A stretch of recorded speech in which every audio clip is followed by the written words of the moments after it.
and your home for Royals baseball. Fastball hit high in the air, deep left field. Homer for Bobby Witt Jr. Watch The Drive by subscribing on our YouTube channel or listen on demand with the Odyssey app or wherever you get your podcasts. This show is always going to stand on principles. Dippin' Dots are incredible. Red Lobster is the best restaurant that America has to offer. And baked beans are trash. You're listening to Kansas City's FM sports station, 96.5 The Fan. Here's C-Dot.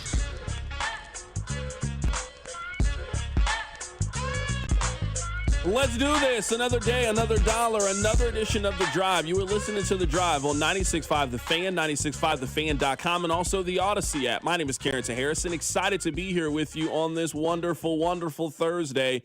We have a lot to get into. Coming up in just a bit, I will tell you guys how I am a hypocrite. And you know what? I'm perfectly fine with it. I'll explain more coming up in just a little bit. Really excited for today's show. Mike Giannetti from Spot Track is going to be on the show. If you have ever heard us talk about contract projections, if you have ever heard us break down the salary cap from a numbers perspective, that information comes from the website Spot Track. Mike Giannetti is the founder, creator of the website. He is going to be on the show coming up in about 15 minutes. We are going to attack all things NFL Chiefs offseason. So, if you got a question, now's a really good time to text it in, 913-586-7965. What would you like the salary cap guy to answer in regards to the Kansas City Chiefs? We'll get to it. We'll do a long-form conversation about the Chiefs salary cap here coming up in about 15 minutes. I'm sure by now you guys have heard, but Bill Belichick was not named to the first ballot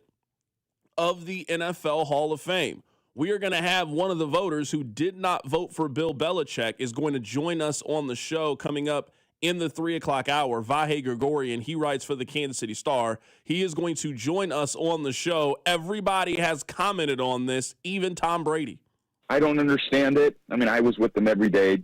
If he's not a first ballot Hall of Famer, there's really no coach that should ever be a first ballot Hall of Famer, which is completely ridiculous because people deserve it. And he's incredible. There's no coach I'd ever want to play for. I'd rather play for. If I'm picking one coach to go out there to win a Super Bowl, give me one season, I'm taking Bill Belichick. So that's enough said. There's nothing outside of that. You know, again, when it comes down to votes and, you know, popularity and all that, like, you know, then welcome to the world of voting. And you may as well go, you know, try out for the Oscars or whatever and, you know, get a big panel to tell you if you're good or not. So it's the way it works, and that's unfortunately, you know, he's going to get into the Hall of Fame. In the end, I'm not worried about that. You know, and a lot of times in life, you know, for all of us, you know, things don't happen exactly how you want them on your timeline, but we'll all be there to celebrate him when it does happen. And he's going to have a huge turnout from so many players, coaches that appreciated everything that he did and the commitment that he made to winning and the impact that he had on all our lives. And that'll be a great celebration when it happens.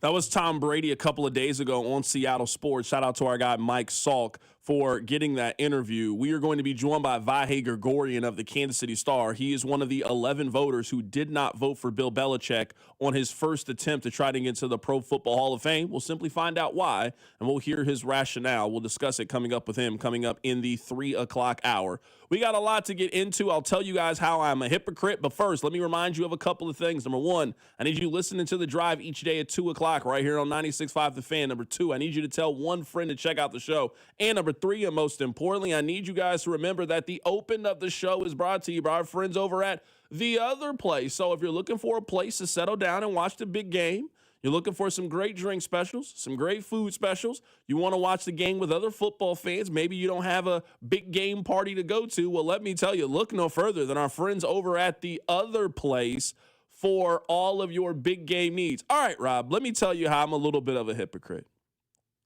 Now, I have been standing here for weeks telling you that I want the Chiefs to get younger, cheaper, and less expensive. That's the goal of the National Football League. I have been sitting here and I've been beating the drum for weeks that I want the Chiefs to prioritize players between the ages of 22 and 26 years old. The Chiefs just got a lot of old guys on their team.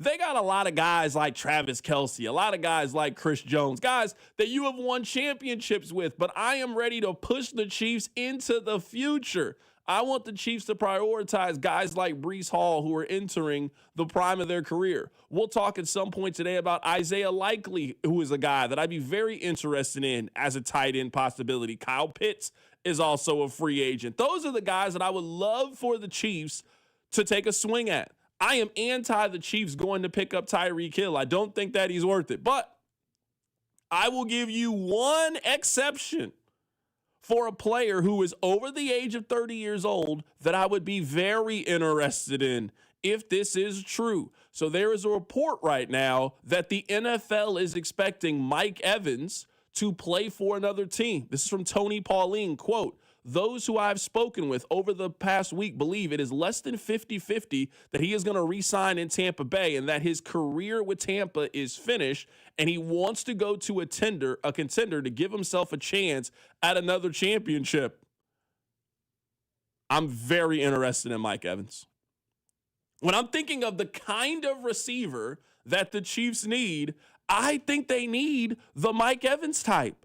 They got a lot of small, fast guys. You know what they don't have? A 6'5", 230, legitimate red zone threat, contested catch guy, throw it up, difference maker. A guy that creates separation, a guy that can beat man coverage, a guy that can get open, and a guy that can make plays.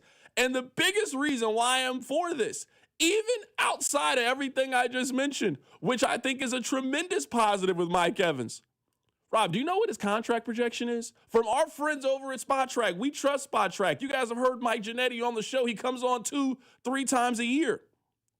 Right now, they have a Mike Evans contract projection as a 1-year, $18 million deal, $15 million of it guaranteed. And their contract comparison is DeAndre Hopkins, the contract that he signed with the Tennessee Titans a couple of years ago. Sign me up. Now, I think we're on potentially a little bit of borrowed time for Mike Evans, and he is certainly on the decline of his career, and his good football is past him. But I don't think you need Mike Evans to play 17 games for you. I think you need Mike Evans to play 14 or 15 games for you and continue to be the player that he was in Tampa Bay. Could you get 2024 version of Mike Evans, played in 14 games, 74 catches, a little over 1,000 yards, and 11 touchdowns, and him be a certified red zone deep ball threat? Hey, man, sign me up for that.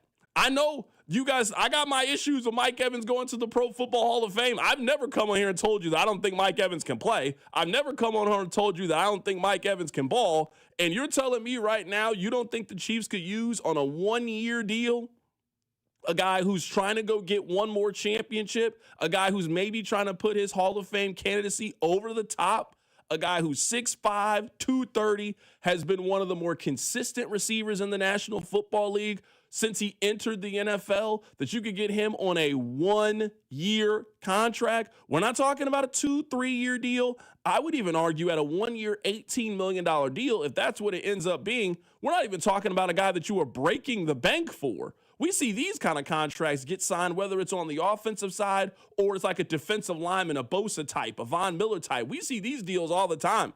I'm not saying that he's moved to number one on my wish list. He's too old to be number one on my wish list. But if you were telling me right now that you think this organization is going to go get themselves a veteran wide receiver, and they are out of the Juju Smith-Schuster market, they're out of the Hollywood Brown market, and they want to pair somebody with Rashee Rice on one side and Xavier Worthy on the other side, somebody that could take attention away from those guys, can create separations, and who is going to be a reliable, dependable target for Patrick Mahomes, you can certainly do way worse than selling me on a 1-year contract for Mike Evans. I absolutely want the Chiefs to go down this. And we also got to remember that this past offseason, the Chiefs and Mike Evans were having serious conversations. In the back of my mind, I'm thinking Houston, Kansas City. I love Pat Mahomes' game. Mm-hmm. I'm thinking those two teams, obviously, and I'm obviously thinking Bucs. So it would have been extremely hard if I hit free agency to leave here. Right. But this is where my family knows. My kids were born here. Yeah. You know, my wife's been here a long time. She doesn't want to pack up and move everything. Right. So it was really her decision is the reason why I decided to stay. and she loves this place, and I obviously love this place. But when she gave me the go-ahead, like, we should stay here, no-brainer. So Bucs fans should be thinking Ashley Evans is what you're Absolutely. getting Always to. the wife. That was last year. Maybe things have changed. Maybe this ends up being nothing, and it's just a January topic that we're talking about in the middle between the AFC Championship game and the Super Bowl, and we're just passing time. But if Mike Evans is truly interested in changing teams, and we see this happen a lot with veteran players, Hall of Fame guys that go take on another uniform for the last season and a half of their career, and then go back and sign the 1 year, 1 day contract with their team and retire with that team and potentially go on to the Hall of Fames. Count me as somebody who'll be very interested in Mike Evans in a Kansas City Chiefs uniform. Rob, I want to get your thoughts on this before we're joined by Mike Giannetti. I know I'm being a hypocrite, and I know I've said go get young guys, go get 22, 23, 24-year-old guys. I'm still very much interested in Breece Hall, but I'm just thinking if this team is going to be in the market to go get a veteran wide receiver, they don't have enough wide receivers right now. You're going to have to go get a veteran wide receiver. Man, getting a big physical contested catch guy like Mike Evans on a 1 year deal, a guy who can help Rashee Rice, a guy that can help Xavier Worthy, no better person to learn from. You remember there was the conversation about DeAndre Hopkins and how much he helped Xavier Worthy in his career and figure some things out. I can't really know what better guy to kind of be an on-the-field teacher for than having Mike Evans on the roster. I mean, he makes a lot of sense. The question will be, because of his age, his health situation. One of the reasons why I'm an ageist when it comes to the NFL, and Brett Veach is kind of an ageist when it comes to the NFL and free agency, is 30-somethings get hurt more often than 20-somethings. And this is a guy who last year was hurt. So I like the idea. I do at least have a little hesitation dumping $12, $13, $14, $15 million into a wide receiver that battled injury last year, and you know how 30-somethings handle injury. They don't come back stronger, better, rejuvenated. I think stylistically he fits. I don't know that because of his age he's a perfect fit, but I'm far more interested in Mike Evans than I am Tyreek Hill. Yeah, someone on the text line says, CDOT, this goes against everything that you say. He's been hurt for the last 2 years. I wouldn't say that Mike Evans was hurt in 2024. If you play in 14 games, I don't know if I would consider that to be hurt. Last year, for sure. Last year, Mike Evans was hurt. He only played in 8 games. But you're telling me right now, in 2024, he played in 14 games, had 74 catches for 1,000 yards and 11 touchdowns. If that's hurt, sign me up. Sign me up for that guy being on the Kansas City Chiefs. Mike Evans, at 33 years old, would be the best receiver, the best pass catcher on their roster, and that includes if Travis Kelce comes back to next year's team. You could do way worse than signing Mike Evans to a 1 year, basically fully guaranteed contract. And if it doesn't work and you need to move on from him at the deadline, you'll certainly be in a position to do so. But just his skill set and how I think it aligns with what they don't have in that wide receiver room, I think it makes a lot of sense. I also think the Chiefs, given they were interested last year, I do think they'll double back a little bit, at least put in the phone call. And I do think he is on the short list of guys who could potentially add to the roster. Coming up on the other side, if you got a question, now's a good time to put it in. 913-586-7965. We're going to be joined by Mike Giannetti. There is nobody that understands the salary cap, understands contract projections, and what the Chiefs need to do regarding the salary cap better than our next guest. If you got a question, we'll get to it. I got a lot of questions. We'll do a deep dive on the Chiefs offseason. That's coming up. Keep it right here. So Drive. The Drive with Carrington Harrison on your home for Kansas City sports. 96.5 The Fan. I'm Bob Burke, founder and chairman of Burke America Parts Group, a family of brands that includes RepairClinic.com, an appliance and HVAC parts solution company that's grown into an international brand.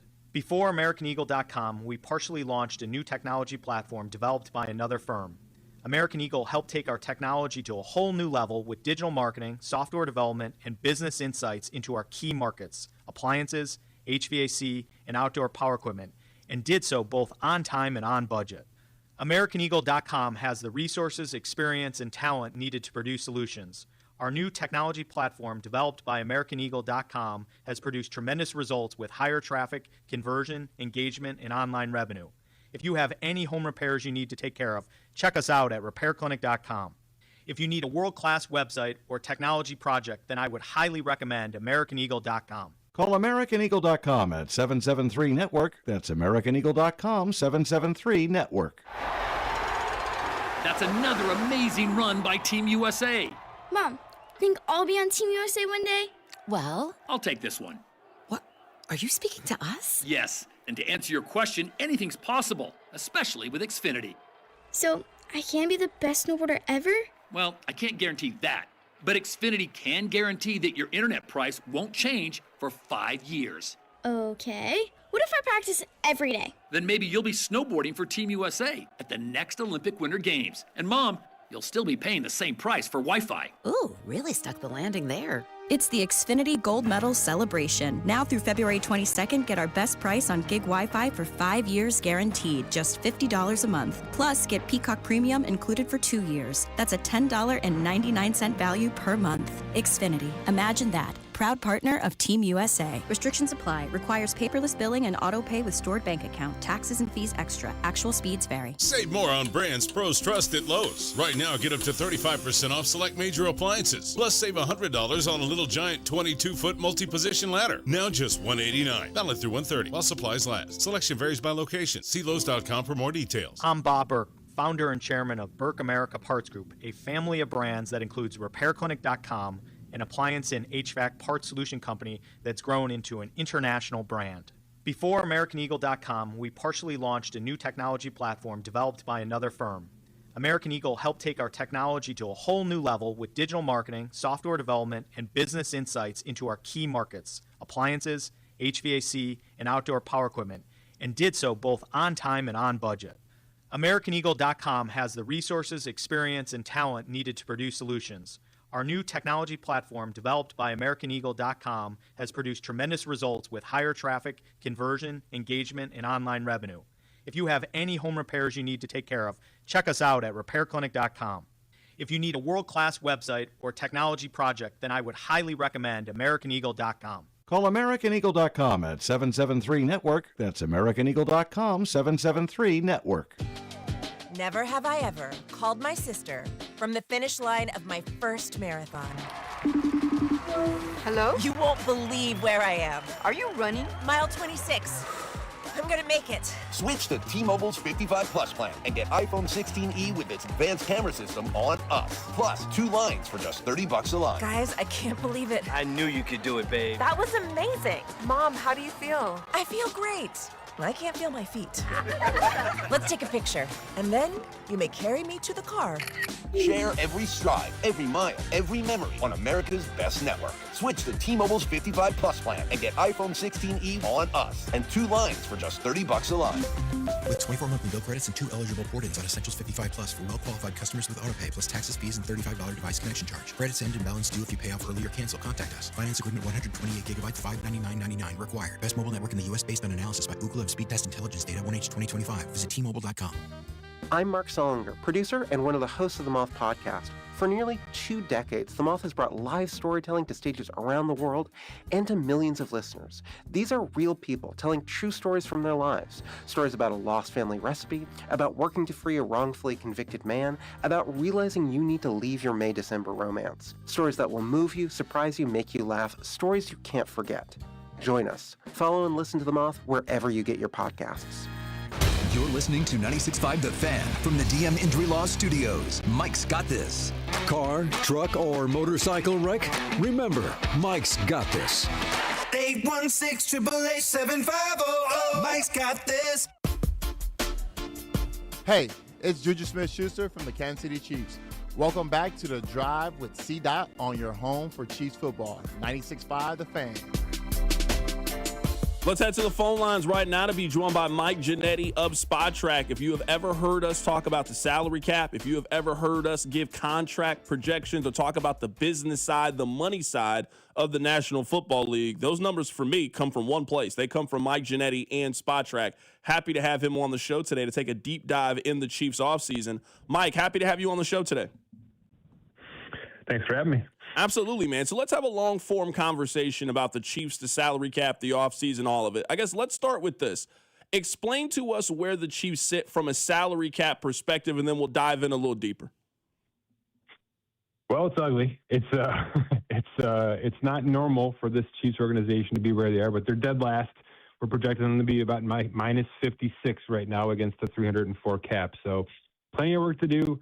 Plenty of decisions to be made, and look, it's not insurmountable. There's plenty of ways to get out of this thing and get healthy, but at present date, they kind of sit at the bottom of this list right now for us. So let's start with this. How did we get here with the salary cap? Because I remember a couple of years ago, the Chiefs only had like $100 in a salary cap, and they signed like 7 players, and we all were patting them on the back. How did the Chiefs get to the point where right now you're looking at their salary cap projection and they're dead last in the NFL? Well, it's a bad time for the cap isn't real people out there, because it's real, and it eventually does come up to get you, and that's what we're seeing here, right, with the Mahomes stuff that has been pushed down the line a couple times here.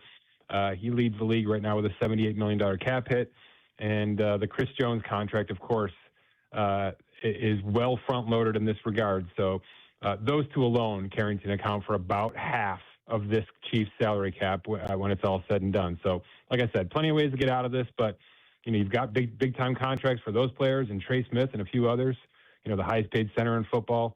It's going to add up eventually, and you're going to have to massage it as needed to get yourself through another season. I know we have the ability now of hindsight being 2020, but when you look back at that Chris Jones, was that the right contract for the Chiefs to sign, or should they have moved on from Chris Jones? I think they got the contract they wanted, right? They kept their foot down. I know they played some hardball with it. The player's still out there. He can come back and have a better year in 2026, of course. But you're right. Looking back right now, it looks like one of those decisions they probably wish they hadn't made. I do think they got the man they wanted and the price they wanted, so I'm not going to kill them too much for that. So you mentioned it just a little bit ago that even though the Chiefs salary cap situation is not ideal, there are ways out of it. Give us a couple of ideas. What are a couple of ways that the Chiefs could do to give themselves some wiggle room as we get closer to the start of free agency? Yeah, well, the names I mentioned for sure, because there's fully guaranteed salaries for both Mahomes and for Chris Jones. So you push that down the line a little bit. I did the same with Trey Smith. And then finally, you can get out of this Jawan Taylor contract, which is going to save you $20 million of cap space right there. So those 4 moves specifically are going to free yourself up, close to cap neutral here. And then it's about some tougher decisions about players you might have to move on from, maybe a trade or two, as we've seen Kansas City be pretty aggressive with in March. And like I said, some moves to continue to push this cap down the line. But really, it's addressing the 4 or 5 big contracts on your books, mostly players you want to keep around here for long term, and you can free yourself up to about cap neutral. And then it's about getting yourself to $30 million or $40 million for the draft and free agency. Right now, we're talking to Mike Ginnetti of Spot Track, doing a deep dive on the Chiefs offseason from a financial standpoint. When you mentioned some trade possibilities, I want to get to Rashee Rice and Trent McDuffie in a separate part of this. But what trades could you possibly see that the Chiefs are making those trades similar to Joe Thuney, and they're making them from a financial standpoint more than just a discontent with the player? It's a really tough call this time of year. It's one of those lists I've been putting together that's pretty loose. You've got everything from Lamar Jackson on that list down to, the backup cornerback for the Denver Broncos, which just made the list this morning. So, look, you're looking at players like Michael Dana and Christian Fulton, who have smaller roles in this team but have been really good players for this organization, Dana specifically for the past 3 years. Those are the kind of moves where you can get yourself a late-round pick. You can free up some cap space. It's not moves you want to make from a football standpoint, Carrington, but when you're minus 56 in January, those are the kind of moves that these teams end up having to make. So I don't think there's a big swing trade out there, although the names you mentioned have piqued my interest on the wide receiver side of things. I do think some smaller defensive players probably move on via trade right about the time the league year opens on March 11th. I'm sure this is a question for you every single offseason, and I think the average NFL fan doesn't maybe understand the context of it, and they think of restructuring a contract like taking a pay cut. When you're talking about restructuring a deal, so Patrick Mahomes, he's obviously not taking less money, but they're kind of moving the books around. You're talking about Chris Jones, the exact same. How would you explain restructuring your deal in a very simple term for the casual NFL fan to understand? Yeah, well, starters, I've started to change the syntax a little bit with that, and I'm calling it less restructure and more conversion, because restructure sounds like something that things have massively changed and there's a renegotiation, and that's just not the case, right? It's taking something, a salary, a roster bonus, and I think in Mahomes' case, both, and converting that to a signing bonus, which for NFL terms can be pushed out 5 years for cap purposes. So taking a bulk of money, which in Mahomes' case is about $54 million, and treating that over 5 years versus treating it all in 2026. So just for his example alone, Carrington, just doing that this year can free up about $43 million of cap space for the Chiefs. So that's the bulk of the work that has to get done just to get yourself healthy here. And like I said, you'll probably see 4 to 5 big Chiefs contracts have that exact process happen to them, and probably about 200 league-wide when it's all said and done by the time we get to March 11th. I don't think the average fan maybe understands how flexible Mahomes' contract is, and the fact that Mahomes appears to be operating in one accord with the Chiefs front office and organization and seems willing to do these things just seem like a very big advantage for Kansas City. Sure, you were kind of borrowing from the future, so to speak, and you're right. At some point, they're going to have to answer for all the maneuvering they've done with the Mahomes money, but at least on a year-by-year basis, the fact that he is so flexible and his contract is structured that way allows them to go out and potentially get a Breece Hall or a Kyle Pitts, one of those kind of players this offseason. No question. One of the smart things the Chiefs have done with many of these bigger contracts is, you mentioned the word flexibility. Big base salaries, big roster bonuses, but not one lump big thing happening. Generally speaking, a lot of these new contracts are coming with option bonuses, which are basically signing bonuses with a fancier name and a little bit different rules. But you're kind of tying yourself to those one scenarios, and that's it. That's the only opportunity to get to move money down the line. With Mahomes, he's given plenty of options, plenty of flexibility, and that has been sort of the standard for these Chiefs contracts, which has allowed them to get out of cap situations like we're seeing today. So let's talk about some of the players who were on the team last year and what their future could look like. Right now, we're talking to Mike Ginnetti. Let's start with number one. Let's say that Travis Kelce wants to come back and the Chiefs also want him back, because it's really twofold. He is a free agent right now. Like, he can go play for any team. He is not under contract. So it is, does he want to come back? It's also, do the Chiefs want him back? Now, I believe the Chiefs want Travis Kelce back, but what contract realistically would you sign Travis Kelce for 2026 if you wanted to come back and play football in Kansas City? Yeah, it's interesting. I ran his numbers this morning a little bit just to prepare here, and he had 30 less targets in 2025. So there's no question that he was used less, obviously, for obvious reasons. He's getting up there in age. But the efficiency is right there, if not better than it's been over the past 3 to 4 years. So they found a way to make it work, even though it didn't seem like he was this stellar standout tight end anymore. And I think they can certainly do that again in 2026. But that comes with a pay cut, of course. So he's not going to be a $17 million player again going forward. We've got him at about 10, 11 million. That feels right. And if you want to make that 8 with some incentives, I think maybe a lot of people sign up for that. So still pretty useful, obviously very talented, and useful to this offense specifically, of course. Him making 8 with incentive, that is a significant pay cut. Like, that truly is sort of doing it for the love of the game, because I would guess, and I don't think Travis Kelce's going to play for another team, if Kelce hit the true open market, he would get far more guaranteed money than it sounds like you think he's going to get in Kansas City. There's no question. I'm wrapping in everything to that valuation, right? I'm wrapping in the fact that he probably wants to come back. My guess is, and I'm speaking, out of absolutely no context here, it might take $10 million to get him back, because retirement is a pretty nice opportunity for him right now. It might take 1 for 10 on a base value and we go from there. But you're right. Like, if there's 3-4 teams in here on the open market, the offers are higher, there's much more interest, and then the numbers get bigger. So I'm sort of wrapping in the idea that he's going to come back for one kind of swan song season with Kansas City. Yeah, that's kind of where I'm leaning towards too, especially with the reunion with Eric Bieniemy. I think Mahomes is going to come back sooner rather than later. Like, it's going to feel like we're getting the band together back for one more time, and at least let's get this team back to the postseason and back to being contending teams. Let's talk about 2 players that I'm sure we'll have you on in 2 months to discuss. Let's start with Rashee Rice. I don't know if we could speculate on a trade possibility with him, not with sort of the things that are kind of hovering over him. But, I mean, this is usually the time where you start to make your decision if you want to pay somebody. This happened to Pittsburgh with George Pickens. They made the decision to not pay George Pickens, and then they ended up moving on from him. Could you see a scenario in which the Chiefs would pay Rashee Rice this offseason? And if they did, what does a Rashee Rice second contract even look like, given everything? Yeah, I don't think they're going down that road just yet. He really hasn't rounded back into full form, if we know what full form is yet, right? He had a great rookie year. Everything was popping, including the touchdowns. He was fitting the bill for this organization. And, in various aspects, that's sort of fallen off here over the past 18 months or so. I don't think you walk into that conversation just yet in terms of the extension, though it would be in that 14 to 15 million range, which is interesting, by the way, where George Pickens was about 18 months ago, and now he's a $30 million player. So the change of scenery can really help a player if he wants to go that route. I don't think the the stuff hanging over his balance right now is going to preclude him from being moved on from. I think there are enough teams in the league and contenders in the league right now that need a new change of scenery at the wide receiver position. So you piqued my interest here. This is not a name I had on our trade list. I'm about to add him as we speak, and I do think that's a doable entity for both sides here. Yeah, I could just see, at least from this perspective, I mean, for the last 18 months, it's just always been something with Rashee Rice. And if the Chiefs privately have come to the conclusion this is not a player that they're willing to pay long term, and they've made that decision already, I could just see we wake up one day and we find out that they took a 3rd and a 5th round pick from him to a team in the NFC. If I had to guess, I think he'll be back next year, but I would certainly not be surprised if the Chiefs have just kind of quietly had enough of him. It makes perfect sense. And I think, by the way, from a player standpoint, he might need that too. Right now, we're talking to Mike Ginnetti going through some of the offseason options for the Kansas City Chiefs. Let's talk about Trent McDuffie. We know the number's going to be big. How big of a number are we talking about?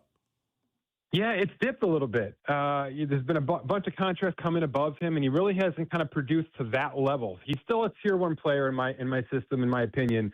So it's about $27-28 million a year, which is nothing to gawk at. But we've had a couple players go north of 30 now. Certainly Sauce Gardner getting the latest here. And I do think we'll have a couple more hit this offseason as well. So it's still kind of a tier 1, but maybe a fringe tier 1 contract and left cornerback in the league right now. Probably good news for the Chiefs, who are looking to bring that price down anyway, I'm sure. What do you think his potential trade value could be? Because we saw Sauce Gardner get traded during the season, but I don't think that Trent McDuffie is viewed in the league the way that Sauce Gardner is. Could Kansas City get a 1 for Trent McDuffie, or are we talking about a 2 as kind of being the foundation of a trade for McDuffie? Yeah, probably the 2 with some sort of swap in the back end to make Kansas City happier. I don't think we and by the way, the Sauce Gardner trade is not going to be a good count for anybody right now because it's looking pretty ugly out of the gate. So I don't think we're in that range just yet. But look, demand helps. A bad draft helps. You never know where it's going to get to. So you kind of hold your cards and wait for the best offer to come in because they can handle where they sit with him financially right now as long as he's willing to play ball.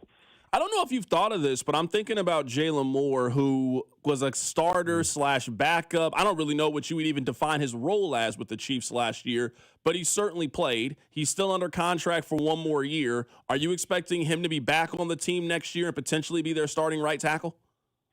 You know, I just wrote about this, and that's exactly how I framed it. I'm not quite sure what we have here, but I think a team will take a chance on him, at least on the right side of the ball, right? So, generally speaking, that puts a player in about the 12 million range, right? 4 for 48, something like that.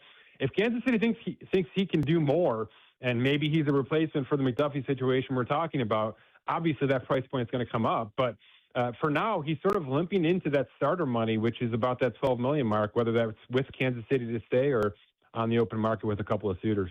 2 more kind of pockets of this conversation, Mike, and we appreciate your time. The first pocket is I'm going through some of you guys' projections, and just knowing Kansas City, I just can't see these players coming back to the Chiefs under these contracts. The first one is Brian Cook, and the second one is Jalen Watson. Just given what you guys have them projected to hit on the open market, I'd be very surprised if they got that in Kansas City.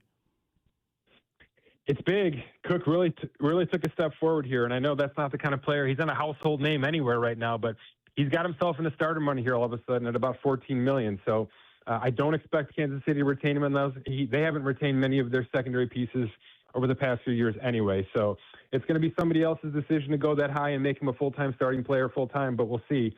And then obviously Watson on the right side of the ball is one of those players at about 12-13 million who will have suitors. We got to be careful with that one and see where that one lands with Kansas City because you don't want to lose too much of your starting secondary at one time and have to replace that over the course of the next 3-4 weeks here. Yeah, I could just see him kind of being like what we saw with Charvarius Ward a couple of years ago, that he ended up getting that big-time contract for San Francisco, and at least the sentiment here was, hey, congratulations, you earned it, you balled out, and we'll move in a different direction. That's kind of how I feel is going to end up happening with Jalen Watson. I do think that Trent McDuffie is going to stay in Kansas City long-term, and if that happens, I just don't know how you pay him and Jalen Watson. They've drafted well. So as long as they feel like they can continue to replace these players via the draft, you go that route because that's the best value you can get in your team.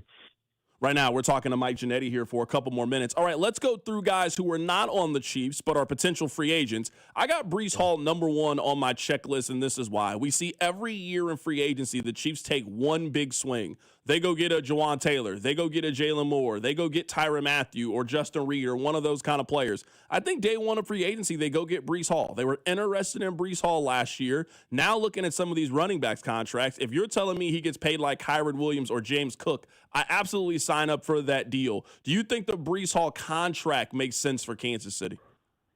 Yeah, it sure does. There's a couple names here that I like quite a bit for the Kansas City organization. I'm not sleeping too much on Chase Brown, which might be, $3-4 million less per year than Breece Hall, and rightfully so.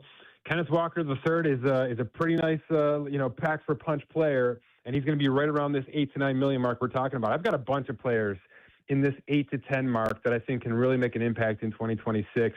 Achane coming out of Miami certainly is in this conversation. And Rico Dowdle did some damage in Carolina for a year and a half or so. So I do like a bunch of these names, but I do think Breece Hall will be the breadwinner when it's all said and done, up there near maybe $10, $11 million per year. Let's talk about veteran wide receiver market. The Chiefs have been in that market the last couple of years. They got Juju Smith-Schuster. They got Hollywood Brown. So they're normally in the market for this. Both of those guys are free agents, so they're going to need to sign a veteran wide receiver. We were just talking about Mike Evans right before you came on, a one-year, $18 million deal. If he's interested in changing teams, I'd be very interested in Mike Evans. Who do you think in that veteran wide receiver market fits Kansas City's price range? Yeah, that's a nice one. A good physical figure like that. We're not seeing too many of those players hit the market. It's a lot of younger kind of slot guys that you really don't know how to value and see them in a bigger role, right? Like Alec Pierce and Romeo Doubs out of Green Bay. Ayuk's situation is going to be one to monitor because that's a talented player that if he wants to continue to play football can really give you some numbers. But I think there's too much TBD based on what Kansas City's having to go through over the past couple of years here. And look, Jawan Jennings coming out of San Francisco, he's a high-value player for us, $20 million plus. That's a guy that can do a lot of things right for your offense. So if his price drops into the Mike Evans world, $17, $18 million a year, Jawan Jennings might be a heck of a pickup for a team like Kansas City going forward. Let's switch to the defensive side of the ball, and let's talk about pass rusher. I really think that Kansas City needs their version of Danielle Hunter. Now, he was a potential all-pro kind of guy, but just that concept. They need that 28-year-old guy who hasn't won a championship, guy who's maybe on his second or third contract, who can just step in instantly, be a great pass rusher on the other side of George Karlaftis. But the problem is a lot of teams need that guy, and there's not a lot of those guys available. If the Chiefs took a big swing at pass rush, at edge rusher, who are some guys that make sense? Yeah, I've got two. I really like Odafio away from the Chargers, who came from Baltimore. I think he, when he got to a different world out in LA there, he really sort of settled in. They're probably going to try to keep him over the next couple of weeks here, but if he hits, that's a name. And then Kwity Paye, similar in Indy. This is a top-drafted player, a decent edge rusher in terms of production, but hasn't really hit his ceiling yet. He's 27. You're going to be able to get him probably at 80 cents on the dollar right now because he didn't really hit that ceiling just yet. I think those two names specifically, and then maybe Jalen Phillips, who had a cup of coffee with Phil here at the trade deadline. Again, top-drafted, highly regarded player, has battled injuries, but, man, when he's on the field, he's doing good things out there. That is our guy, Mike Ginnetti of Spot Track, joining us on the show, taking a deep dive of the Kansas City Chiefs offseason, looking at it through the salary cap perspective. Mike, we'll definitely have you on closer to free agency and once the Chiefs start to make moves, man, but we appreciate you coming on to break down the offseason with us.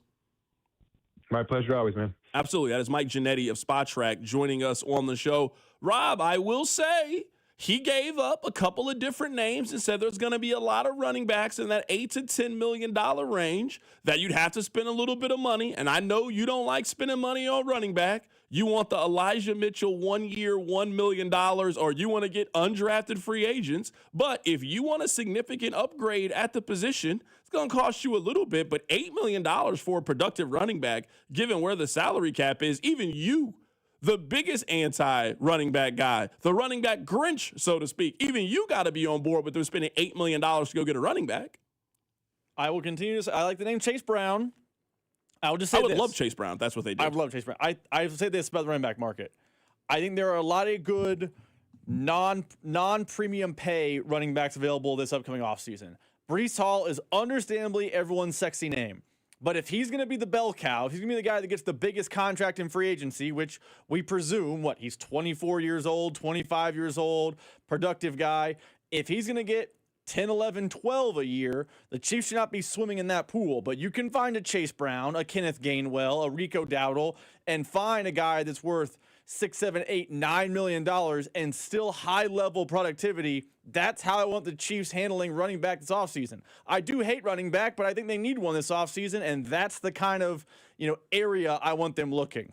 If you're telling me that one of their plans are, and I'm saying this even as somebody that wants them to go get Breece Hall, if you're telling me they got somebody like Tyler Algier, who has been a number 2 in Atlanta, a guy that is very, very durable, a guy that can do a lot of different things, if their plan was Tyler Algier and you go out and spend a 3rd or 4th round pick at running back, I think that is a great upgrade to the running back position. You got Algier, a draft pick, you bring back Rashard Smith, maybe you bring back Kareem Hunt on a 1-year, just be a wrecking ball, short yardage back. That's not a bad running back room. Certainly upgrade over what they had last year. We'll continue to react to what Mike Ginnetti had to say going through the Chiefs offseason. We got Vahe Gregorian coming on in the 3 o'clock hour. He did not vote for Bill Belichick into the Pro Football Hall of Fame. Keep it right here. It's The Drive. The Drive with Carrington Harrison on your home for Chiefs football. 96.5 The Fan.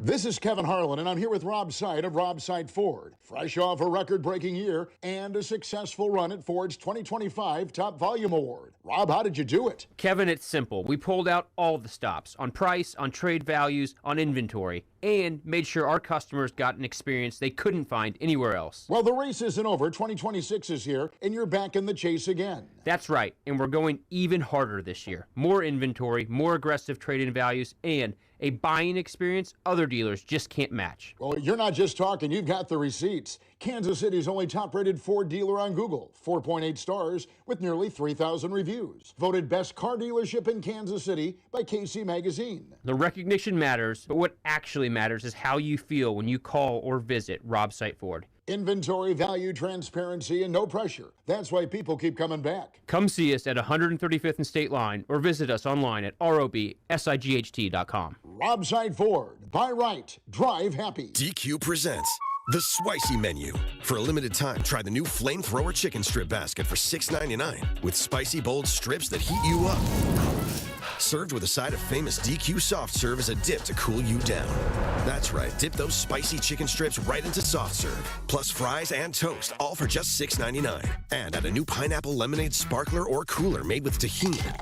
It's the limited time only Spicy Menu. Get it delivered in the DQ app. Happy, tastes good. Participation may vary. SNSA Inc. seeks a facilities coordinator. Requires a bachelor's degree in industrial engineering or related engineering field or foreign equivalent, plus HVAC technician certification, EPA Clean Air Sec 608, plus valid driver's license. Duties: schedule, oversee routine maintenance for HVAC, plumbing, electrical, and kitchen equipment. Assist with vendor contracts and assess performance. Ensure all locations meet health, safety, and sanitation regulations through audits. Assist with maintenance repair budget and track expenses. Coordinate emergency maintenance responses. Monitor utilities and develop energy-saving strategies. Assist with planning, executing facility upgrades, renovations, and installs. Support maintenance needs and help train staff on best practices. Manage inventory of supplies, equipment, and ensure timely procurement. Maintain detailed records of maintenance activities, vendor contracts, and compliance audits. Prepare reports for management. Travel in Kansas and Missouri 2 to 4 times per month to meet vendors, suppliers. Salary $98,000 per year. Mail CV to Farhana Ali, 8397 Melrose Drive, Overland Park, Kansas 66214.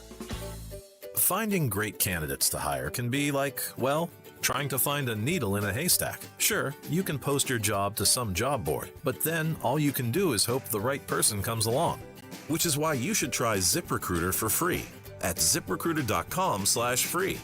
ZipRecruiter doesn't depend on candidates finding you. It finds them for you.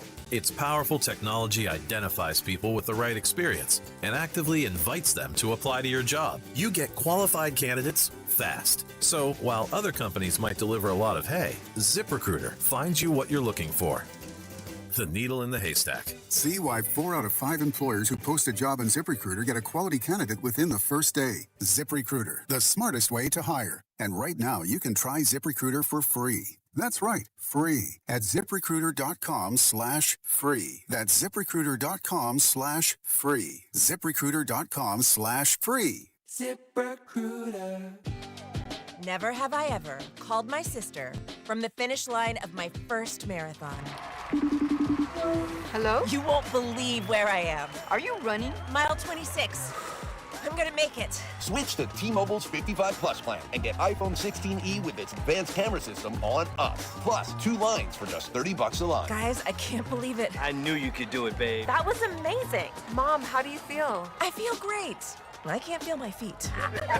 Let's take a picture, and then you may carry me to the car. Share every stride, every mile, every memory on America's best network. Switch to T-Mobile's 55 Plus plan and get iPhone 16e on us and 2 lines for just $30 a line.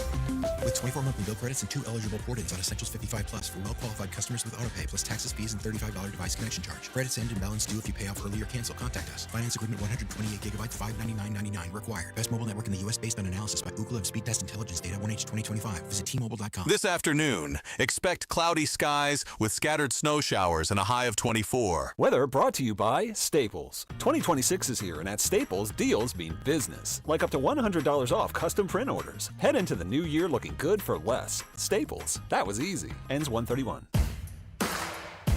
Follow the station on Instagram at TheFan965 for giveaways and behind-the-scenes content.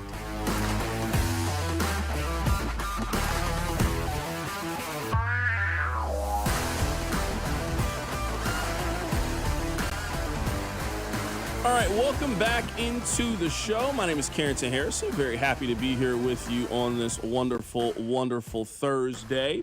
We just had Mike Ginnetti on the show. I would highly encourage you guys to check it out if you missed it. Mike Ginnetti is the founder of Spot Track. They do contract projections, salary cap information, all of those things regarding the National Football League. We also got his opinion on Mike Evans. Reports are Mike Evans is ready to leave Tampa Bay and is ready to sign a one-year deal with the contender. Here he is last year talking about Kansas City. In the back of my mind, I'm thinking Houston, Kansas City. I love Pat Mahomes' game. Mm-hmm. I'm thinking those two teams, obviously, and I'm obviously thinking Bucs. So it would have been extremely hard if I hit free agency to leave here. Right. But this is where my family knows. My kids were born here. Yeah. You know, my wife's been here a long time. She doesn't want to pack up and move everything. Right. So it was really her decision is the reason why I decided to stay. And she loves this place, and I obviously love this place. But when she gave me the go-ahead, like, we should stay here, no-brainer. So Bucs fans should be thinking Ashley Evans is what you're getting It's always to. The wife. I'm trying to tell you. I'm not saying that I would have chose somewhere else, but I was going to hit free agency. And then we were at dinner. She said, babe, I think we should stay in Tampa. Because she wasn't outspoken about it or nothing. She was letting me do the decision. And she said, I think we should stay in Tampa. And she never brought it up at all. So when she said that, I was like, oh, yeah. That was a year ago. Things change. Things change. And we see a lot of guys, they play 90, 95% of their career in one city. They go off for 1, maybe 2 years somewhere else. They then come back home. They retire with the hometown organization, and the organization wraps their arms around them. Mike Evans has been a great player on the field. He's been great in the community at Tampa. He has certainly been through all the coaching changes, ups and downs, quarterback changes. He was a part of a Super Bowl team in Tampa Bay. If Mike Evans in free agency walks and plays one more year, he still goes down as one of the greatest players that Tampa Bay had and their organization. We'll get back to the NFL coming up at the top of the hour, but you guys know that Rob is a KU fan, Kansas alum, season ticket holder, Williams Fund donator, all of those things. Now this year, it might be possible that I've been to more Kansas basketball games than Rob has, which doesn't really make any sense. I've been to 2. I went to the Missouri game. That was a neutral site game, but was kind of a Kansas home game. And then I went to the TCU game. Rob, for some reason, has all the KU tickets, but doesn't go to any of the game. But you know he's going to the one this weekend. They got BYU at the crib, and we all think that this is going to be the number 1 player in this year's upcoming NBA draft against the number 2 player in this year's upcoming NBA draft. We just don't know which one's going 1 and which one's going 2. But Bill Self says that Darren Peterson, he's going to play for this game. I do. Now, has he been 100% up until this point? Not 100. But we're off today. I don't see any reason why he won't be ready to roll Thursday and have a great day Thursday and Friday and be ready to go. I know Bill doesn't mean anything by it, so this isn't me trying to poke KU fans. You can save your text. I'm not poking at Bill. Please do not use percentage numbers with me with Darren Peterson. I don't think he's 100%. I don't think he's ever been 100%. I don't think he ever will be 100% in a Kansas basketball uniform. Is he going to play or no? 90%, 92%. I don't care what percentage. Is he playing or not? KU has their biggest home game coming up on Saturday. College game day is there. This is their 1,000th game with an asterisk.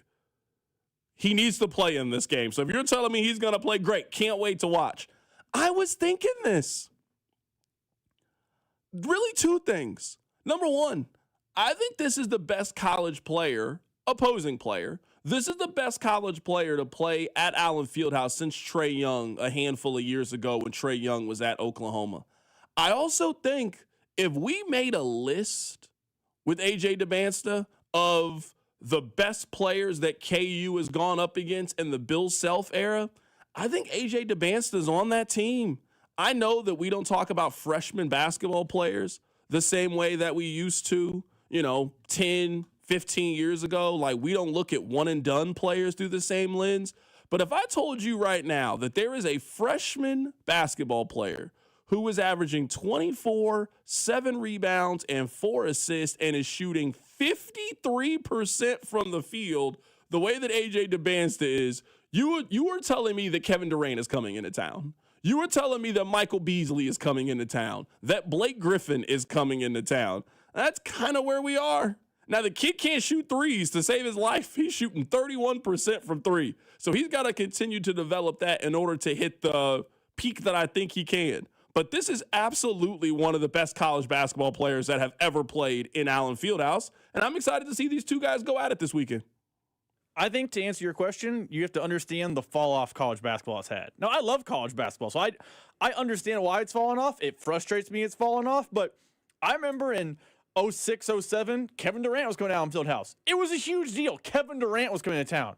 I know it was a rivalry game. Michael Beasley was coming to town. That was a huge deal. When these stars are coming into your building, even at a place like Kansas, it adds a little extra buzz and hype. And KU is plenty buzzed and hyped about this one based on the camping groups and the whole thing. But I'm surprised there's not more national, whoa, this game is happening news, because in the past, that level of player playing a level of Darren Peterson on a Saturday afternoon in a place like that, it would be marquee news. But I'm watching First Things First and pardon the interruption, all these shows, and no one is talking about it. It would have been 5 days of coverage if this was Beasley versus Durant, Blake Griffin's playing Durant in the Red River rivalry.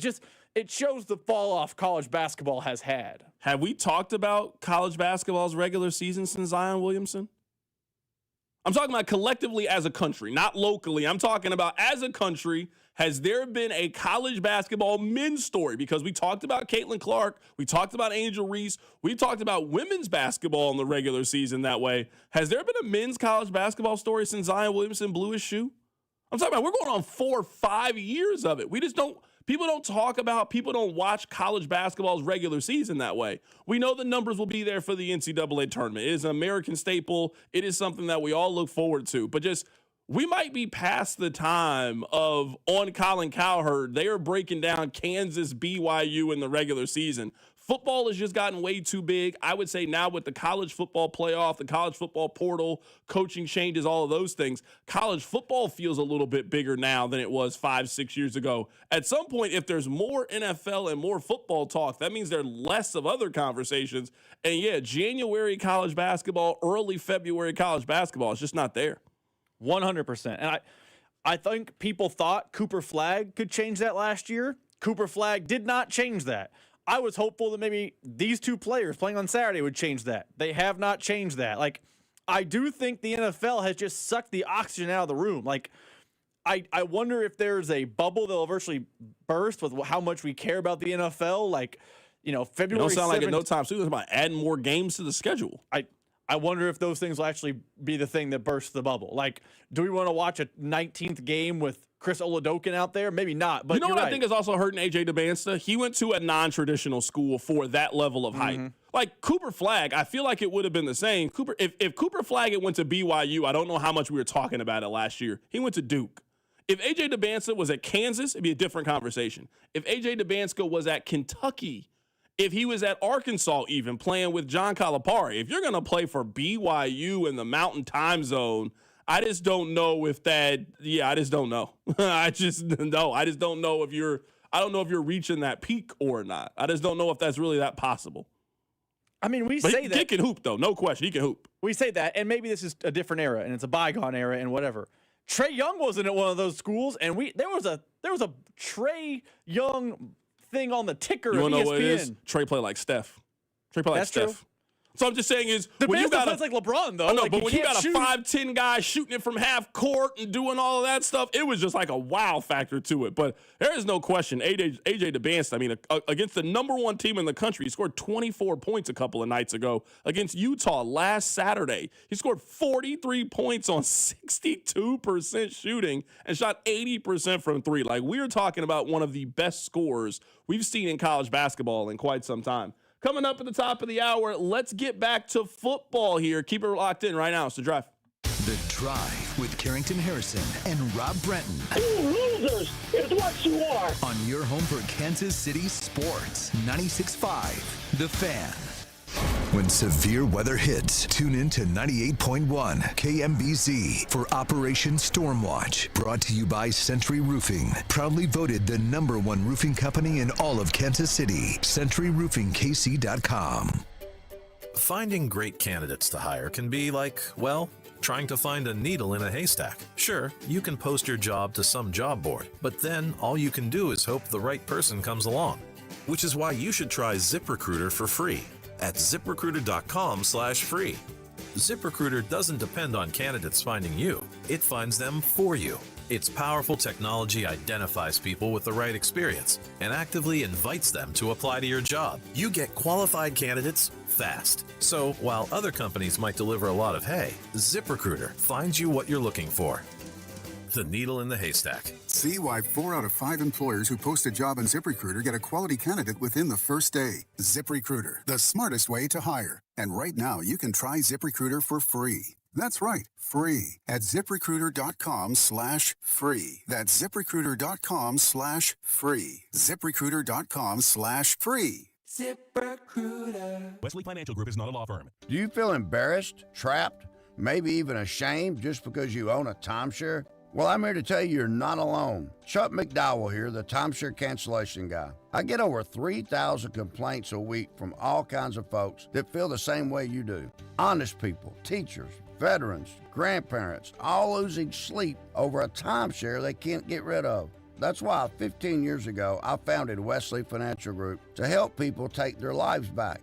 Today, I run Wesley with my 2 sons, a real family business, treating every client and every employee like we would want our own family to be treated. That mindset has helped us cancel over 50,000 timeshares from people just like you. So if you're stuck in a timeshare, give us a call. Let our family help your family. Call Wesley now for your free timeshare exit kit. 800-261-3377. 800-261-3377. 800-261-3377. When the cold sets in across KC, AB May is the trusted name for keeping your home warm, safe, and secure. From furnace repairs to system replacements, we deliver reliable solutions in unmatched care and professionalism. Whether it's a sudden breakdown or routine maintenance, AB May is here to help. Trusted by generations of Kansas City homeowners, we're committed to doing things the right way every time.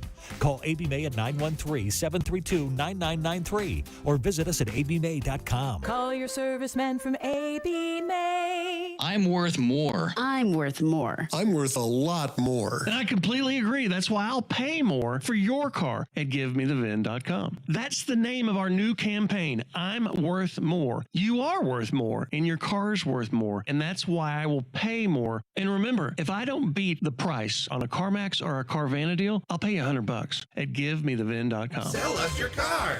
GiveMeTheVin.com.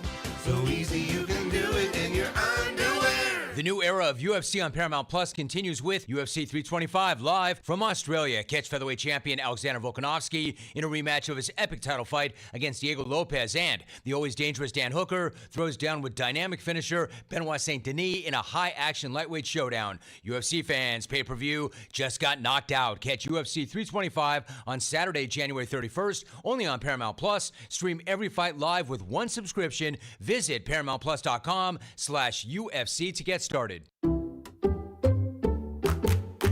Did you hear? Allstate car insurance now costs even less.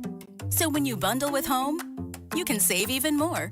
Check Allstate first to bundle and save with a new lower auto rate. You're in good hands with Allstate. Not available in every state. Only applicable for new auto insurance business. Rates will vary by several factors, including how you purchase the policy. Potential savings may vary. Allstate North American Insurance Company and Affiliates, Northbrook, Illinois. Chiefs coverage brought to you by Metal by the Foot, your metal project superstore. Whether you're a DIY enthusiast, a contractor, or business owner, Metal by the Foot has the perfect solution for you. Located in KC and Topeka, online at metalbythefoot.com. When you need a piece of metal, remember, metal doesn't have to cost an arm or a leg, just the foot. Make sure to subscribe to our YouTube channel to watch all your favorite shows, shorts, and clips. This is your home for Kansas City sports. 96.5 The Fan, KFNZ FM and AM, HD1 and HD2 Kansas City, an Odyssey sports station.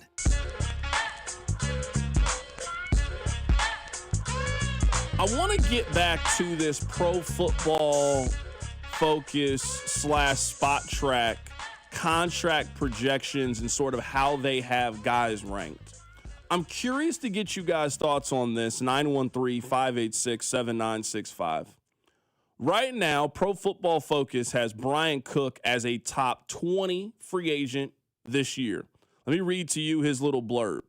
Cook ranked 5th among safeties this past season, producing a career year as he heads towards free agency. God, that's always the right time, is it not? It's always the right time to have your career year right as you head into free agency. You're 25, 26 years old, and now you're starting to put it together, entering your prime. It's funny how that always works out.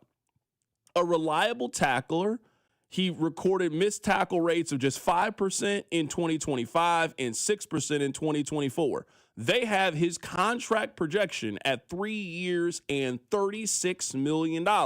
Now, Jalen Watson, right around the corner. They got Brian Cook at 19. They got Jalen Watson at 21st. What it says about Watson. Watson posted a career-high PFF grade last season, a performance that should position him well heading into free agency. So you had two guys in your secondary hit their career year at the absolute perfect time. It also talks about how he grew and continued to improve as a player. They have his contract projection, Rob, at 3 years, $45 million with $30 guaranteed. So I'm asking you right now, let's say the Chiefs can only sign one of these guys to a deal.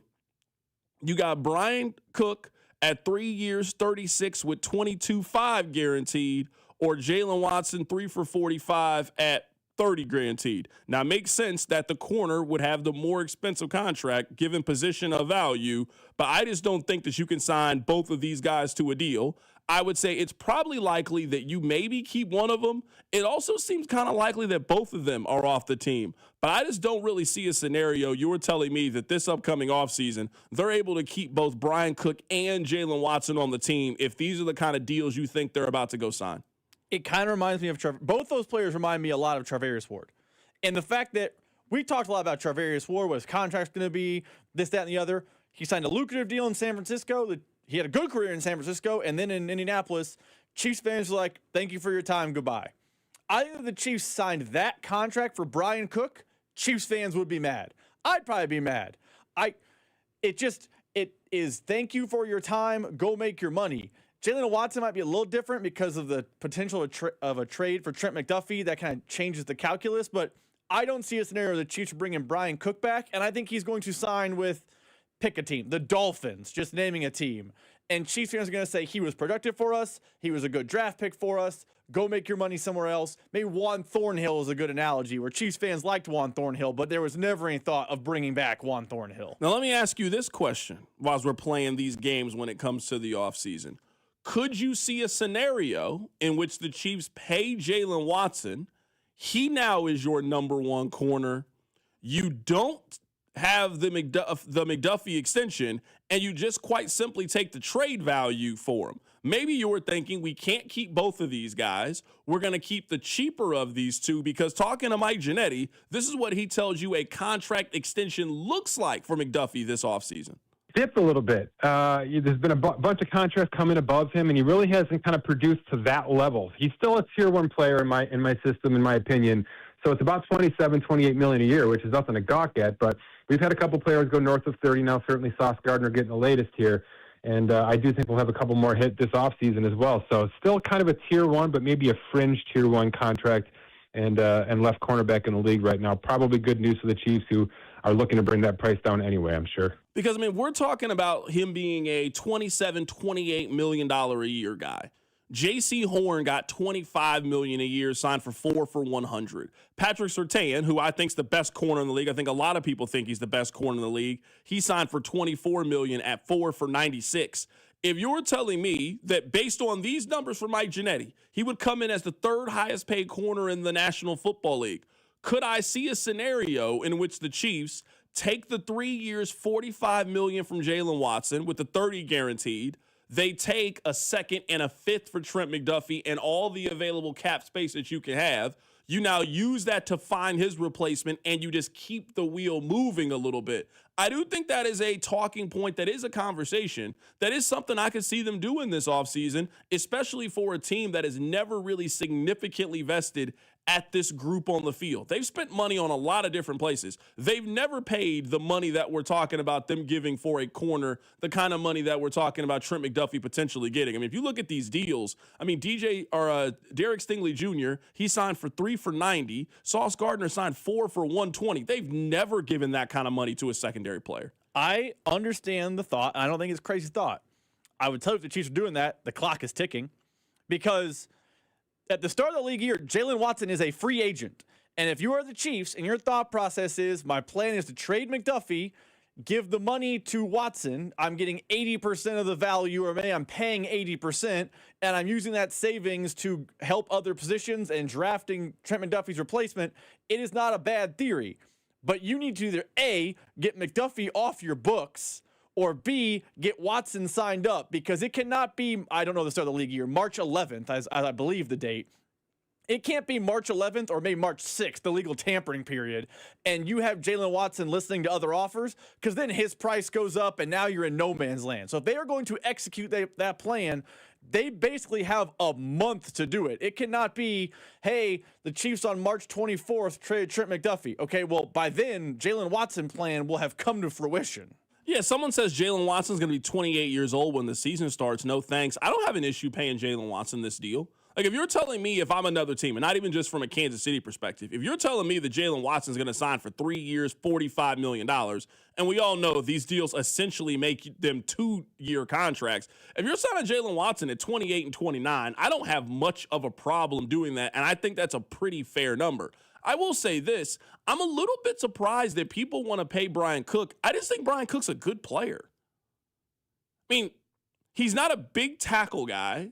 He's also not a guy that's coming off the edge and helping you in pass rush. I mean, he has 1 sack in his career. Doesn't have a sack over the last 3 seasons. So he's not a guy that Spags is really using to get pressure on the quarterback. He also doesn't create turnovers. He didn't have an interception last year. So if you're telling me paying money at safety and that kind of money at safety, I mean, we're talking about 3 years, $36 million, 22.5 guaranteed. I just don't know if you can spend money at safety that way, especially when you've spent money, I would say, at other non-premium positions. You paid Nick Bolton, who is a good player, not a superstar kind of player. You paid money at center. You paid money at right guard. Now we're talking about spending big-time money on a safety that he's not a guy that really generates a lot of pressure. He's also not a ball hawk, take the football away, force fumbles kind of guy. There's just money I'd rather spend elsewhere if you're telling me it's 3 years for $36 million. I'd much rather than spend that money at running back than spend it at safety than go get Brian Cook. We talk all the time about how the Chiefs do a really good job of, churning out corner. Like, we've seen it. Great player comes up, they either trade him or they move on, they find the next great player. It happened with Ward, it happened with McDuffie, to an extent it happened with Watson. Like, they've done a really good job of that at corner. We don't talk about it the same way because it's a less premium position. They've kind of done that with safety, too. They brought in Tyrann Mathieu. We now know with the advantage of hindsight, they did not have long-term plans for Tyrann Mathieu. It was 3 years. They drafted Juan Thornhill at the end of his 4 years. Goodbye. They had Justin Reed, 3 years. Goodbye. They've had Brian Cook, 4 years. Looking like goodbye. They always seem to find the next man up. Remember, they drafted Jaden Hicks for this exact reason. Like, they do a good job at corner. They're not as good at safety as they are at corner historically, but they always seem to find that next kind of guy. So I don't know. I'm paying Brian Cook. Is he better than what Justin Reed was? Is he better than what Tyrann Mathieu was? I would say no. So why am I breaking the bank for that guy when I can let him walk and try to find the next version of him? So on the text line says to find big money, they're not paying Cook over 8. Well, if they're not paying Cook over 8, he ain't gonna be on the team. They're not keeping him then. Like, that's not what he's worth on the open market, if that's the case. Like, I trust the projections from Spot Track. If Spot Track is telling me that he's worth 3 for 36, you ain't getting him for 3 for 24. So he's not on the team that year. And fine, I'm more than fine with letting Brian Cook walk in free agency. That's just not a guy that I would be targeting, given what I think the Chiefs potentially need. And I mean, you might have the possibility to draft the best safety prospect we've seen in 5-6 years. I don't think you're doing that and then spending significant resources when it comes to the position in free agency. The same way that you acquired Brian Cook as a second-round pick, I think you just start that process over. And, I mean, this is also why you got Hicks. Like, this is the circle of life. You got a guy, he has run out his rookie contract. You bid him farewell. Certainly know that the business is business. You now have his replacement already on the team. You now move forward in another direction, and you go from it from that perspective. Coming up on the other side, Rob, let's talk a little bit about pass rush. Let's keep the kind of off-season contract projection talk coming.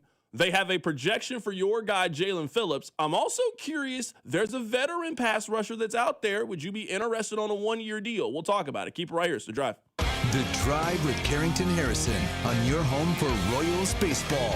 96.5, The Fan. Wesley Financial Group is not a law firm. Do you feel embarrassed, trapped, maybe even ashamed just because you own a timeshare? Well, I'm here to tell you you're not alone. Chuck McDowell here, the timeshare cancellation guy. I get over 3,000 complaints a week from all kinds of folks that feel the same way you do. Honest people, teachers, veterans, grandparents, all losing sleep over a timeshare they can't get rid of. That's why 15 years ago, I founded Wesley Financial Group to help people take their lives back.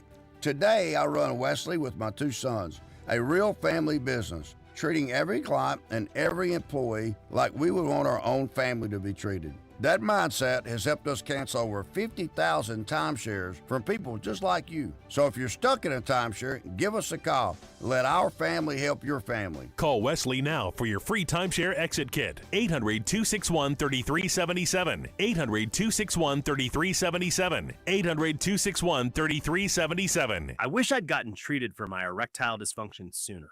Men, I hear this all the time from our patients. This is Jeff for Heartland Men's Health, and if ED is a problem in your life, resolve to get it treated today and stop having it affect you and the one you love. ED is simply a medical condition, and it's fully treatable. And at Heartland Men's Health, we have treatments that are effective in well over 90% of cases. Which means if you're like most guys, your ED will be a thing of the past. In fact, you could be having great sex within a day or two of your first appointment, and you'll likely find you're performing like you haven't in a long time. It's the new year. Resolve to get your ED treated and change your life. Call us at Heartland Men's Health. Your initial visit is only $99. It includes blood work, a medical consult, and if medically advised, a test dose. And if that test dose doesn't work in the office, your visit is free. Call 844-447-6600. That's 844-447-6600 or go to heartlandmenshealth.com. We have 3 offices, Overland Park, Independence, and North Kansas City. Hey, Mom. It's me. Oh my gosh, you'll never believe what I just opened for Valentine's Day. A sapphire ring from Hellsberg. Just like the one I lost years ago. Remember how excited I was when you gave it to me? I cannot believe you remembered that story. I guess you were right.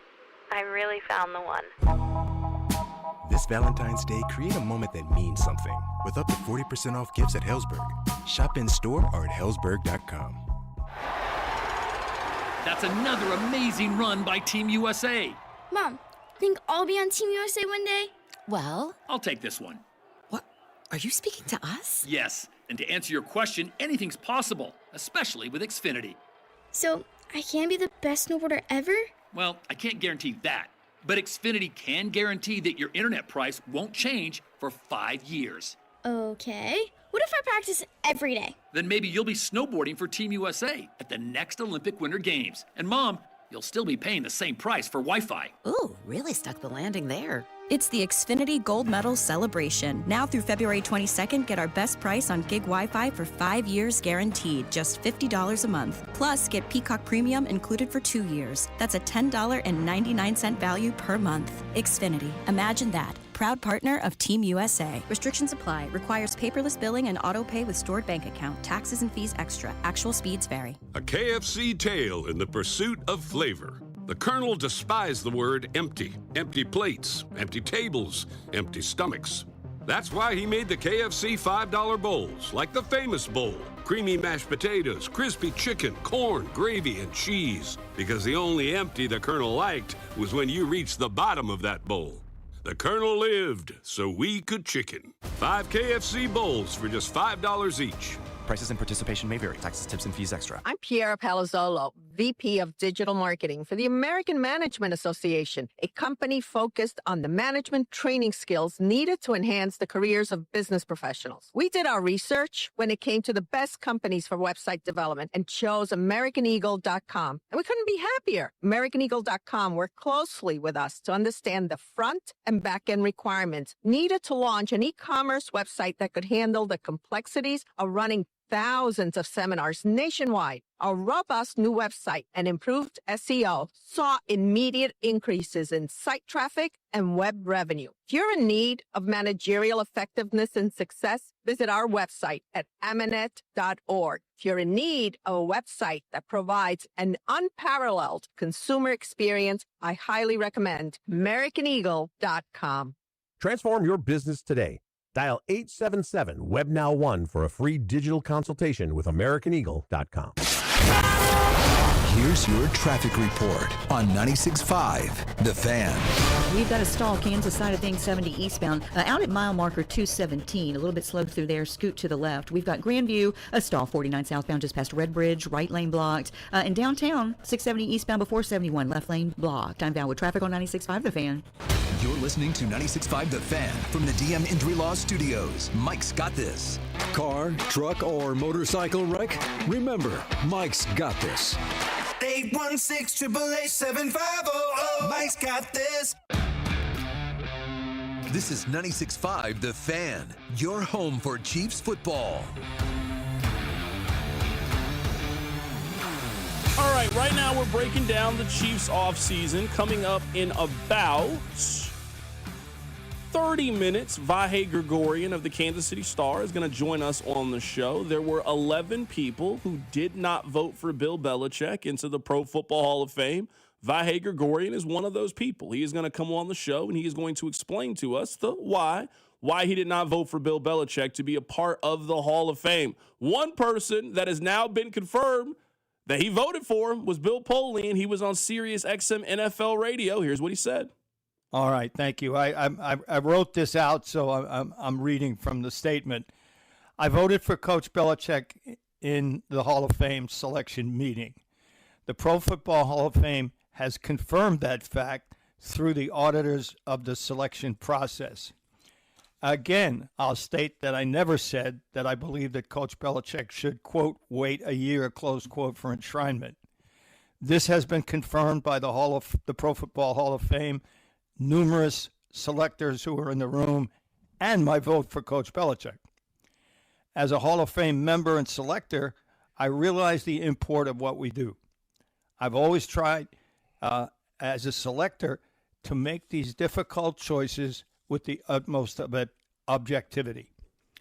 I've said on Sirius XM Radio and numerous other media outlets that I believe Coach Belichick to be a first ballot Hall of Famer. My vote confirms that. Yo, man. Rob, this thing is such a big deal. We had to do a media investigation. We needed the Hall of Fame to confirm. Hey, Bill, you lying?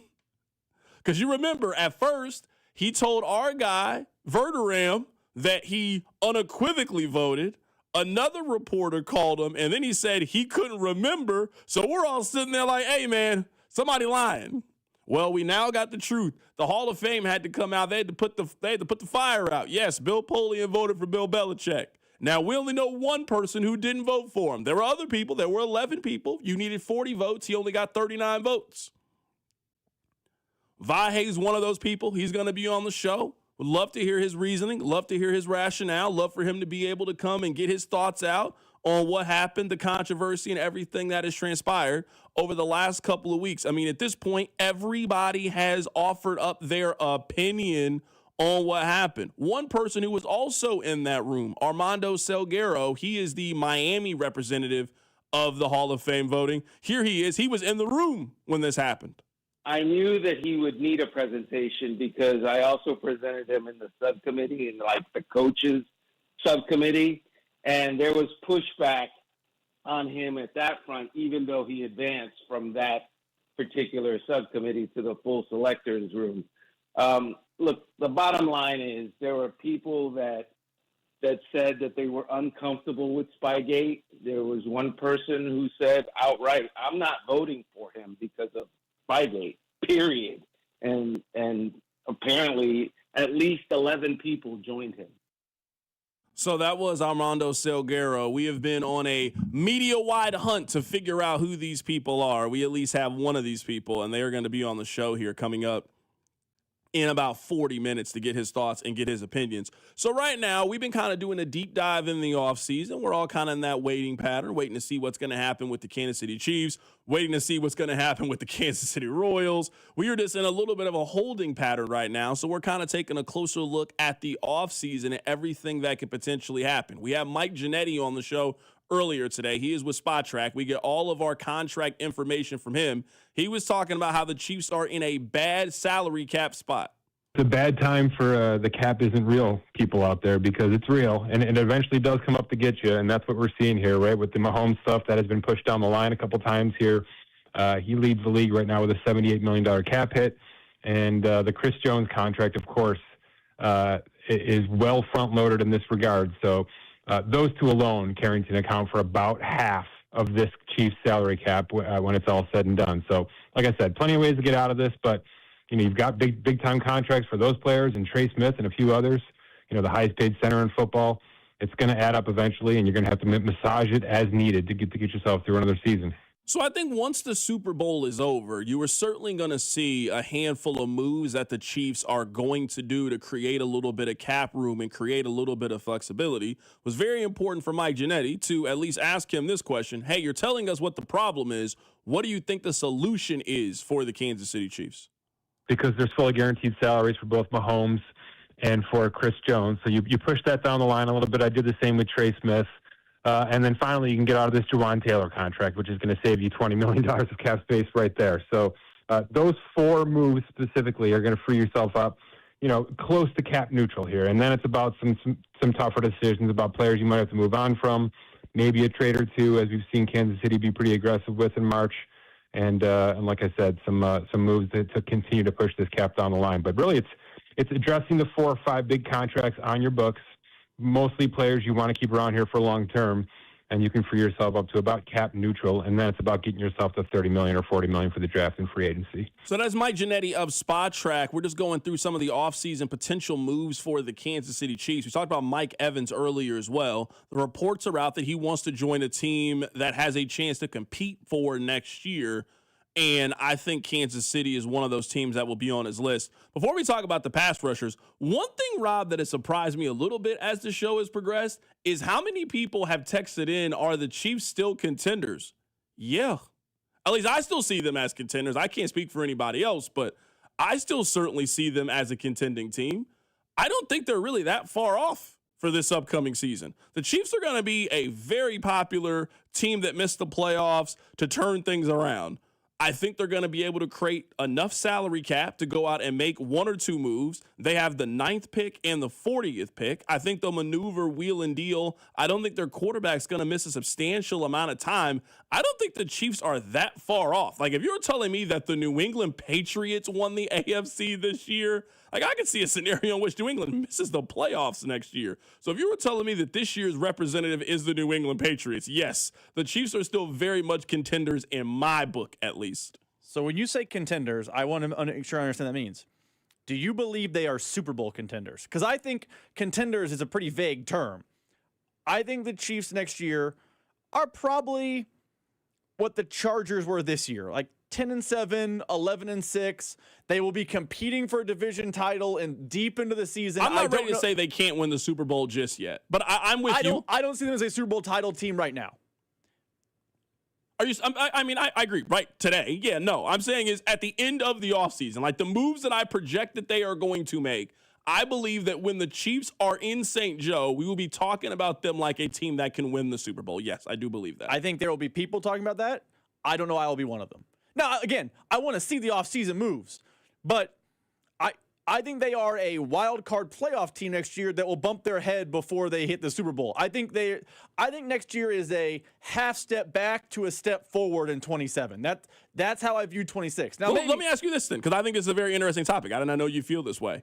Is this because of lack of confidence that you have in Brett Veach to be able to navigate this? Is this because of the uncertainty that's around their quarterback position? Because I know you don't value running back the way that other people value running back. But if you were telling me that this offseason, the Chiefs' plan is they go get Breece Hall, they go get Bain Jr., they go get David Bailey. Those are two of their big swings. And some of their next season, and I know you can't quantify this, some of the things next season, everything that could go wrong for the Chiefs in 2025 went wrong. Almost everything went wrong. Like, we can go up and down the list. We can go week by week, things went wrong. In week one, they didn't have their number one wide receiver because he was suspended. Their number two wide receiver played one possession in that game and then got hurt and then missed a couple of weeks, and people believe was never healthy at any other point in the season.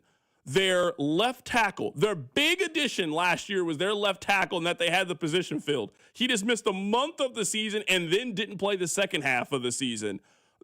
We could just go through everything. Like, if the Chiefs just get regular luck next year, I think they're a 10, potentially 11-win football team, and that's not counting any other thing that can happen. Now, I'm with you. You got to do things, and you got to show that you're once again in there. But I would also say, at least right now, if you're ready to have that conversation, you got to tell me what teams in the AFC that you would already put in this category and why you don't put Kansas City. Like, if you were telling me that right now the Super Bowl contending teams for next year are Buffalo with the first-year head coach, Denver, whose quarterback is coming off a broken ankle and is doing press conferences saying, I don't know what my head coach is talking about. That New England Patriots team that I just watched in the postseason that scored 41 points in 3 games and probably would have lost to Denver if they have had their starting quarterback. If those are the teams that we are deeming Super Bowl contending teams, then I would absolutely put Kansas City as just as flawed as those teams entering the 2026 season.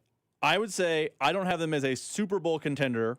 Again, the whole offseason can happen. We'll see how it happens. But right now, they have an aging and expensive roster.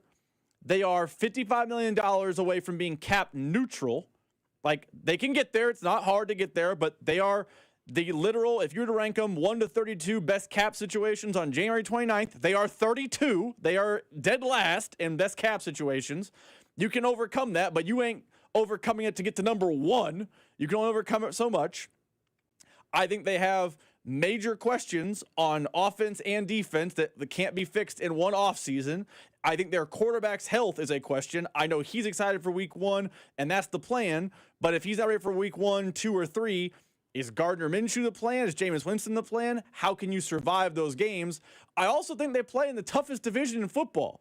I think the Broncos, for as good as they were this year, they'll regress a little bit, but it's not like they're not talented. It's not like they're a good team. And when the Chiefs were healthy, had a healthy quarterback, they lost in Denver. The Chiefs went 0-2 last year with a healthy quarterback against the Chargers. We presume they're going to get better this offseason. I think it is a confluence of all the things. I think they are a 10-7, 11-6 team. And you know what? If you're in the playoffs, you always have a chance because you have Patrick Mahomes. But if you're telling me they have to play in a wild card weekend, even at Arrowhead, I don't know you could be like, oh, that's a Super Bowl team if they aren't a division-winning type of team. Okay, I'm a little surprised you have this stance for the Kansas City Chiefs. It's obviously very early. They haven't made one single offseason move yet. They've done one thing. They have a new offensive coordinator. You love that guy, though. He's coming back to bring discipline. He's going to whip these young whippersnappers into shape. The offense is going to turn back into top 5 in the league. I also tell you this. I agree with you. With regular luck, their team is better.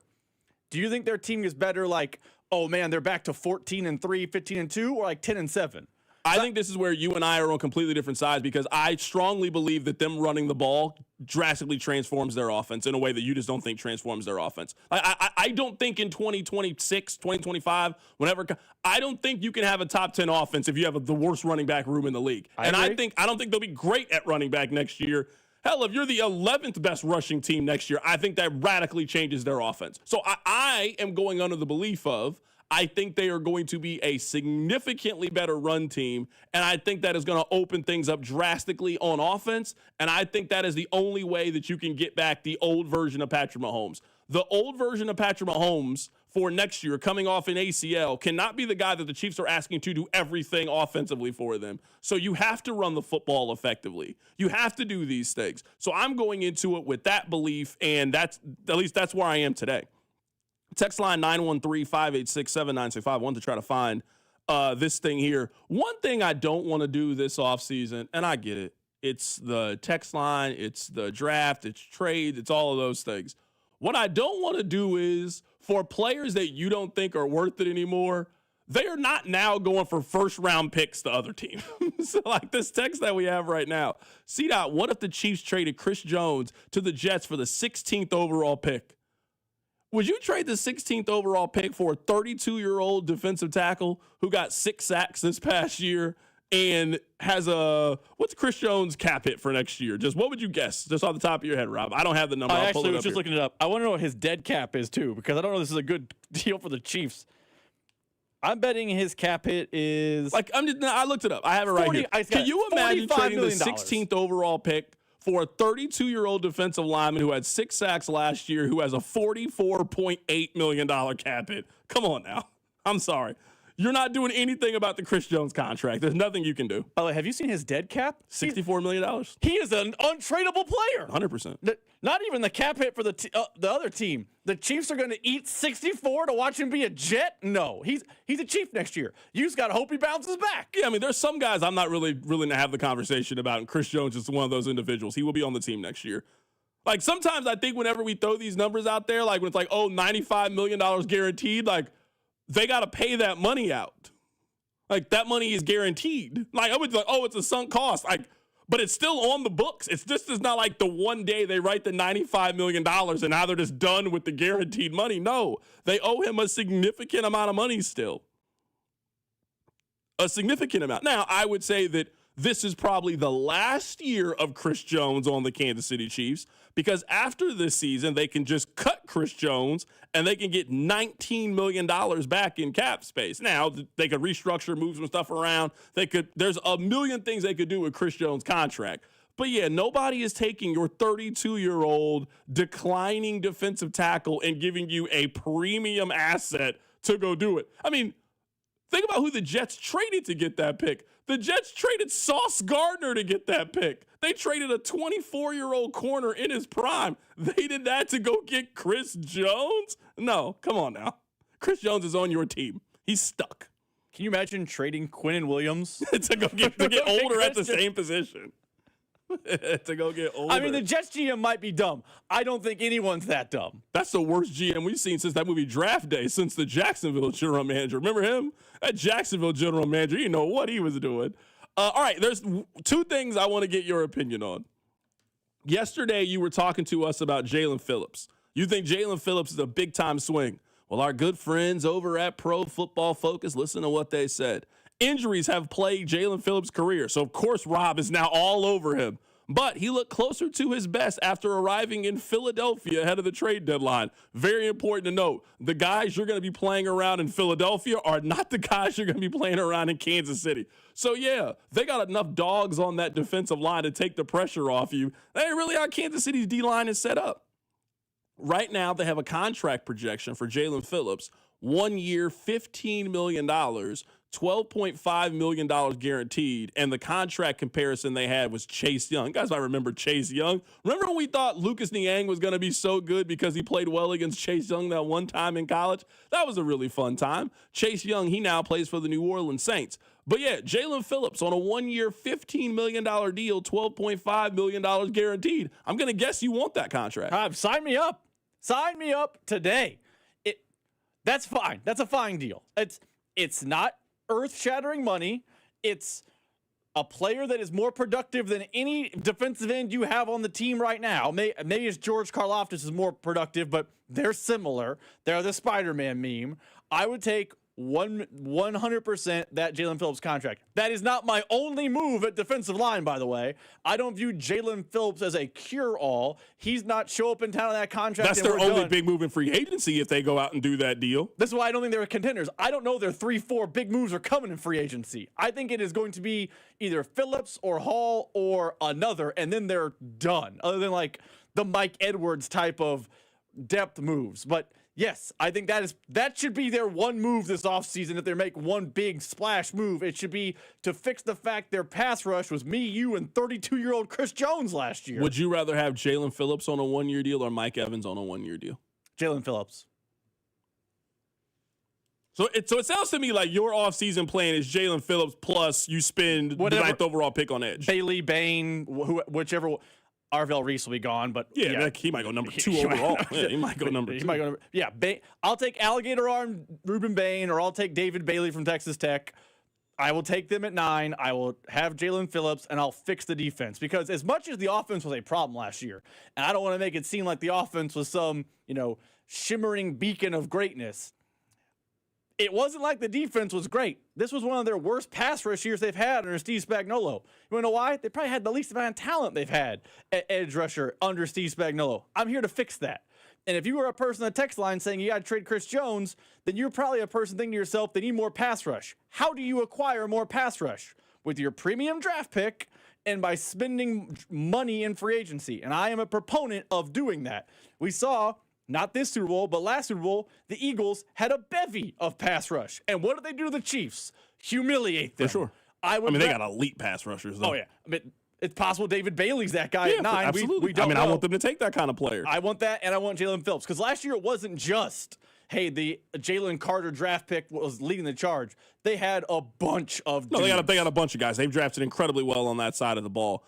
Another player I'll throw out there for you, Joey Bosa is available again as a free agent. This is the best season he's had in some years. He stayed healthy for the most part.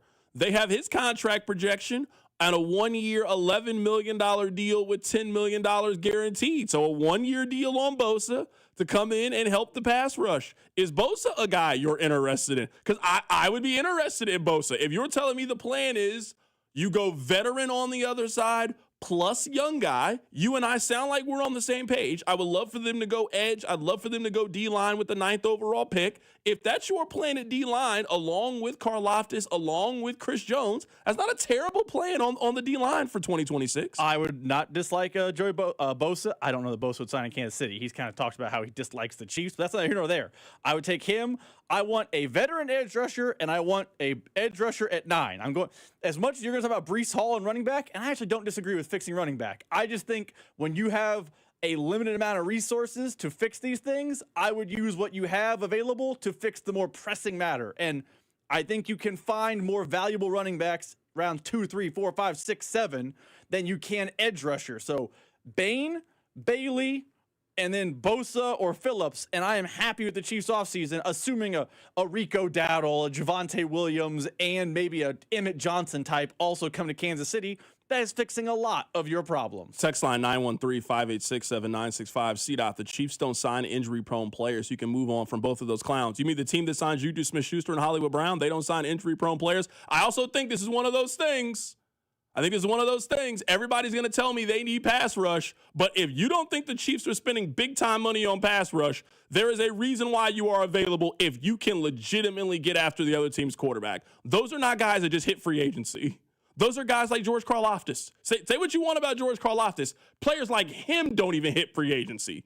24, 25-year-old guys that can get after the quarterback and have been healthy. Teams are not just letting them their contract expire and you can go do whatever you want. You either got to trade something significant for them, you got to draft them, or you got to roll the dice and hope that you get something there. So I hear what you're saying. I don't want to sign that guy because he's hurt. No, you're right. But that guy that you guys want, that's a 29-year-old, always healthy, 11.5 sack guy, that guy just does not exist in NFL free agency. Coming up in just a little bit, we're going to be joined by Vahe Gregorian of the Kansas City Star. He is a Hall of Fame voter. He did not vote for Bill Belichick. We'll ask him why. Keep it right here. It's The Drive. The Drive with Carrington Harrison on your home for K-State Athletics. 96.5 The Fan. Big game coverage on 96.5 The Fan is presented nationally by Tide. If it's got to be clean, it's got to be Tide. Well, it's the last call for football on FanDuel. One final Sunday, one final kickoff, your final chance to place your bets before the NFL season closes its tab. This is the 60th Super Bowl, and FanDuel is making sure that you're in on it. If you're a new customer, bet $5 and get $200 in bonus bets if you win. So whether you're backing the favorite, maybe you're riding with the underdog, or you're building that last same-game parlay. So whether you're betting the spread, who's going to win MVP, or who you think's going to find the end zone, FanDuel's got you covered for this year's Super Bowl. Make it count, because after the Super Bowl, it's done. Finito. So it's your last call for football this season on FanDuel, an official sportsbook partner of Super Bowl 60. And visit FanDuel.com/local to get started. That's FanDuel.com/local. FanDuel Sportsbook, America's #1 sportsbook and the official sportsbook of 96.5 The Fan. 21 and present in Missouri. Gambling problem? Call 1-800-GAMBLER. First online real money wager only. $5 first deposit required. Bonus issued, non-withdrawal bonus. By 7 Street. Restrictions apply. See terms at sportsbook.fanduel.com. Steve here with Connolly Plumbing Solutions, your neighborhood plumber. For January, after the holidays, we're offering to auger your main line or branch line for only $99 per hour. That's $100 off this month only. This also includes a camera inspection with mainline work. Don't start 2026 with things backing up. So call Connolly Plumbing Solutions at 913-768-7676 or visit ConnollyPlumbingSolutions.com to schedule. A KFC tale in the pursuit of flavor. The Colonel despised the word empty. Empty plates, empty tables, empty stomachs. That's why he made the KFC $5 bowls, like the famous bowl. Creamy mashed potatoes, crispy chicken, corn, gravy, and cheese. Because the only empty the Colonel liked was when you reached the bottom of that bowl. The Colonel lived so we could chicken. 5 KFC bowls for just $5 each. Prices and participation may vary. Taxes, tips, and fees extra. Hey, it's Gold, and just because the calendar turned over to 2026 doesn't mean Shawnee Mission Ford still isn't on a mission to do more. In fact, they're still offering the largest discounts, giving top trade allowances in Kansas City. I'm still enjoying driving the great Ford F-150. That 360 camera makes the parking so easy for me now. Also, the heated seats for most Star. It is a must in the wintertime. So if you're looking for a place to buy a vehicle, it is Shawnee Mission Ford. They're also going to be with you whenever you need the service done. Shawnee Mission Ford is on a mission to do more in 26. DQ presents the Spicy Menu.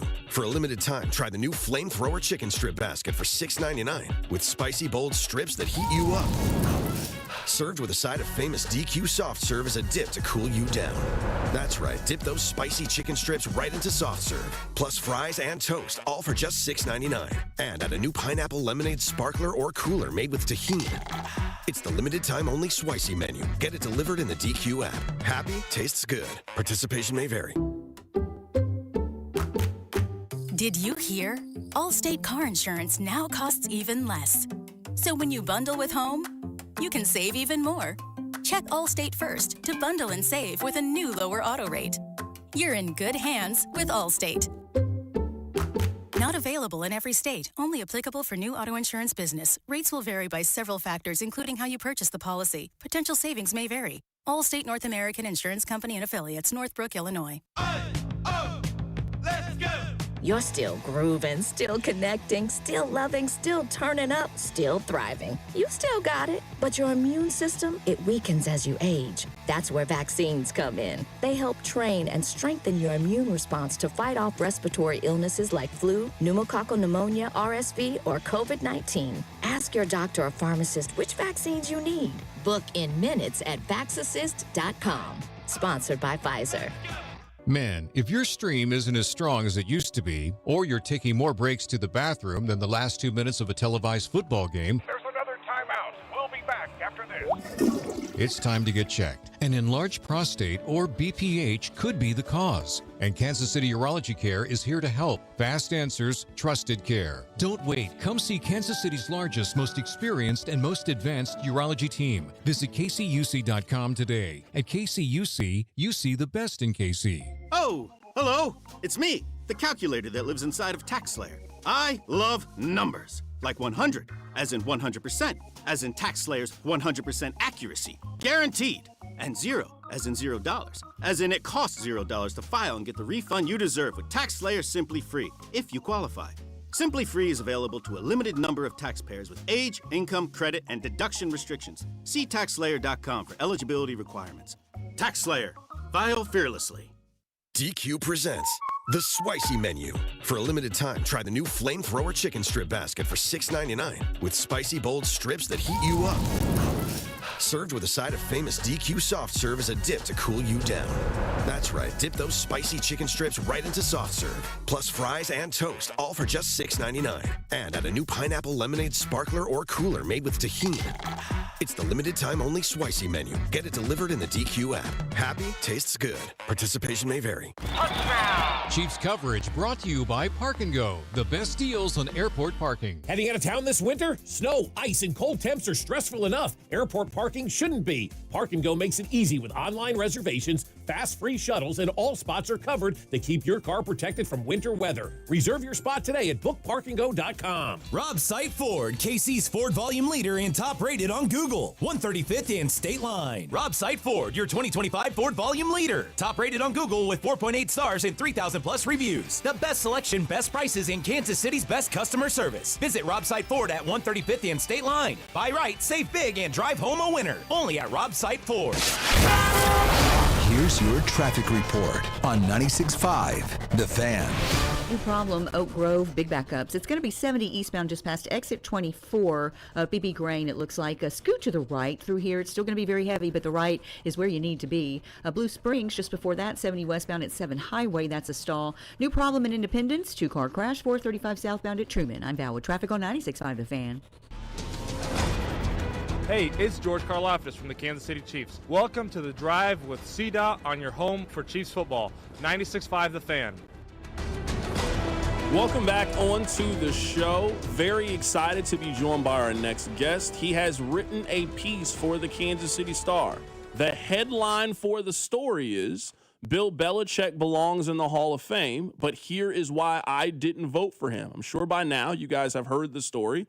Bill Belichick was up for the Pro Football Hall of Fame. There were 11 people who did not include Bill on their ballot. Vahe Gregorian is one of those people. We're waiting to catch up with him coming up momentarily. Rob is getting him on the phone. That is the backstory. There are a lot of different reasons on why people didn't vote. Really happy to talk to Vahe about what his reasons were and why he did not cast a vote for Bill Belichick. Before Vahe calls in, I want to play for you guys what Tom Brady had to say. He responded to Bill Belichick not being on this year's ballot and not being a first ballot Hall of Famer. I don't understand it. I mean, I was with him every day. If he's not a first ballot Hall of Famer, there's really no coach that should ever be a first ballot Hall of Famer, which is completely ridiculous because people deserve it. And he's incredible. There's no coach I'd ever want to play for. I'd rather play for. If I'm picking one coach to go out there to win a Super Bowl, give me one season, I'm taking Bill Belichick. So that's enough said. There's nothing outside of that. You know, again, when it comes down to votes and, you know, popularity and all that, like, you know, then welcome to the world of voting. And you may as well go, you know, try out for the Oscars or whatever and, you know, get a big panel to tell you if you're good or not. So it's the way it works. And that's, unfortunately, you know, he's going to get into the Hall of Fame. In the end, I'm not worried about that. You know, and a lot of times in life, you know, for all of us, you know, things don't happen exactly how you want them on your timeline, but we'll all be there to celebrate him when it does happen. And he's going to have a huge turnout from so many players, coaches that appreciated everything that he did and the commitment that he made to winning and the impact that he had on all our lives. And that'll be a great celebration when it happens. That was Tom Brady on Bill Belichick not being voted for into the Hall of Fame on the first ballot. One of the people who did not include Bill Belichick on their ballot joins us on the show, Vahe Gregorian of the Kansas City Star. Vahe, man, happy to have you on today, man. Hey, Carrington, great to be with you. Tough act to follow with Tom Brady, but do what I can. So let's just start with this. I'm sure by now you've been asked this question a million times. You wrote an article about it. Why did you not include Bill Belichick on your ballot? Yeah, I think I'll simmer it down to a couple quick talking points, I guess, just to get it out. First of all, he obviously deserves to be in the Hall of Fame, and I'm not sure anybody could really be more credentialed than him. There is a far more dynamic and nuanced system in place than I think most people realize. If I had a chance to just vote up or down on Bill Belichick, I would have voted him in for sure. But the fact is, we are left to vote up to 3 guys out of 3 different categories that include 3 senior players, a coach, and a contributor. You're allowed to vote for 3 of those 5. I went into the deliberations, which last several hours, sort of assuming I would vote for Belichick and Roger Craig. I found myself greatly persuaded by each case, felt myself wanting to vote for all 5, and also felt myself thinking about a reality of the seniors, which is if they don't get in now, it basically becomes a lost cause. They will never get in. Most seniors that have made it in have had a long, gnarly road, and it's not really about, does somebody have to wait a long time? I've seen people say that. It's not about the wait. It's about whether you deserve to be in and whether you go back into the abyss of dozens of highly qualified candidates who've been like all-decade players that aren't ever going to be heard from or seen from again. We've seen that probably with Albert Lewis, Otis Taylor, and probably Jim Tyrer now. So I just felt like I felt duty-bound to think about the last chance instead of just the immediate coronation of Bill Belichick, who, again, absolutely deserves to be in, I believe is imminently in. And I will say also, I was stunned to see he didn't get in. I really thought that most people were going to vote for him. I think most people probably did. I don't know if we really know those raw numbers. But as you guys may or may not know, this was news to all the voters when it came out because we aren't given the results. Right now, we're talking to Vahe Gregorian of the Kansas City Star. He is one of the voters who did not vote for Bill Belichick on the first ballot into the Hall of Fame. Vahe, I'm not asking you to name any names, but while you guys were deliberating and Belichick's name came up, was there a sentiment to not vote him in because of Spygate and the scandals that he has been attached to?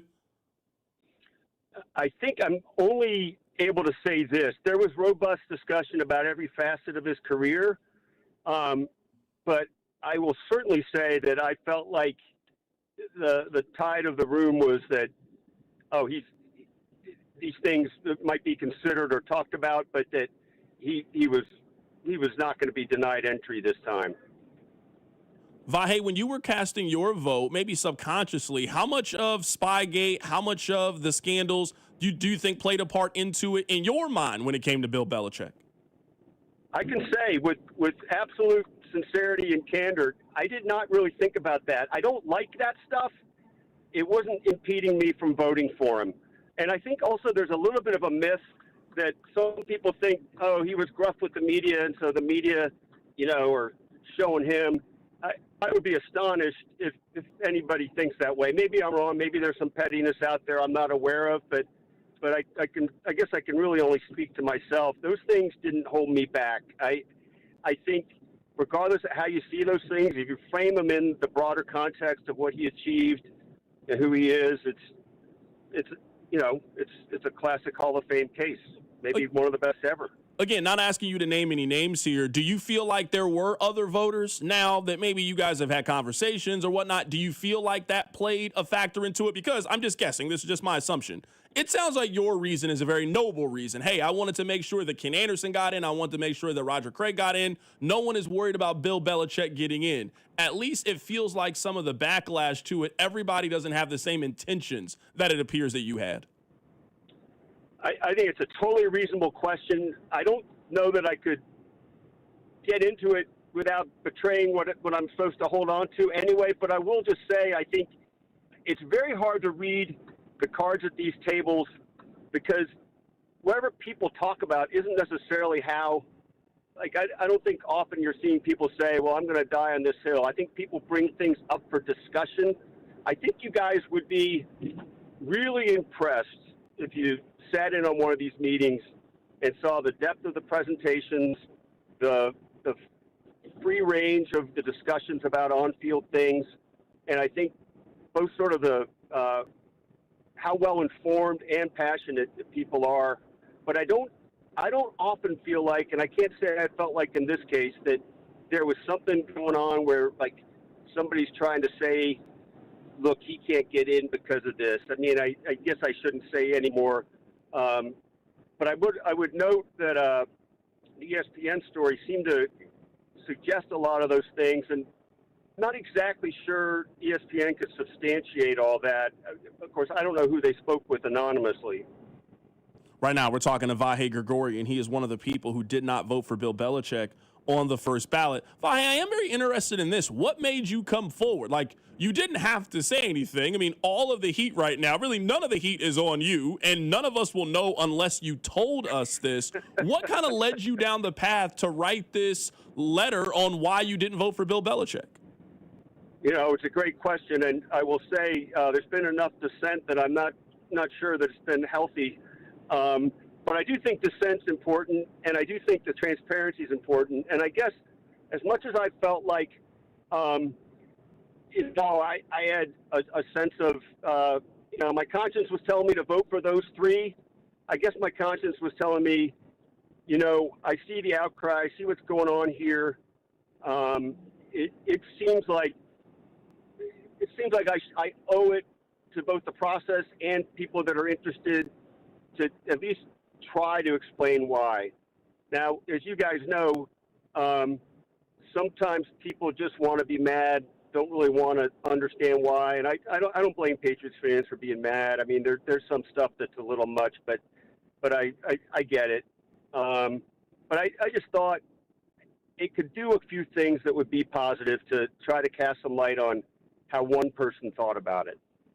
Last couple of questions here, Vahe, and we appreciate your time. The first part is, you mentioned it, you're on social media, you're very socially media aware. You've seen the backlash. People say you shouldn't have a vote. People have called you idiot. People have called you all kind of names. Everybody in sports sort of has an opinion about this. What do you make of the outrage about this? Because somehow, Vahe, over the last 12 months, you have changed Bill Belichick's perception. People were laughing at Bill Belichick a couple of weeks ago about Jordan Hudson and how things have gone in North Carolina. And now, single-handedly, with you voting for Ken Anderson, you have turned Bill Belichick into a beloved figure.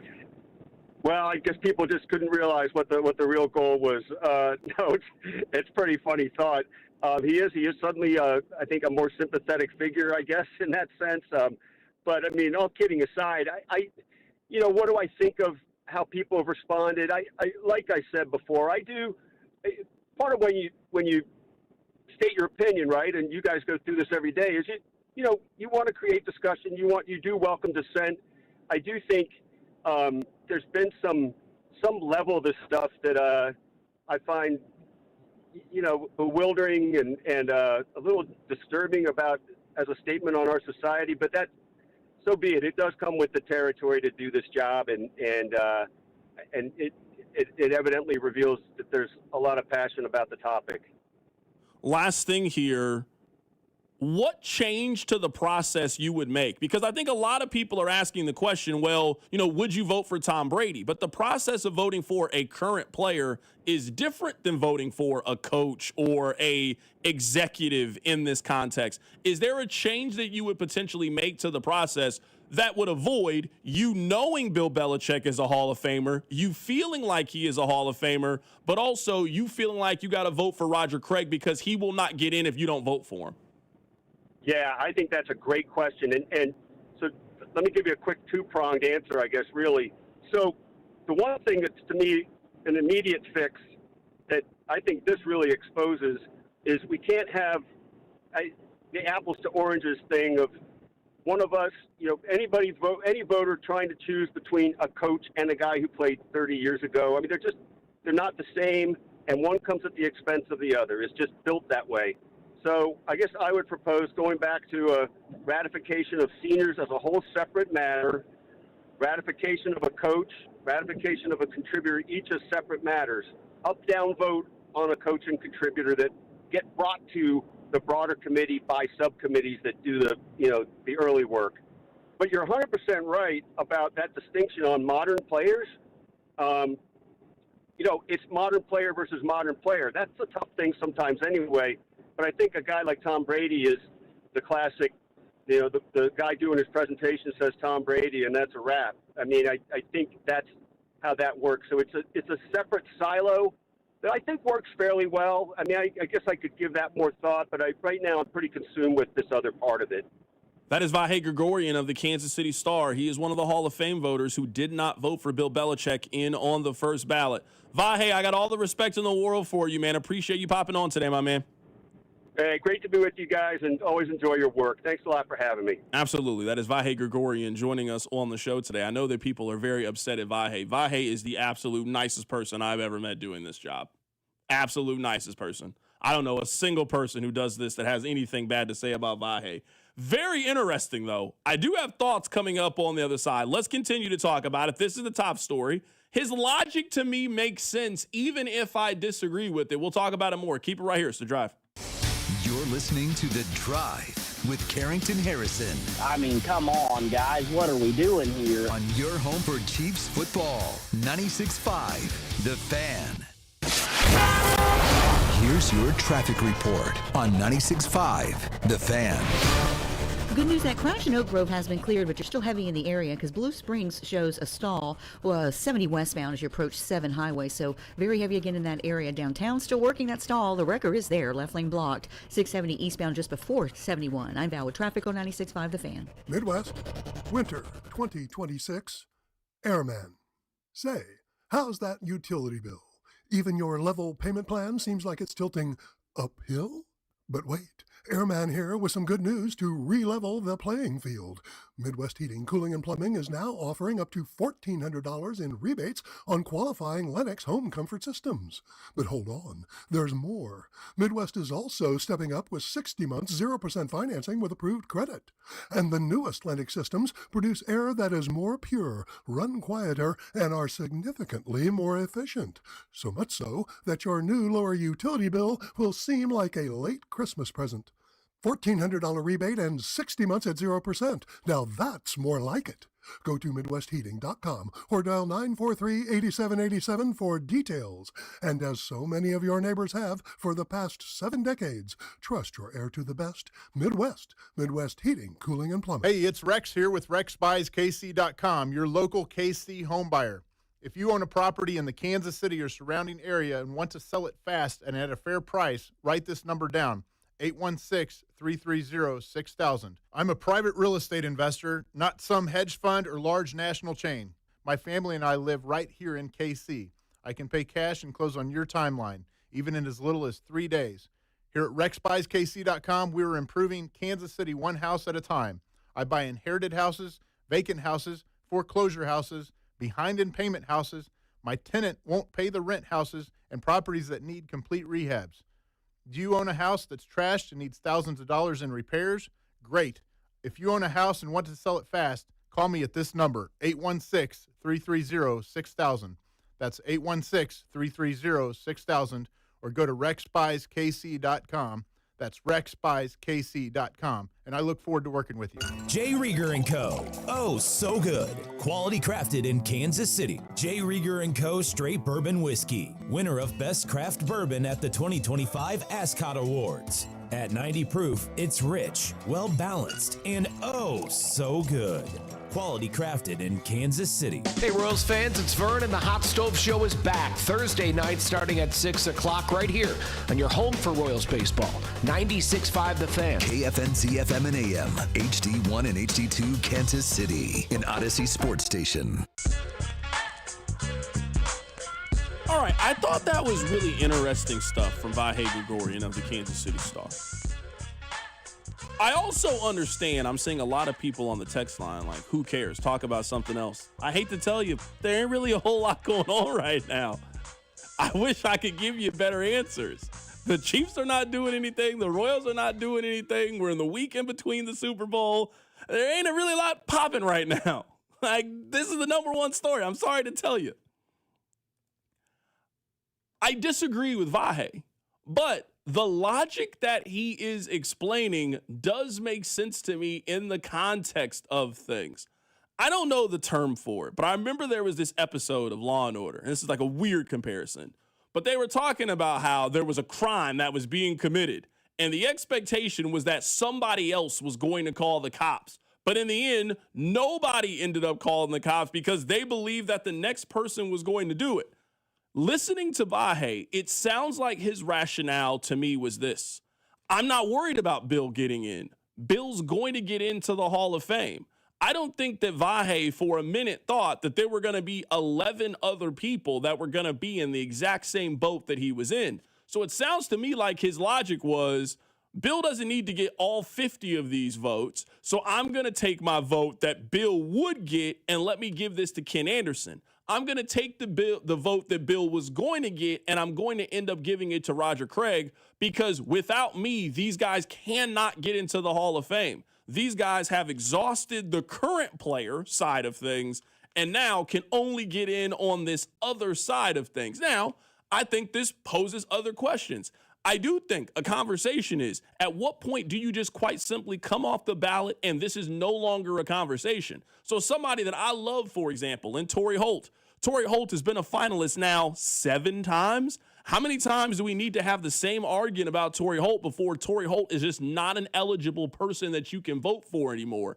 When we talk about why guys take a while to get in, well, eventually, if you get in, you are taking the spot in that class from somebody else. This is why I have always proposed this fix. Now, I don't think they're ever going to do anything this radical, but I would propose a one-time vote. Your numbers don't change. Bill Belichick is not winning more NFL games in his career. Torrey Holt is not catching more passes in his NFL career or scoring more touchdowns. The resume is the resume. So if you said no to Torrey Holt in 2021 and 2022 and 2023, why are you now saying yes to him in 2026 or 2027 when you said no this entire time? Some of this just needs to be, maybe this is the thing that gets us to just reconfigure the way that we do this thing. So people like Vahe, like I believe Vahe, maybe you don't believe him, maybe you think he's an idiot, you're entitled to feel how you feel. I don't believe that him not voting for Belichick was done with malicious intention or he was deeming it to be a penalty for his participation in Spygate. It sounded to me he was thinking, well, this guy's going to get in anyway. He's going to be a first ballot Hall of Famer. So let me try to take care of some other guys who need my support more than Bill Belichick needs my support. That's the logic that I heard. So if your stance to that is, and I get it, that shouldn't matter. Vote for the guys that you think are Hall of Famers. Great. I'm with you. That's what I would follow. But I also understand being in that position and you feeling like, man, I think Roger Craig is a Hall of Famer. There is no momentum for him to be a Hall of Famer. Let me do what I can to try to help get him inducted into the Hall of Fame. That logic makes sense to me, even if I disagree with it. I think what Vahe did for me, and I hope it did for listeners too, is shine a light on how this process is kind of complicated. Like, me and you have a lot of Hall of Fame arguments on the show. It's fun. It's a tenet of sports talk radio. But one thing that we don't have to do is vote for 3 contributors, 3 coaches, 3 modern players, 3 senior guys. That is not how I imagined the Hall of Fame voting would go. It's not they hand you a ballot like it's, a political thing and you just punch your ticket, I want this person in the Hall of Fame, bing, bang, boom. There's a lot more nuance to it than at least I knew before this process.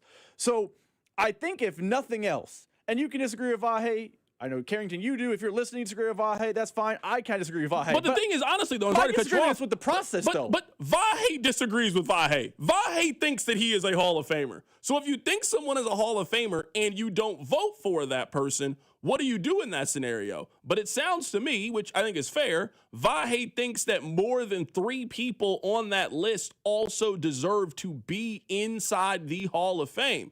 This is a thing that, For some guys, I just think it's interesting. Like someone on the text line says this, I support Vahe. If it ain't obvious, you shouldn't be in. Well, then I would say there's a lot of people that are in that I don't think. Like, you guys get on me all the time. I do not believe that Mike Evans is a Hall of Famer. There is not a scenario in which if I was in Vahe's position, I would not vote for Mike Evans to be a Pro Football Hall of Famer and can explain my logic and reasoning for why I feel that way. Anytime we have this conversation, you guys tell me that I'm an idiot for feeling that way. But that would be my logic for it. Part of what I think makes these conversations so interesting is the debate, is the back and forth. But I think what has made this one different is he is one of the obvious. There are some guys that we can debate back and forth. If you want to debate Luke Kuechly back and forth, let's do it. If you want to debate Marshawn Lynch back and forth, let's have that conversation. We all feel like there is a group of people that are over on this side for the Hall of Fame that we should never have to debate. And Bill's one of those people. Tom Brady is one of those people. Peyton Manning, Patrick Mahomes, they are some of the people that when they're, why do I even have a presentation up? If I got to have the Patrick Mahomes presentation, it's one page. I'm going to give you all the career accolades that he has. I'm going to have to scroll down on the page, but that's it. I don't got to show you anything else. It's Patrick Mahomes. That's it. I think somebody said, and Rob, you can find the story. I believe this exists. Whenever somebody had to do the Peyton Manning presentation, they literally stood up and said, come on, guys, it's Peyton Manning, and sat back down, and that was the entire presentation. I think Bill's in that category. It's Bill Belichick. But I do think in all the criticism, and I'm some of those people, man, if you've been attached to multiple cheating scandals, we can't sit back and pause for just a little bit. We can't have a little conversation at all about your inclusion in this very sacred place. Bill Belichick cheated the game of football, a game that he claims to love so much. A game that Bill, we know, is an historian, a guy that appreciates the history, appreciates the players, appreciates everything that football has to provide. He cheated the game, we believe, multiple times. Now, the reason for some of these people keeping him out of Hall of Fame, I don't think is true. And I've told you guys, I don't like the selective morality. I don't think that Vahe was practicing selective morality when it comes to this. I think genuinely, I believe him. Hey, these other guys were not going to get in. I want to do my part to make them get in. Bill's going to get in. Bill doesn't need my help right now. Which we can disagree, but that is a very interesting reason to me on the why. I also think for me, and I agree with you, this shined a light on the process is clearly too complicated. Like, Vahe should not have been put in a position where he has to decide, hey, this guy, like Roger Craig, by the way, Roger Craig should be a Hall of Famer. If Roger Craig is on one of his last ballots, he's a senior member, he's been waiting for 40, 50 years, I have to now make a decision between Roger Craig and Bill Belichick. The system's no good. You can disagree with the Baseball Hall of Fame all you want. The way they do it is there are senior members, and then there's the Hall of Fame. Like what we voted on, not we, but voters voted on a month ago, were modern players, and then there's a separate vote for other people. Like that. That's how the NFL should work. It shouldn't be Vahe's put in a position where, hey, Roger Craig's been waiting for 50 years. I think he's a Hall of Famer, so I'm going to have to leave Belichick off my ballot to get him in. It should be two separate entities because Belichick coached in the modern era, and Roger Craig played in the 80s. He played with Joe Montana at the Niners. They shouldn't be on the same ballot at the same time. Sure, I agree. We'll see what changes the NFL Hall of Fame potentially makes. Like, they don't really have many controversies when it comes to the Pro Football Hall of Fame. Like, we might disagree with the outcome, but this is a legitimate controversy that a guy is a no doubt surefire Hall of Famer individual, and we are now he has to wait for it. Just the whole thing, none of it really makes any sense. Special thanks to Vahe Gregorian for joining us on the show. Coming up on the other side, we've been talking a lot about the Chiefs offseason and what they could potentially do. We'll continue that conversation next. Keep it right here. It's The Drive. The Drive with Carrington Harrison on Kansas City's only FM sports station, 96.5 The Fan. Sadly, football season is coming to a close, but it's the last call for football on FanDuel. One final Sunday, one last kickoff. The final chance to place your bets before the NFL season closes its tab.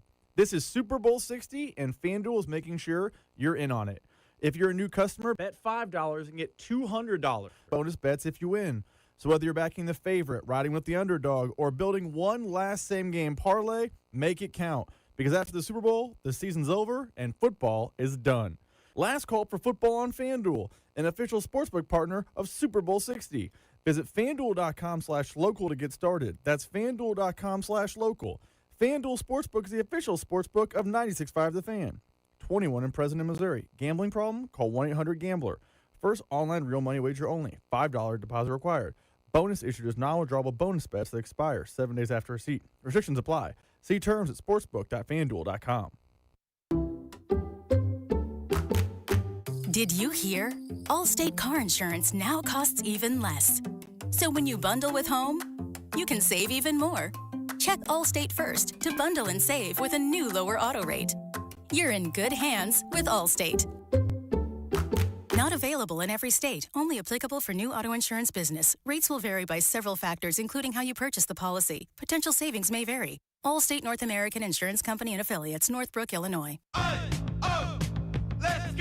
You're still grooving, still connecting, still loving, still turning up, still thriving. You still got it, but your immune system, it weakens as you age. That's where vaccines come in. They help train and strengthen your immune response to fight off respiratory illnesses like flu, pneumococcal pneumonia, RSV, or COVID-19. Ask your doctor or pharmacist which vaccines you need. Book in minutes at VaxAssist.com. Sponsored by Pfizer. My ride smells just right, just right, just right, just right. Y'all gotta try that Febreze car.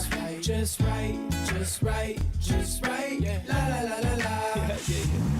With up to 40 days of consistency, all over Febreze car clips right on your vent. You know my car's my happy place. Keep that smile on my face when it smells just right, just right, just right. Yeah. Breathe happy Febreze. La la la la. Are you 50 or older? This news is for you.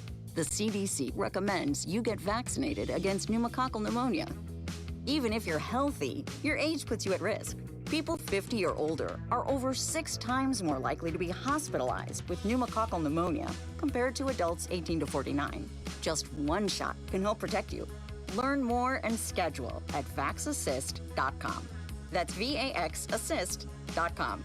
Sponsored by Pfizer. Men, it's the new year, and for many of us, it's a time of deciding to make positive changes in our lives. This is Jeff for Heartland Men's Health, and if you're suffering with erectile dysfunction and are tired of the frustration and embarrassment ED causes, you should call Heartland Men's Health today, because there probably isn't a better resolution you can make than to be done with ED. You see, ED doesn't just affect you, it can also affect your partner, even if they don't talk about it. But here's some great news. If you're like most guys, the treatments at Heartland Men's Health will give you back your sex life, because our protocols have success rates that work in well over 90% of cases. Seriously, you might even find you're performing like you haven't in years. So, make an appointment and get ED out of your life. Your initial visit is only $99 and includes blood work, a medical consult, and if medically advised, a test dose. And if that test dose doesn't work in the office, your visit is free. Call 844-447-6600 or go to heartlandmenshealth.com. That's heartlandmenshealth.com. We have 3 offices: Overland Park, Independence, and North Kansas City. I'm Bob Burke,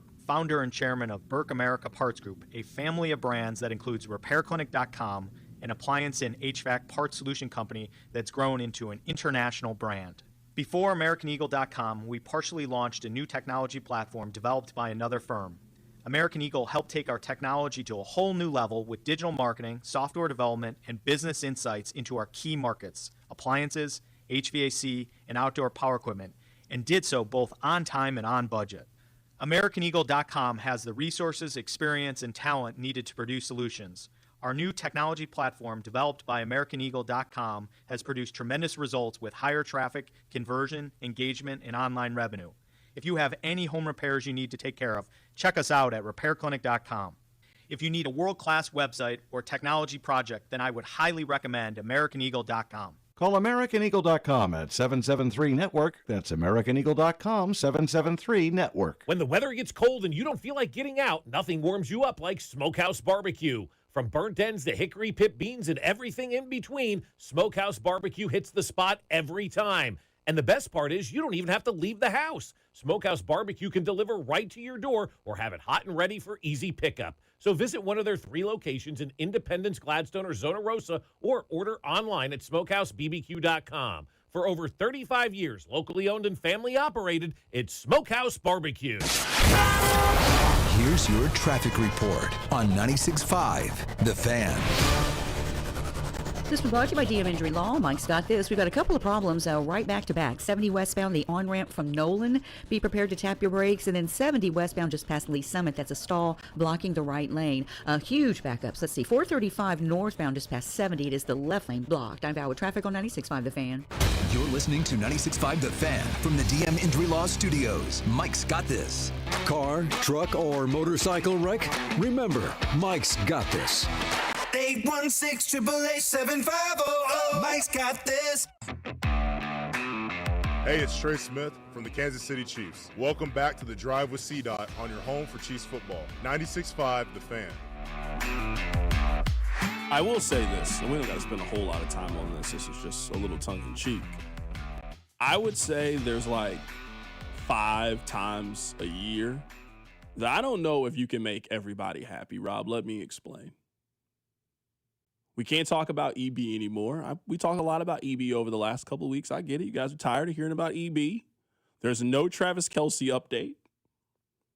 There's no update with the Royals in their stadium. And Darren Peterson is always hurt in some capacity. We need a Chiefs player to do something illegal. That's what we need. You guys want to spice up February? One of the Chiefs players need to get in trouble. That's what we need.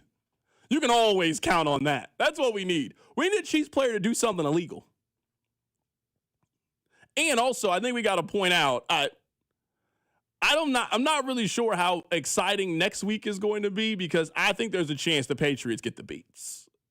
I think we could be looking at a 31-10 shellacking in front of everybody, which is something you guys should be used to. You saw that last year. We might be in the exact same place as last year. One of these teams might get beat down, and I think we know which team it might be. So, I wish that we lived in more exciting sports times right now. You got to tell the Royals to make a trade. You got to save us from the dog days. You got to tell the Royals to go do something, go get a left fielder. You got to tell one of these Chiefs players, they got to go run a red light. They got to have a little sticky icky in the car. We need something sizzling. We need something new and exciting to discuss. They ain't giving us nothing right now. I can't make the news. It is an absolute barren wasteland of things to talk about right now. Because you're right. Somebody said we're not talking enough about Tyquan Thornton. That's why I'm taking off tomorrow.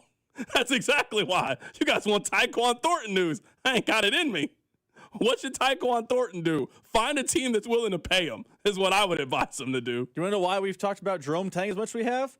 Ain't nothing else going on.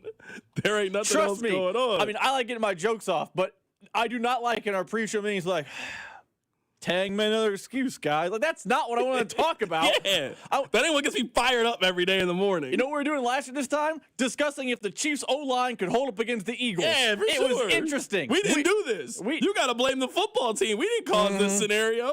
I would have told the Royals to make a trade by now. If it was up to me, I'd have been told them to make a trade. I'm sorry. Bill Belichick conversations, you're going to get them, and you're going to like them. So the question about Tyquan Thornton, I just want to tell you guys, I am on Pro Football Focus right now, and they are ranking their free agents. They have Tyquan Thornton at 128th. So I just want to go ahead and throw that out there. They have him below Isaiah Pacheco, just as a frame of reference. So, I mean, I'm all for it. If Tyquan Thornton wants to come back on a 1-year, $3 million deal, I mean, great. I mean, I won't be devastated if Tyquan Thornton is not back, but Tyquan Thornton, he is a player that I would be all for Tyquan Thornton coming back. That gets my Carrington seal of approval. I mean, I don't want that to be their biggest move on offense, but you will hear no complaining out of me if the Chiefs bring back Tyquan Thornton on a reasonable 1-year contract as a deep ball, go-get-it home run threat. He proved himself very valuable this year to do that. See, this highlights your point. We're going to really talk about if the Chiefs should or shouldn't keep their 5th wide receiver. I mean, he's fine, but he is not a cure, and nor is he the problems. Yes, me and you on the same page. Bring Tyquan Thornton back. But if that's what the text line suggestion for topics are, that just proves we're in a deep freeze. Not the actual freeze outside, a deep freeze of things to talk about. Yeah, no, and for sure. And someone on the text line says, C-Dot, you can never go wrong with NFL draft talk. We got 88 days until the NFL draft. 88 until then. We ain't even got to the combine yet. They ain't even got to the Senior Bowl yet. I ain't got it in me yet. Not to really break down the draft. When we're there, we're there. We're working on some big stuff for the draft because it's a big thing. 88 days, we just got to keep coming up with draft hypotheticals. Hey, man, don't be mad at me. Be mad at Patrick Mahomes. Be mad at Andy Reid. They failed us all this year. They failed us all. We used to didn't have these conversations in January. They were fun and exciting times. Now we're talking about dead salary cap and restructuring deals and hypothetical trades for Chris Jones. This isn't how I planned on spending my day. Listen to this when it comes to Trent McDuffie. This is what Mike Ginnetti said. This is what he thinks the trade value is. Yeah, probably the two with some sort of swap in the back end to make Kansas City happier. I don't think we and by the way, the Sauce Gardner trade is not going to be a good count for anybody right now because it's looking pretty ugly out of the gate. So I don't think we're in that range just yet. But look, demand helps. A bad draft helps. You never know where it's going to get to. So you kind of hold your cards and wait for the best offer to come in because they can handle where they sit with him financially right now as long as he's willing to play ball. Let me ask you this question, Rob. You know what? I determined a while ago that I am not going to use the Saints as our random NFL team anymore. We always use the Saints.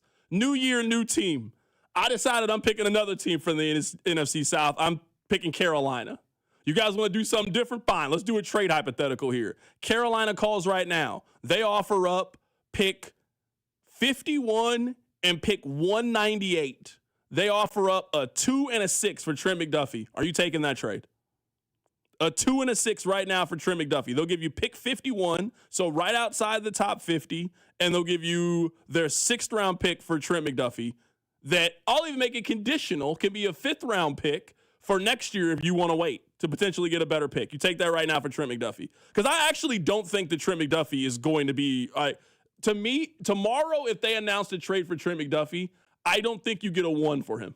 And I love McDuffie, but I don't know if you get a 1 for a guy that the league doesn't think can cover number 1 wide receivers on the outside and for all his strength. Clearly struggles with bigger physical receivers. We've seen him get cooked by Nico Collins. I've seen him get cooked by A.J. Brown. I think we know the kind of guys that he can cover and the guys that he can't cover. I just don't think that guy goes for a 1.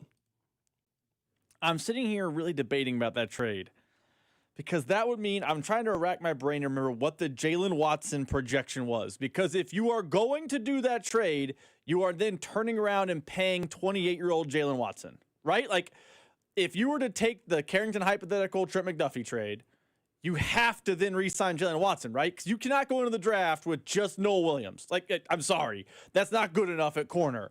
You can't trade away a player and be like, now we're deficient at edge rusher, we're deficient at corner, we're deficient at running back, we're deficient. You can't keep piling up needs for draft season. So I don't know I do that trade because I don't know that extending Jalen Watson is something that I would do as a general manager. That's no disrespect to him as a player.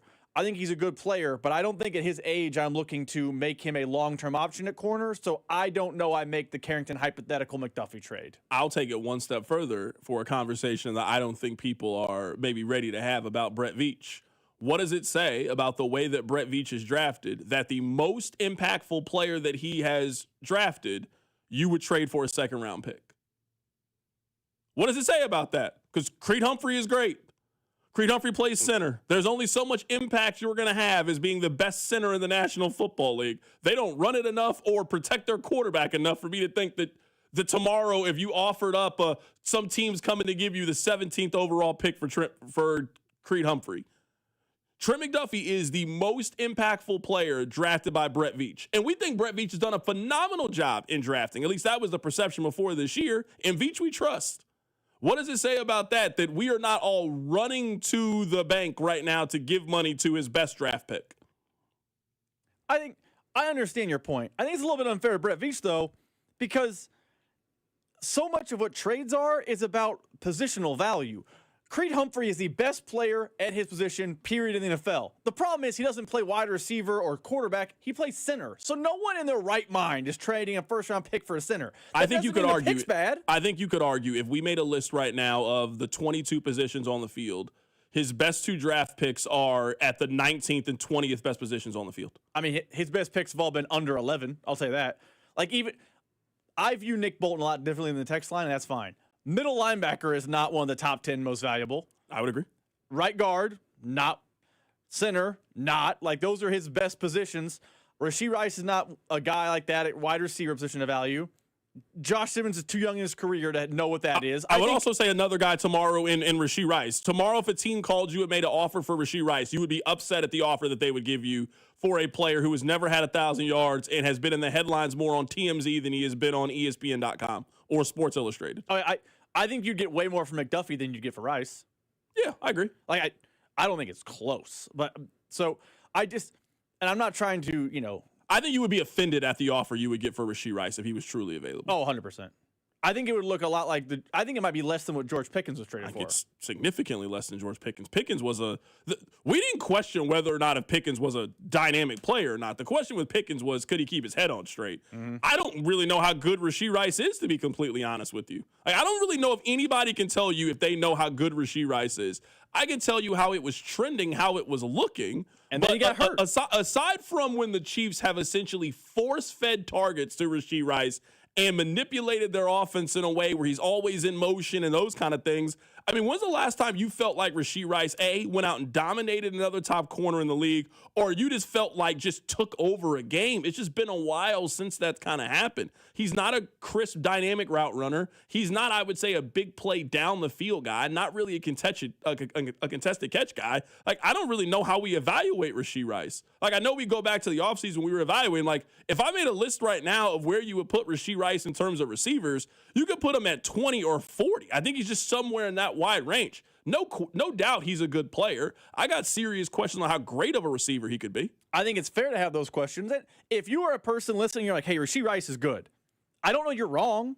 He had a 900-yard year as a rookie. Like, that was a productive wide receiver that was trending in the right direction, then his knee exploded. I don't care how his knee exploded. His knee exploded. Patrick Mahomes caused it to happen. Doesn't matter. It still happened. He was hurt. Yeah. Hurt is hurt. The 6 games is all his own fault. So I also think, and I'm not the world's biggest Rashee Rice fan, if you are a person who thought in week 13, man, it is so frustrating. The Chiefs are so bad against man-to-man. You can't turn around and tell me Rashee Rice is a good wide receiver. Because wasn't that the big talking point? Remember the Chiefs were kind of in it. They were like the 8th seed, and people thought, oh, they can get in. And I remember Nate Taylor was on this show. Josh Prisco was on this show. This team struggles against man-to-man defense. Justin Jefferson doesn't struggle against man-to-man defense. I'll take it one step further. If Rice is the receiver you thought he was going to be, they would have made the playoffs last year. I'll take it that step further. Because even with Mahomes' injury, I agree. I mean, even then, their offense, it ain't like their offense was dynamic when he got hurt. Like, their offense was struggling before then.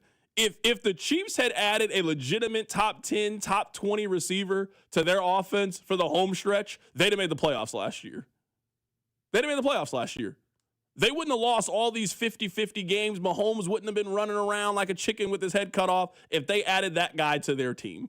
So, yeah, if he was truly on the market, you're not getting a first, you're not getting a second, you might get a 3rd-round pick. He is a hurt wide receiver with off-the-field issues entering the final year of his contract, and you're not sure if you want to pay him. That guy ain't super valuable on the market.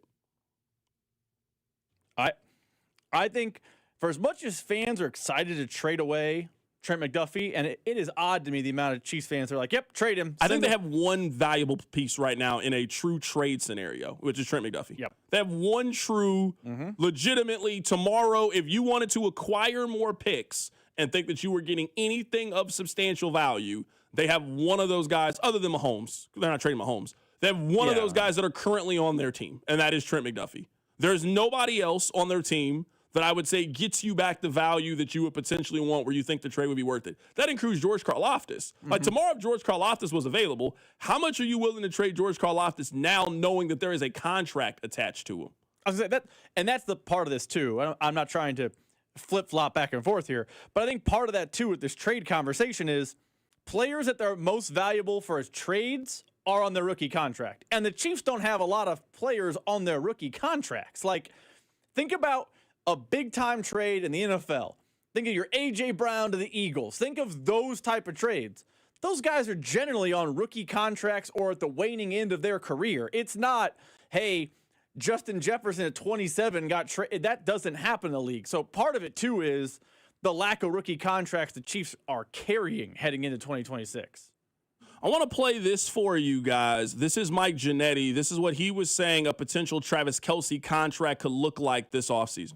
He had 30 less targets in 2025. So there's no question that he was used less, obviously, for obvious reasons. He's getting up there in age. But the efficiency is right there, if not better than it's been over the past 3 to 4 years. So they found a way to make it work, even though it didn't seem like he was this stellar standout tight end anymore. And I think they can certainly do that again in 2026. But that comes with a pay cut, of course. So he's not going to be a $17 million player again going forward. We've got him at about $10, $11 million. That feels right. And if you want to make that 8 with some incentives, I think maybe a lot of people sign up for that. So still pretty useful, obviously very talented, and useful to this offense specifically, of course. Am I wrong in thinking that if given the option, I'd rather have Isaiah Likely on the team next year than have Travis Kelce? I understand that they are not going to make that pick.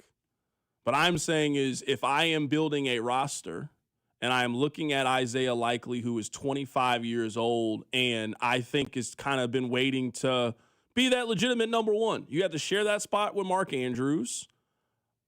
I think in an offense in which he was used correctly, in a passing style offense, I think Isaiah Likely could be a really dangerous player. Am I wrong that next year, if you were telling me the option is bringing Travis Kelce back on a 1-year, $12 million deal or signing Isaiah Likely, I think I'd rather have Isaiah Likely back next year than have Travis Kelce. That's interesting because on the surface, I agree with you, but I wonder how much that the fact of if they gave the ball to Isaiah Likely as many times as they give to Travis Kelce, I think Isaiah Likely would be as, if not more productive than Kelce was this year because of his age. But if it is going to be the true pass catcher 2, offensive weapon 3 conversation that we've been having with the Kansas City Chiefs now for 2 years, hey, can they get the most out of Travis Kelce by having him be like a number 2 or a number 3 or a piece and not the focal point? I think for that role, Kelce is better, but I don't know that role is what they're going to do from, the tight end position. I don't know. Yeah, I just look at Isaiah Likely, and I'm not saying he can be Travis Kelce. Like, I'm not insinuating that at all. I mean, with 100 targets, I think he could be. Yeah, but to me, this is just the kind of player that I would like for them to go out and get. Isaiah Likely is 25 years old. He's 26 years old. He's, you would think, in theory, entering the prime of his career. He hasn't had an injury issue. That's a guy that if you could add in your offense, big, physical, you could maybe save a little bit of money, spend the money elsewhere. Like, this team could really reimagine their offense this season if they really wanted to reimagine their offense. I want them to invest in the running back. They got a chance to invest in the running back. You can go get Breece Hall. I want them to get younger and cheaper at certain positions. Man, one of those positions is tight end. Isaiah Likely is 10 years younger than the current tight end that they're talking about bringing back, and you can get him for a cheaper contract. So maybe next year, to your point, Rob, maybe Isaiah Likely would only have 600 yards in your offense. You also wouldn't throw it to him nearly as much as you do. So, yeah, like, they're going to get less production from the tight end position next year if they move on anyway. But, I mean, the most targets that Isaiah Likely's got in his career is 60. So if you're now taking those targets, let's say you now give those targets more to Rashee Rice because he's healthy, more to Xavier Worthy. Let's see what else they could possibly do at free agency. Just being younger, more athletic at the position, I think, could radically help this team and really give them some of the speed and physicality that I think they need.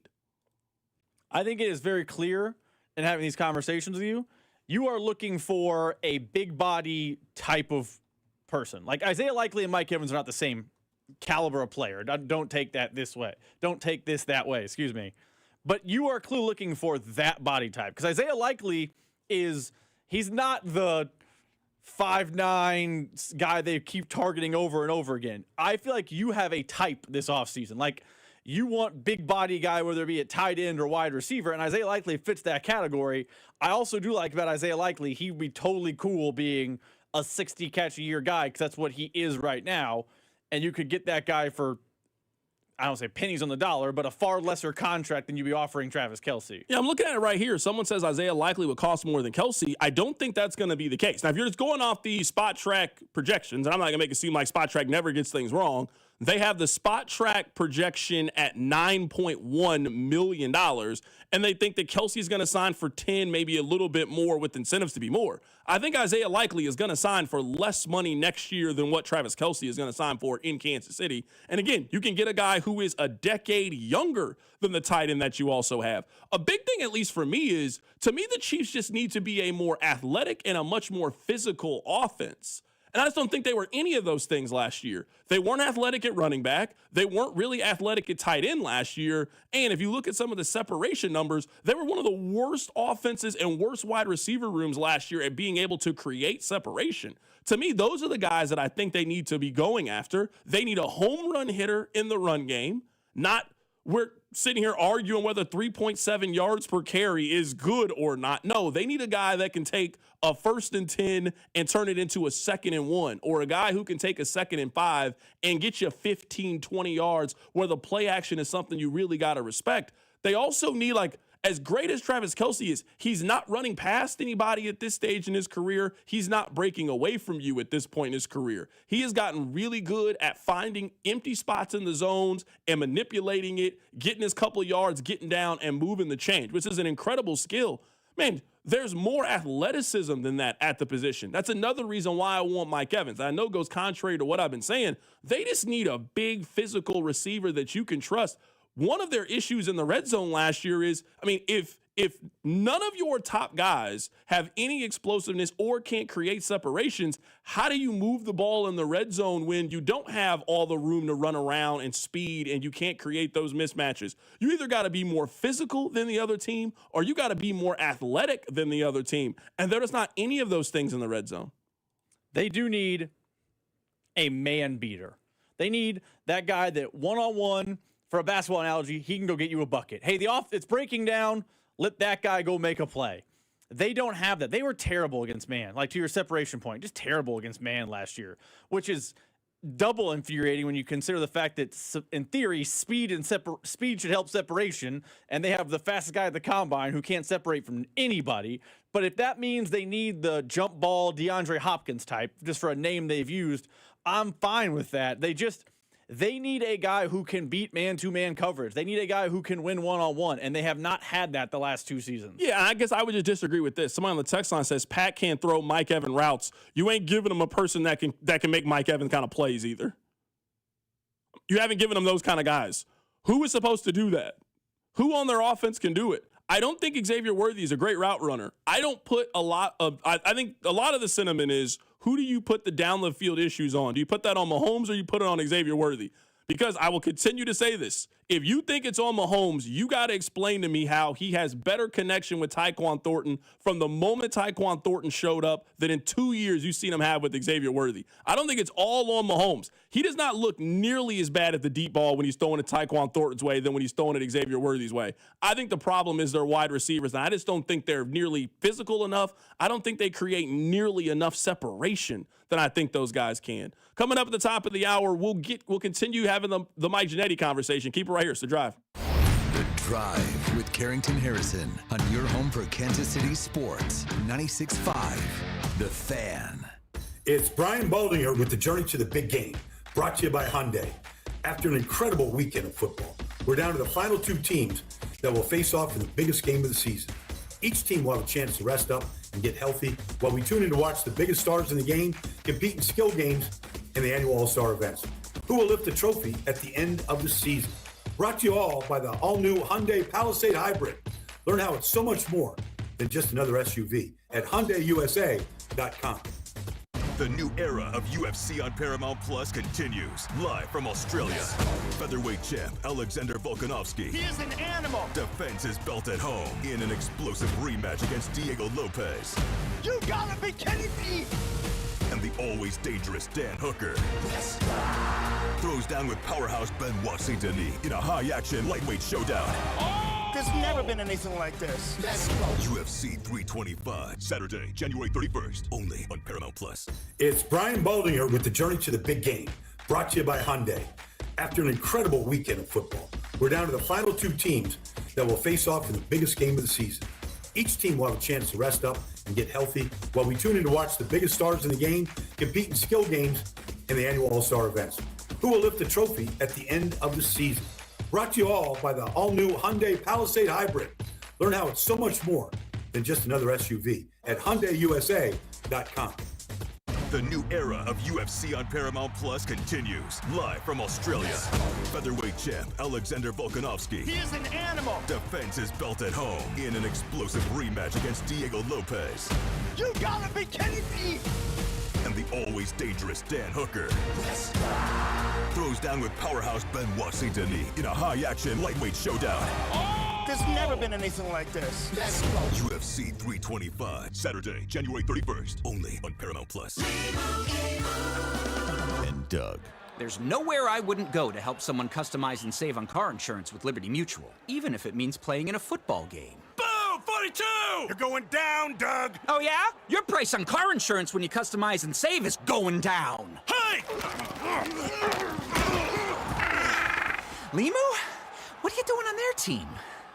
Only pay for what you need at libertymutual.com. Liberty, liberty, liberty, liberty. The big game is here, and it's time to elevate your game with Circa Sports. Dane and Hughes here, and Circa Sports isn't just sports betting, it's sports betting the way it should be. The big game requires a big betting menu, and Circa Sports has you covered. From player props to game scenarios, Circa Sports has it all, including our fan favorite Circa Squares menu. Instead of picking your big game squares randomly, choose your numbers and place your bets. Download your new bookie today and visit circasports.com. Must be 21 or older. Gambling problem? Call 1-800-GAMBLER. That's the sound of James adding long-lasting Gain scent boosters to his laundry this morning. Several hours later, James sniffs the irresistible scent of Gain on his shirt. Gain. Several hours later, James has even caught the attention of his mother-in-law, and she never gives him attention. Ooh, you smell amazing, James. Oh, thanks, Mom. I love you too. I never said that. Add Gain scent boosters to your laundry. Add joy to your day. Welcome back to Winter Hack Radio, the place for clever hacks to survive the season. Icy driveway? Well, try spreading sand or birdseed to help with traction. Snowy puppy paws? Well, grab a whisk, brush it off, done. Catch COVID-19? Well, just get... Actually, there's no hack for COVID-19. But if you test positive, prescription medications for COVID exist. Ask your doctor if they're right for you. Visit PfizerForAll.com to learn more. Sponsored by Pfizer.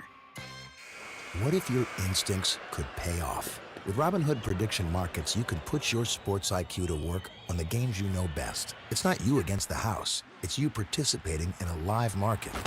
Buy or sell your predictions all game long. Trade every play with Robinhood.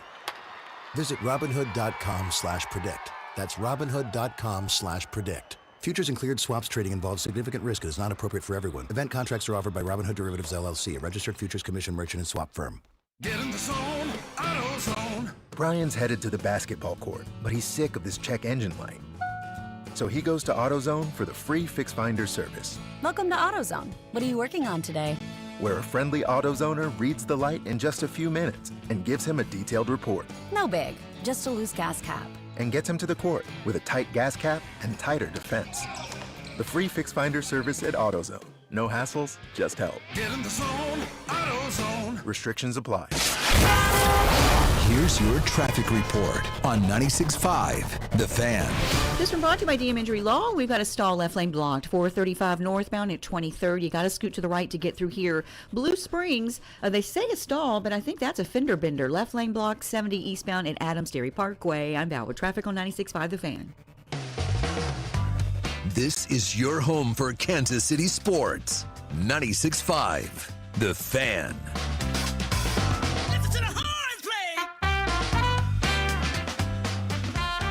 Rob, I am interested to get your thoughts on this.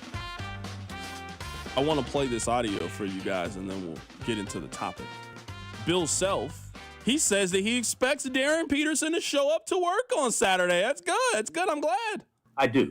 Now, has he been 100% up until this point? Not 100.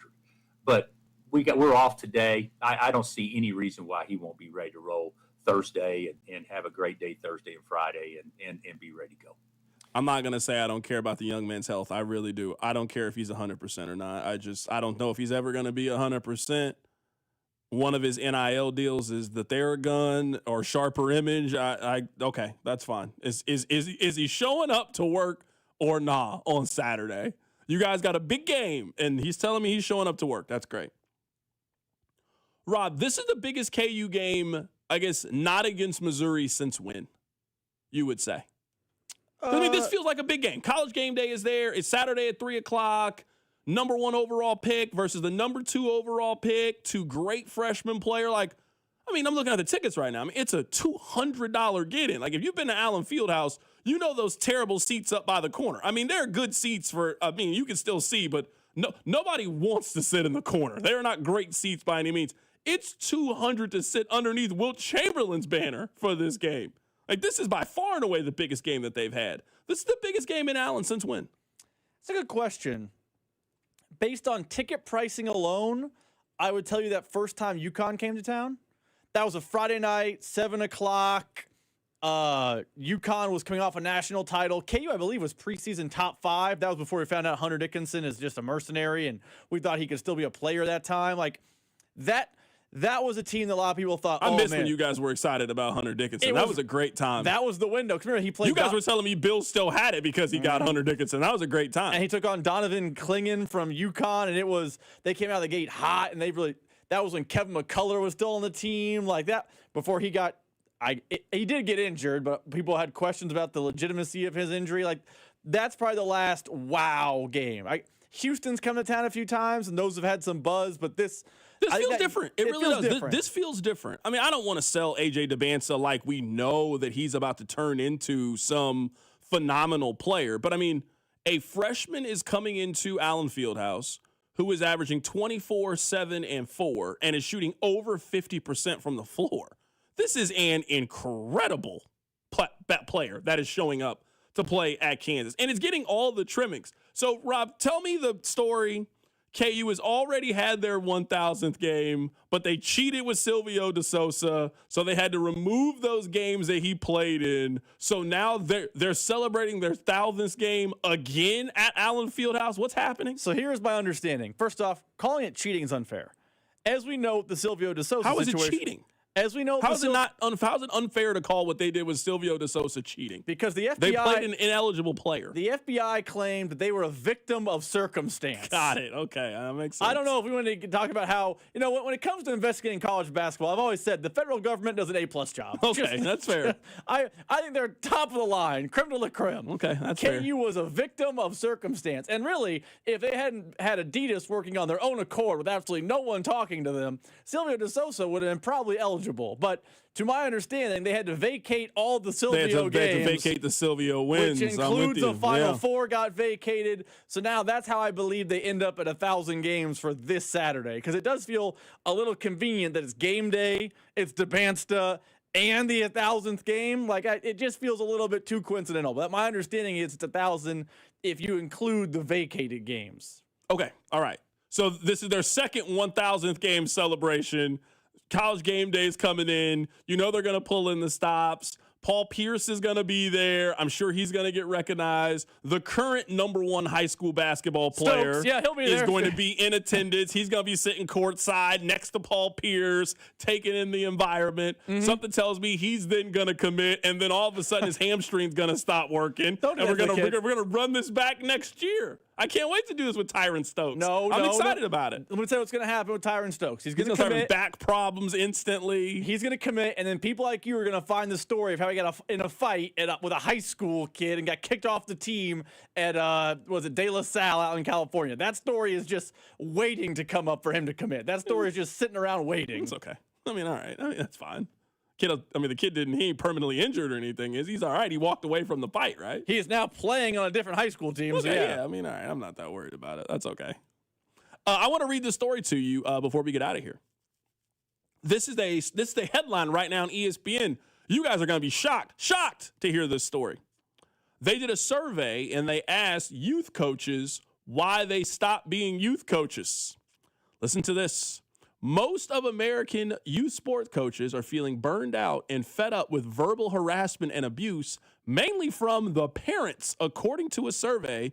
The challenges of managing parents was ranked number one of the top reason that coaches quit coaching. Quote, they create tension. They instill distrust. They are far worse than the children. It then continues to go down the list. They surveyed 50,000 people, and more than 40,000 of those individuals, they cited unruly parents attending the games as the biggest impediment to their job satisfaction. And then went on other things of other reasons why.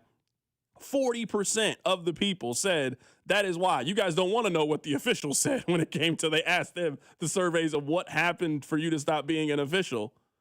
I want to say this very, very clear as we are heading into the 5 o'clock hour. By far and away, the worst thing about youth sports are the adults. It's not even close. If we were playing Family Feud, it would be 98. 98 out of 100 people said that. The worst thing about youth sports are the parents. They are. 100%. The reason your kid doesn't love basketball or football nearly as much as you would want them to, I'm here to tell you, you are the reason they don't love it nearly as much. They like it. They like playing it with their friends. They like going in the backyard and shooting hoops and doing all those things. You've ruined it for them. You have. You've embarrassed them. They just want to play the game. You're yelling at the coach. You're yelling at the official. Now they're embarrassed because mom's up there screaming at the ref or screaming at the umpire. Now they don't want to play anymore. You're screaming at the kid. Yeah, this doesn't surprise me. It shouldn't surprise you either. Parents, they create tension. They instill distrust. They're worse than the children. We're the adults, right? We got to be better. We got to be better. Well, don't we say that we want society to be better for our kids than it was for us? You remember Timmy's dad that you thought was annoying when you were growing up, when you were playing basketball and you thought Timmy's dad was annoying? You grew up to be Timmy's dad. How does that feel now? That's a full circle moment. That's who you grew up to be. You said you would never grow up to be Timmy's dad. You're Timmy's dad. You're the one arguing with the referee at the 6th grade basketball game because you want them to call travel every time down the court. You've ruined it. I wanted to read that to you heading into 5 o'clock. Your kid loves basketball. Your kid loves baseball. They hate the way that you treat it, and that's why they quit playing. I just wanted to pass that message to you. We'll get back to the Chiefs. Take it right here. It's The Drive. The Drive with Carrington Harrison on your home for Chiefs football. 96.5 The Fan. Here's your traffic report on 96.5 The Fan. You got a crash in Shawnee 35 northbound just past Antioch. It is the right lane blocked. 2 quick problems downtown, 670 eastbound at 35. Move to the left. That's a stall. 670 eastbound before 71. Move to the right. The left lane blocked here. I'm Val with traffic on 96.5 The Fan. Well, the big game is right around the corner, and I'm imagining that you're going to watch the last football game of the season with family and friends. So look no further than our friends over at Gates Barbecue for party trays, which are perfect for your family get-togethers, your big game watch party, and nothing says the big game celebration like the great flavors over at Gates Barbecue that's still doing it the old-fashioned way. So stop in, grab yourself a party tray. You can also grab yourself a wing pack. You can get a 12-pack, a 24-pack, pick up some fries with it, pick up some of that class sauce. Maybe you plan on throwing something on the grill for yourself for the big game. Well, make sure the next time you go to the grocery store, you pick up some of that classic Gates sauce, also some of that classic Gates seasoning along the way. It's Carrington Harrison here telling you that whatever your big game plans are, make sure they include our friends over at Gates Barbecue. That's the sound of James adding long-lasting Gain scent boosters to his laundry this morning. Several hours later, James sniffs the irresistible scent of Gain on his shirt. Gain. Several hours later, James has even caught the attention of his mother-in-law, and she never gives him attention. Ooh, you smell amazing, James. Oh, thanks, Mom. I love you too. I never said that. Add Gain scent boosters to your laundry. Add joy to your day. Welcome back to Winter Hack Radio, the place for clever hacks to survive the season. Icy driveway? Well, try spreading sand or birdseed to help with traction. Snowy puppy paws? Well, grab a whisk, brush it off, done. Catch COVID-19? Well, just get...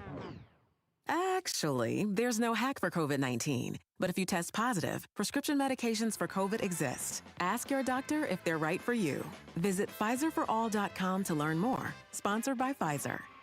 This is Kevin Harlan, and I'm here with Rob Seid of Rob Seid Ford. Fresh off a record-breaking year and a successful run at Ford's 2025 Top Volume Award. Rob, how did you do it? Kevin, it's simple. We pulled out all the stops on price, on trade values, on inventory, and made sure our customers got an experience they couldn't find anywhere else. Well, the race isn't over. 2026 is here, and you're back in the chase again. That's right, and we're going even harder this year. More inventory, more aggressive trade-in values, and a buying experience other dealers just can't match. Well, you're not just talking, you've got the receipts. Kansas City's only top-rated Ford dealer on Google, 4.8 stars with nearly 3,000 reviews. Voted best car dealership in Kansas City by KC Magazine. The recognition matters, but what actually matters is how you feel when you call or visit Rob Seid Ford. Inventory, value, transparency, and no pressure. That's why people keep coming back. Come see us at 135th and State Line or visit us online at robsight.com. Rob Seid Ford. Buy right. Drive happy. Finding great candidates to hire can be like, well, trying to find a needle in a haystack, but not with ZipRecruiter.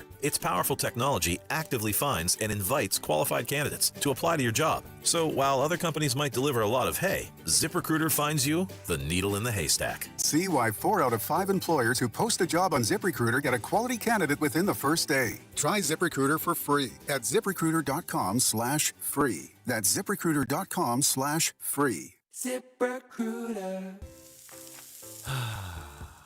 That's the sound of James adding long-lasting Gain scent boosters to his laundry this morning. Several hours later, James sniffs the irresistible scent of Gain on his shirt. Gain. Several hours later, James has even caught the attention of his mother-in-law, and she never gives him attention.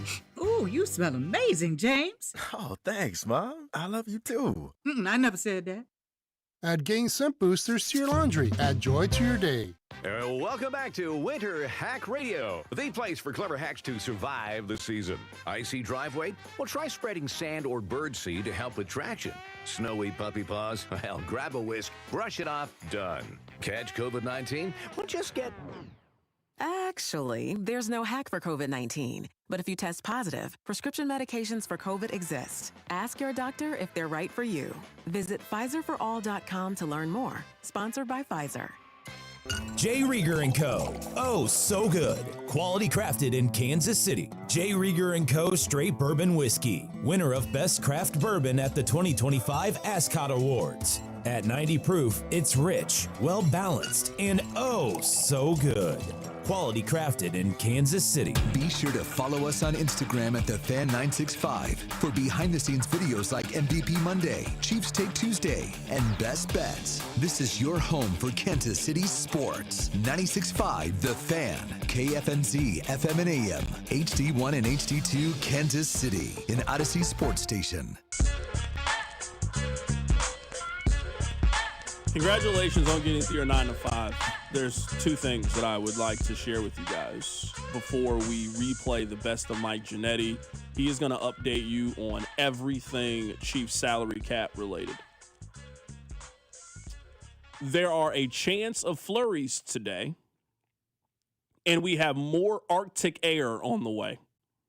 The Arctic air is supposed to be here sometime around Friday night, and it will be here until Saturday morning. They are expecting wind chills as low as -10 to -15 degrees across the Kansas City metro area, and there is between a 20 to 40% chance that we get snow. Now, they are expecting the temps to warm up a little bit at some point next week, but right now, it is going to be cold. They think that we could get a dusting to 1 inch of snow this weekend. If you're one of those 0 over 100 degrees people, we don't got to spend a lot of time.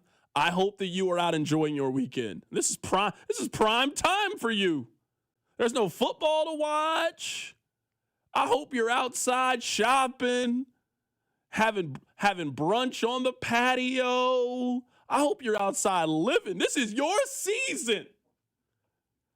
You love the Arctic air. Go crazy. Layer up. Because, you told me you could stay warm. You can always add more layers. I want you outside gallivanting. I hope you go catch a concert on Friday night. I want you to take you and your wife, want you to walk around the plaza, get you a little Cold Stone, feed each other the ice cream. Rob, do they have the little horses out there with the carriage this weekend? I want you to go get a little carriage ride, walk over there by Brush Creek. I want you to live your best life. I want you to really go out there and enjoy it. I want you to enjoy this Arctic cold air with this -10 to -15 degree wind chill. This is your time. This is what you wanted.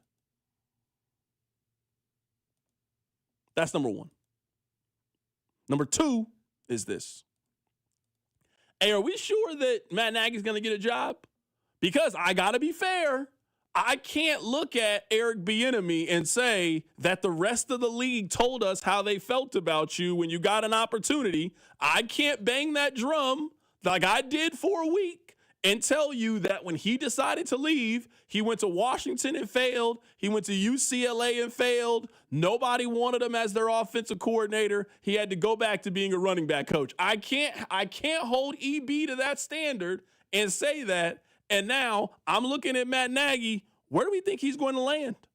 Because I thought there was a chance he got the Eagles job. The Eagles just hired a new offensive coordinator. I am here to report to you guys, it is not Matt Nagy. They hired Sean Mannion to be their offensive coordinator. Rob, is Matt Nagy going to be a stay-at-home father this fall? Because that's what it sounds like to me. It sounds like Matt Nagy going to be helping Blue Valley West and helping the coaching staff over there, offering up some input as a creative analyst is what it sounds like he's going to be doing. Where's Matt Nagy going to work? You guys hiring over at KU? Can he help you guys do something next year? Lord knows you guys can use it. What's Matt Nagy going to do? Because I don't know if he has an NFL job waiting on him. I am starting to wonder if he will have an NFL job. I guess there are a handful of offensive coordinator jobs available. The Giants is available because they didn't hire Todd Monken. The Jets is available. Those are both, Harbaugh knows Reed. Maybe he puts in a good word. I don't know. But, man, the availability of jobs is dwindling and fast for Matt Nagy. I think, to your point, you talk all the time about what the league felt about Bieniemy. I think we now know how the league feels about Matt Nagy, which is, I guess maybe this fall from grace is harder than Bieniemy. He interviewed for head coaching jobs this offseason and then is going to end the offseason potentially unemployed. That's as fast of a fall as I can remember. That's the league telling you how they feel about you. But why'd they ever interview him then? If you're the Ravens and you interviewed him for head coach, you interviewed him for head coach? Interviewed don't get hired all the time. Eric Bieniemy for 2 years was on an interview palooza, didn't get hired by anybody. At least when he failed to get the head coaching jobs, he went to NFL offensive coordinator from here. You're going to be a quarterback coach in Seattle? What's the job? The Chiefs told you your services are no longer needed in the community, and now you're looking for another job. People are listening to you, and it doesn't sound like they really like what you had to offer. That's just what it's looking like right now. You guys can tell me if I'm wrong, 913-586-7965, but, I'm looking at it right now. How many of these offensive coordinator jobs are even open? It's not that many open. Tennessee, is that it right now? Tennessee's not available, I don't think. They hired Brian Daboll. Oh, yeah, you're right. They did hire Brian Daboll. Yeah, I'm looking at it right now. Do we think the Raiders are going to hire him? They're going to hire. It looks like they're going to hire Clint Kubiak after the Super Bowl. So I don't think so, no. The Cardinals still need a coach. Maybe they go defense, and maybe they go with Shula from the Rams as DC, and then they hire him as the OC. That's a bad job, though, by the way. The jobs available right now are bad jobs. Let me ask you this. I know we got to play Genetti. Do you think that coaching for Andy Reid still has the juice? Doesn't look that way. I only ask that because, there was a time where it clearly had the juice. You remember, there was a time where we took a snapshot of the NFL and his coaching tree was everywhere. John Harbaugh, McDermott, Ron Rivera. Let me go up and down the list of guys that coached under Andy Reid. You graduated Andy Reid University. You went on and you were going to go be a head coach. Your last two offensive coordinators, once they have gotten away from you, the rest of the league has told you, hey, we don't really think you're that good. EB went and failed on his own, and he had to come back. Matt Nagy, after his contract expired, he's interviewing everywhere. Your own boy couldn't hire you. Remember, we thought he was going to get the Tennessee job because him and the general manager were so close. Your own boy couldn't even hire you for the job. And now you're sitting there and you look like you're going to be left out on the cold. You were the Chiefs offensive coordinator. Say what you want about Matt Nagy. He coached an NFL team to 2 separate playoff appearances with Mitch Trubisky. He was the offensive coordinator for a team that won the Super Bowl. And now we're looking at it right now. I don't know where he's going to work next year. I don't know if he has I don't know if he knows that he's going to work.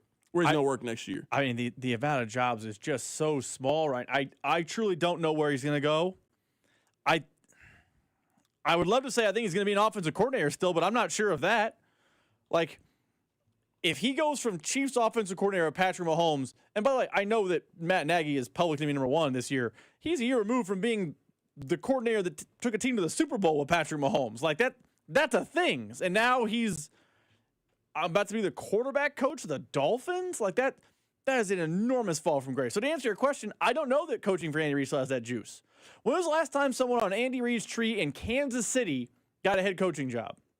Because remember, for a while, it was, man. Doug Peterson. Yeah. Was the last one. I remember for a while, they just got a coaching staff chock full of next. Remember at one point they had Bieniemy, Nagy, and Kafka all on the staff at the same time. And it was just like, matter of time before those 3 are all head coaches.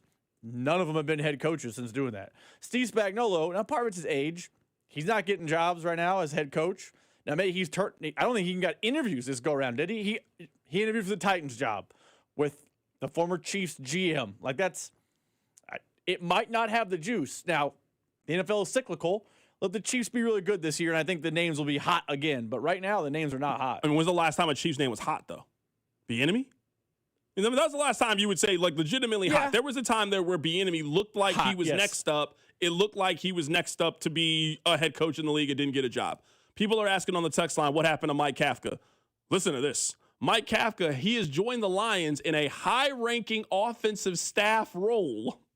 That's all it says. It doesn't say what the role is.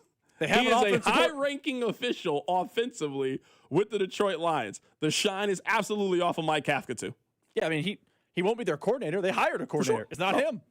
He's not their coordinator or their quarterback coach. That is important to note. He is not either one of those things. He is a high-ranking offensive staff role. This sounds like something they give you in the government. Like, what do you do?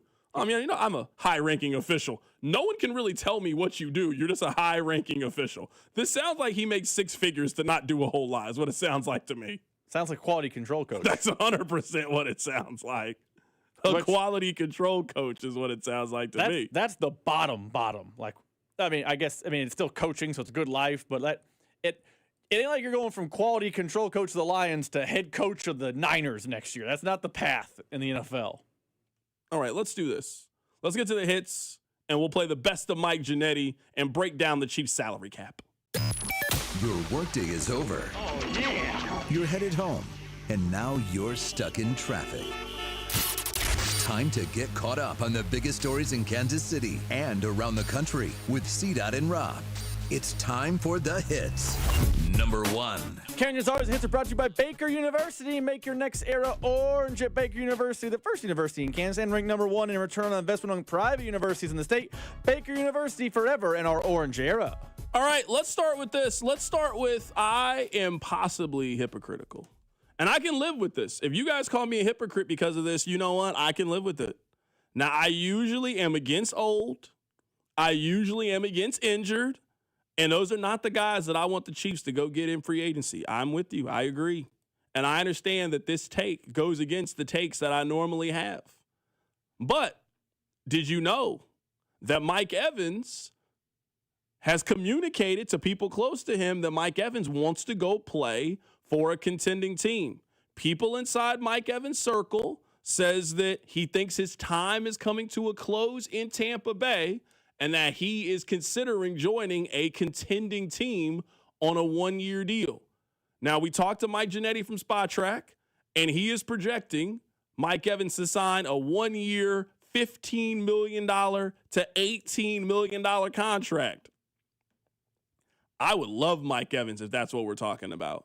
On a 1-year deal for a guy who's 6'5", a guy that you know is a wizard in the red zone, a guy who, when he's healthy, is very productive and is the style of receiver that you don't have, can create separation, can make big plays over the middle, can make contested catches on the red zone, can make that back shoulder catch if necessary, a guy that absolutely can take attention away from some of your other options. If you were telling me on a 1-year deal, if the Chiefs' big veteran wide receiver move, because I think we know they're going to make a veteran wide receiver move. Right now, they don't have any veteran wide receivers. Tyquan Thornton is no longer under contract. Juju is no longer under contract. Hollywood Brown is not under contract. They are not going into next season with Rashee Rice, Xavier Worthy, and Jalen Royals as their wide receiver. They're going to pick up a wide receiver.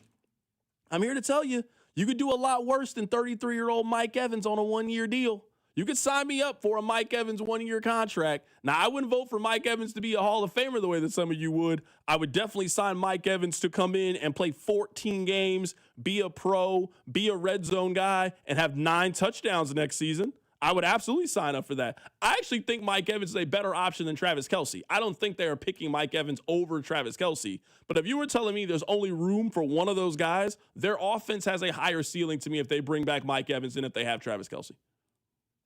I like the idea of Mike Evans. And I want Mike Evans in the Hall of Fame. I should ask Vahe about Mike Evans. Hey, would you put Mike Evans in the Hall of Fame? I just do worry about a 30-something plus wide receiver who is coming off a major injury last year. He's battled injuries his career. That's fine. Last year was a real struggle for him to stay healthy. And you know how 30-somethings bodies are compared to 20-somethings. They're more likely to stay injured. So I like the idea, but it can't be run it back plus Mike Evans, because I don't know how often Mike Evans will be on the field, because he, last year at least, was injury tent Hall of Famer. Yeah, but Mike Evans, for the most part, though, it's not like we think that has kind of been that hasn't really been the status for his entire career. I mean, once he's old, it started happening. I mean, that trend line's not great with his age. Yeah, but I guess the injury for me last year, I mean, he broke his collarbone last year. Like, those aren't the kind of injuries that I'm looking at, like, towards kind of old age. It just, you're playing football, you hit your shoulder. That kind of happens. Now, I'm not saying I wouldn't throw a 3-year contract at Mike Evans, but if you were telling me a 1-year dice roll kind of deal, man, I think there's value in it. Like, Cooper Kupp signed that deal, and yeah, Cooper Kupp didn't have the greatest of regular seasons this year. You can't tell me Cooper Kupp wasn't a big help for Seattle once we got to the postseason, and that's ultimately all I think you really need him to be. I mean, I think he played a pretty big factor, I would say, this postseason for them and making plays. I mean, in the 2 playoff games, he had 5 catches for 60 yards in the second round of the postseason, had 4 catches for 36 yards and scored a touchdown, and had a 3rd and 7 conversion on their final drive to ice the game if you're Seattle. Cooper Kupp ended up playing really big as a veteran. Those guys are available every single year in the offseason. Those guys were available last year. Devontae Adams signed a deal. We just mentioned Cooper Kupp. If the Chiefs ended up getting one of those guys, and you've already got the young 20-somethings, you got Mike Evans as the old guy kind of showing the young guys the ropes, I think you could do a lot worse, honestly, at wide receiver than a 1-year contract for Mike Evans. Now, I don't want that to be your big move. I still want them to make a big move at running back, and we'll go through some of those here coming up in a bit. But I'm absolutely for them taking a 1-year flyer on a veteran player on their offense. I'm not talking about a Hollywood Brown or a Juju. I'm talking about a legitimate guy like Mike Evans that can come in and really command some attention from opposing defenses. Earlier today on the show, we were joined by Mike Ginnetti of Spot Track. We get all of our contract information for them. We started the conversation with, where do the Chiefs stand in terms of the salary cap? Well, it's ugly. It's not normal for this Chiefs organization to be where they are, but they're dead last.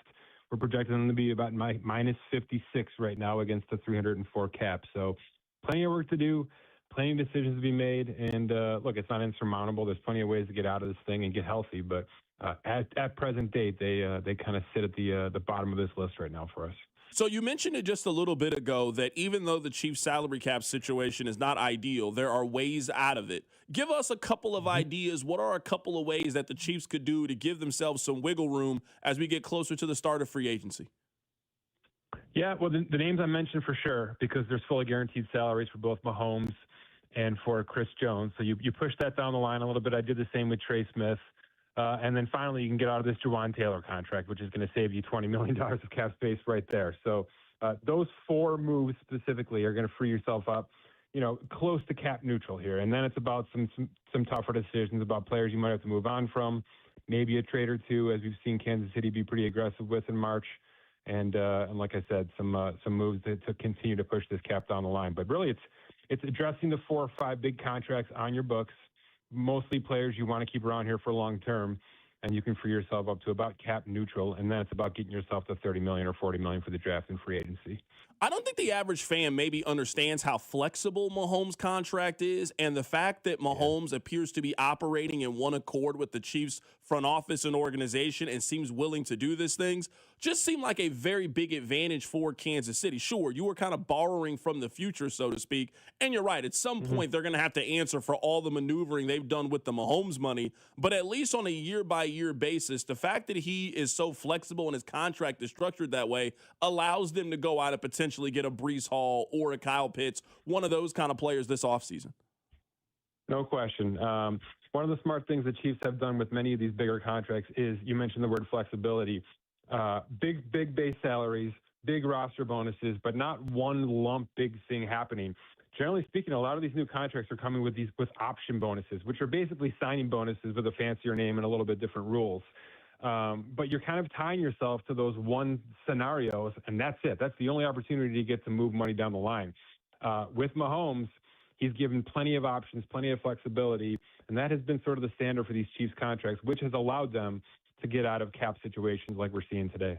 So let's talk about some of the players who were on the team last year and what their future could look like. Right now, we're talking to Mike Ginnetti. Let's start with number one. Let's say that Travis Kelce wants to come back and the Chiefs also want him back, because it's really twofold. He is a free agent right now. Like, he can go play for any team. He is not under contract. So it is, does he want to come back? It's also, do the Chiefs want him back? Now, I believe the Chiefs want Travis Kelce back, but what contract realistically would you sign Travis Kelce for 2026 if you wanted to come back and play football in Kansas City? Yeah, it's interesting. I ran his numbers this morning a little bit just to prepare here, and he had 30 less targets in 2025. So there's no question that he was used less, obviously, for obvious reasons. He's getting up there in age. But the efficiency is right there, if not better than it's been over the past 3 to 4 years. So they found a way to make it work, even though it didn't seem like he was this stellar standout tight end anymore. And I think they can certainly do that again in 2026. But that comes with a pay cut, of course. So he's not going to be a $17 million player again going forward. We've got him at about 10, 11 million. That feels right. And if you want to make that 8 with some incentives, I think maybe a lot of people sign up for that. So still pretty useful, obviously very talented, and useful to this offense specifically, of course. Right now, we're talking to Mike Ginnetti, going through some of the offseason options for the Kansas City Chiefs. Let's talk about Trent McDuffie. We know the number's going to be big. How big of a number are we talking about? Yeah, it's dipped a little bit. There's been a bunch of contracts coming above him, and he really hasn't kind of produced to that level. He's still a tier 1 player in my system, in my opinion. So it's about 27, 28 million a year, which is nothing to gawk at. But we've had a couple players go north of 30 now. Certainly Sauce Gardner getting the latest here. And I do think we'll have a couple more hit this offseason as well. So still kind of a tier 1, but maybe a fringe tier 1 contract, and left cornerback in the league right now. Probably good news for the Chiefs, who are looking to bring that price down anyway, I'm sure. What do you think his potential trade value could be? Because we saw Sauce Gardner get traded during the season, but I don't think that Trent McDuffie is viewed in the league the way that Sauce Gardner is. Could Kansas City get a 1 for Trent McDuffie, or are we talking about a 2 as kind of being the foundation of a trade for McDuffie? Yeah, probably the 2 with some sort of swap in the back end to make Kansas City happier. I don't think we and by the way, the Sauce Gardner trade is not going to be a good count for anybody right now, because it's looking pretty ugly out of the gate. So I don't think we're in that range just yet. But look, demand helps. A bad draft helps. You never know where it's going to get to. So you kind of hold your cards and wait for the best offer to come in, because they can handle where they sit with him financially right now, as long as he's willing to play ball. I don't know if you've thought of this, but I'm thinking about Jalen Moore, who was a starter / backup. I don't really know what you would even define his role as with the Chiefs last year, but he certainly played. He's still under contract for 1 more year. Are you expecting him to be back on the team next year and potentially be their starting right tackle? I just wrote about this, and that's exactly how I framed it. I'm not quite sure what we have here, but I think a team will take a chance on him, at least on the right side of the ball, right? So generally speaking, that puts a player in about the 12 million range, right? 4 for 48, something like that. if Kansas City thinks he can do more, and maybe he's a replacement for the McDuffie situation we're talking about, obviously that price point is going to come up. But for now, he's sort of limping into that starter money, which is about that $12 million mark, whether that's with Kansas City to stay or on the open market with a couple of suitors. Two more kind of pockets of this conversation, Mike, and we appreciate your time. The first pocket is I'm going through some of you guys' projections, and just knowing Kansas City, I just can't see these players coming back to the Chiefs under these contracts. The first one is Brian Cook, and the second one is Jalen Watson. Just given what you guys have them projected to hit on the open market, I'd be very surprised if they got that in Kansas City. It's big. Cook really took a step forward here, and I know that's not the kind of player. He's not a household name anywhere right now, but he's got himself in the starter money here all of a sudden at about $14 million. So I don't expect Kansas City to retain him in those. They haven't retained many of their secondary pieces over the past few years anyway. So it's going to be somebody else's decision to go that high and make him a full-time starting player full-time, but we'll see.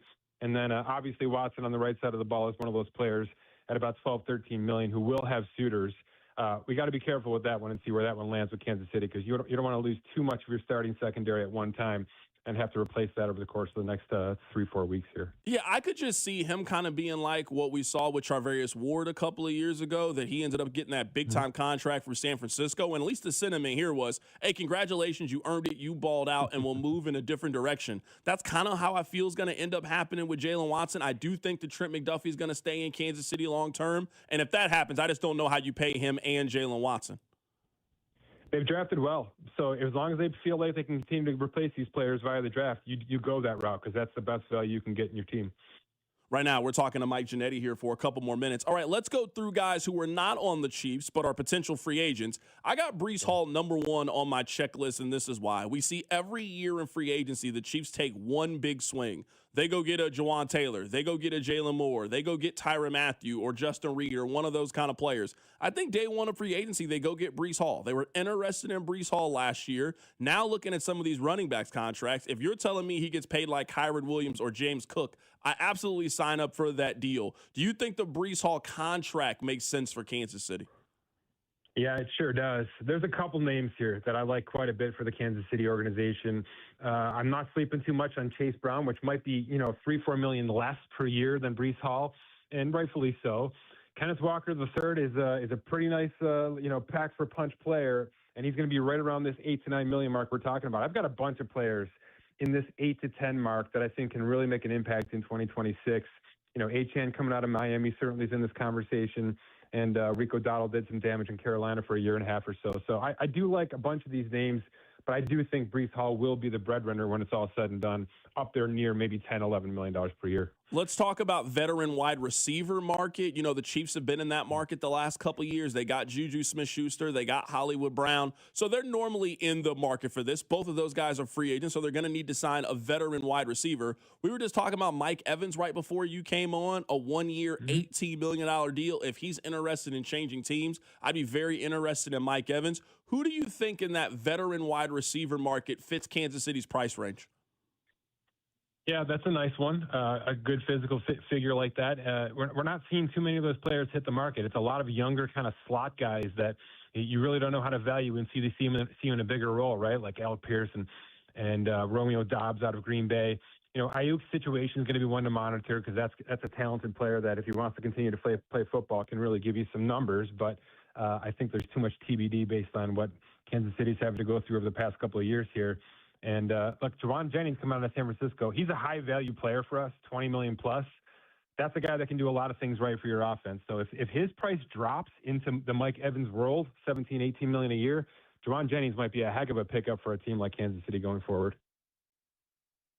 That is Mike Ginnetti of Spot Track going through some of the moves that the Chiefs need to make this offseason. I am a little bit surprised by this. We were talking about Mike Evans, and I was calling the Chiefs a contender, and some of the people on the text line are pushing back that the Chiefs are contenders heading into next year. Let's discuss it. Keep it right here. It's The Drive. The Drive with Carrington Harrison and Rob Brenton. You losers is what you are. On your home for Kansas City sports, 96.5 The Fan. Hey, folks, it's Carrington Harrison from The Drive here. Many men remember their first time. Not that first time. I'm talking about the first time that erectile dysfunction ruined that special moment. And if you're over 50, then the chances are then you've experienced this before. That first time can be frustrating. It can be a little bit embarrassing. But here's the good news. At Heartland Men's Health, that first time can also be the last time. Heartland Men's Health specializes in treating ED when the pills and herbals fail. With a success rate of over 90%, many men see results just after one visit. So your first visit is just $99, which includes a consult, lab work, and if medically advised, you get a test dose. And if it doesn't work right there in the office, then your visit is on the house. So don't let ED define your sex life. Call my friends at Heartland Men's Health today at 844-447-6600 or check out the website, heartlandmenshealth.com today. You can also stop by and visit any of the 3 area locations, Overland Park, Independence, and North Kansas City. Be sure to stop by Heartland Men's Health. Never have I ever called my sister from the finish line of my first marathon. Hello? You won't believe where I am. Are you running? Mile 26. I'm gonna make it. Switch to T-Mobile's 55 Plus plan and get iPhone 16e with its advanced camera system on us. Plus, 2 lines for just $30 a line. Guys, I can't believe it. I knew you could do it, babe. That was amazing. Mom, how do you feel? I feel great. I can't feel my feet. Let's take a picture, and then you may carry me to the car. Share every stride, every mile, every memory on America's best network. Switch to T-Mobile's 55 Plus plan and get iPhone 16e on us and 2 lines for just $30 a line. With 24 monthly bill credits and 2 eligible port-ins on Essentials 55 Plus for well-qualified customers with autopay plus taxes, fees, and $35 device connection charge. Credits end and balance due if you pay off early or cancel. Contact us. Finance agreement 128 gigabytes, $599.99 required. Best mobile network in the U.S. based on analysis by Ookla of Speed Test Intelligence data 1H 2025. Visit T-Mobile.com. Presenting a Gain Flings love story. Dear love of my life, we were on the 12B bus this morning when I caught a whiff. A scent so fresh, so life-changing, I had to find its source. Alas, I didn't know if you were the woman in the pink freshly washed cardigan or the retired mailman next to me, but I knew one of you was my soulmate. Ah, the scent of Gain Flings. Try Gain Flings with OxyBoost and Febreze. Are you 50 or older? This news is for you. The CDC recommends you get vaccinated against pneumococcal pneumonia. Even if you're healthy, your age puts you at risk. People 50 or older are over 6 times more likely to be hospitalized with pneumococcal pneumonia compared to adults 18 to 49. Just one shot can help protect you. Learn more and schedule at vaxassist.com. That's VAXassist.com. Sponsored by Pfizer. My ride smells just right, just right, just right, just right. Y'all gotta try that Febreze car. Just right, just right, just right. Yeah. La la la la la.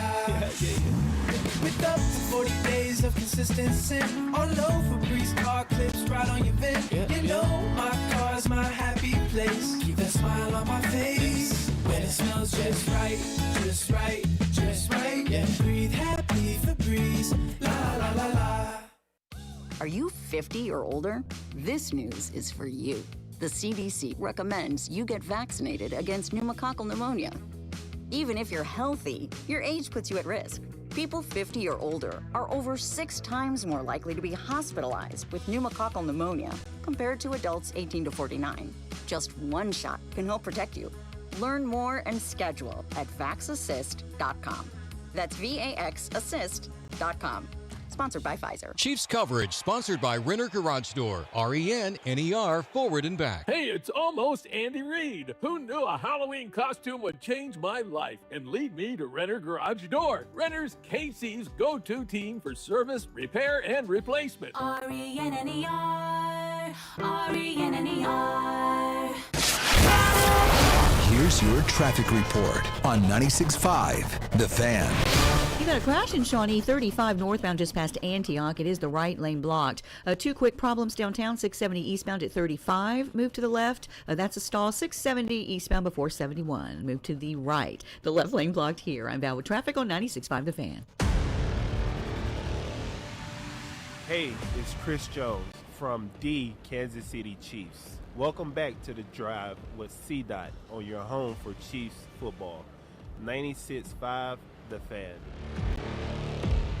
Now, I understand that sometimes we treat the text line like a monolith, that the text line is all one person opinion, when in fact it is multiple people's opinions hundreds, dozens, thousands of people's opinion. I get it. But we don't really take a lot of phone calls on this show. Maybe at this point, people just don't really call this show because they don't think we'll take their phone calls. And whenever we take calls, you guys normally say, why are you taking calls? So the text line is really the only opinion we get from the outside that is not my opinion or Rob's opinion. I am surprised, especially because a couple of weeks ago when I was anti-Bieniemy, the feeling on the text line was the offense is going to get back to how it was. Okay, that's fine. Now today, when we're talking about Mike Evans, and my take is, well, Mike Evans says that he wants to join a contender. Kansas City is the perfect place. The sentiment on the text line is, well, why are you talking about Kansas City? They're not contenders. Wait, hold on. So their offense is going to get back to what it is because they brought back Eric Bieniemy, but they're not contenders. I'm confused at how these two things.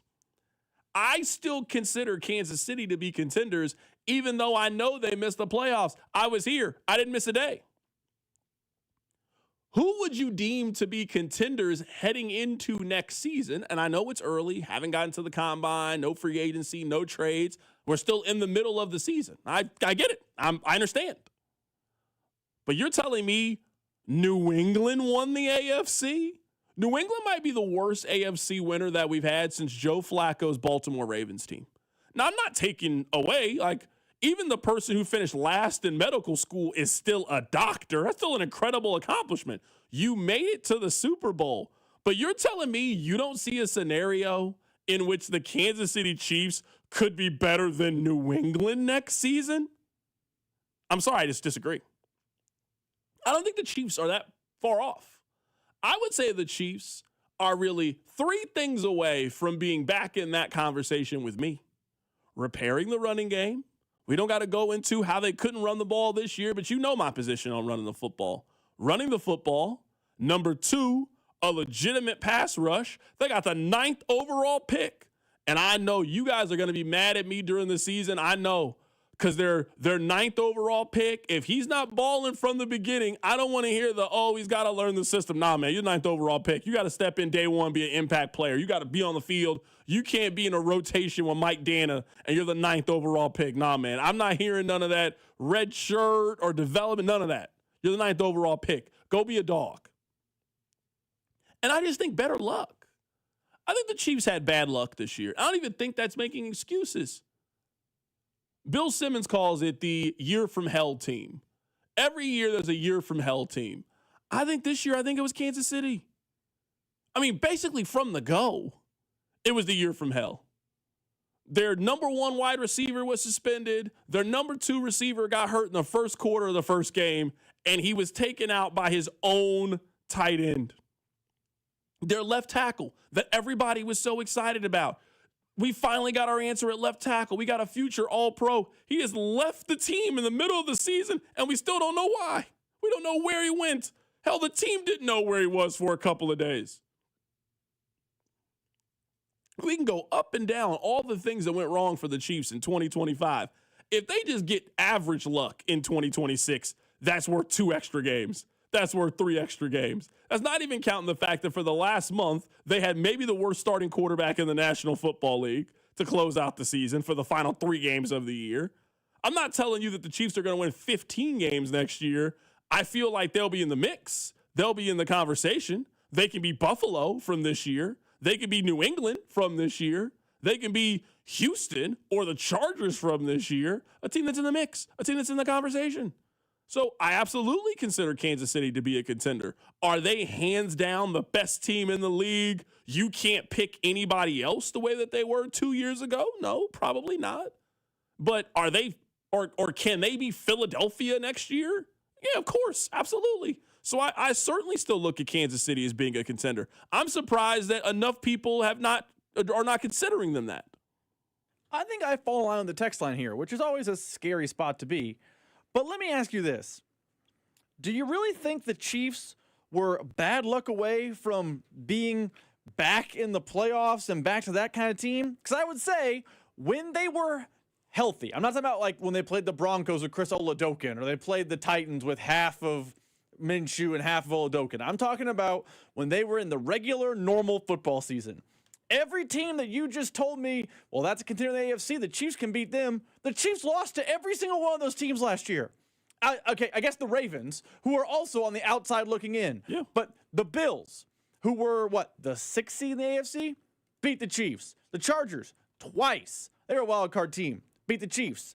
Now, the Chiefs didn't play the Patriots, so maybe head-to-head, we don't know how that would have looked.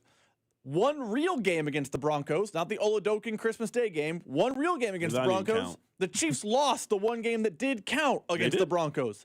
Like, when you start the Houston Texans, the season was on the brink at that point for the Chiefs. It was win or you're basically eliminated. It was Sunday Night Football.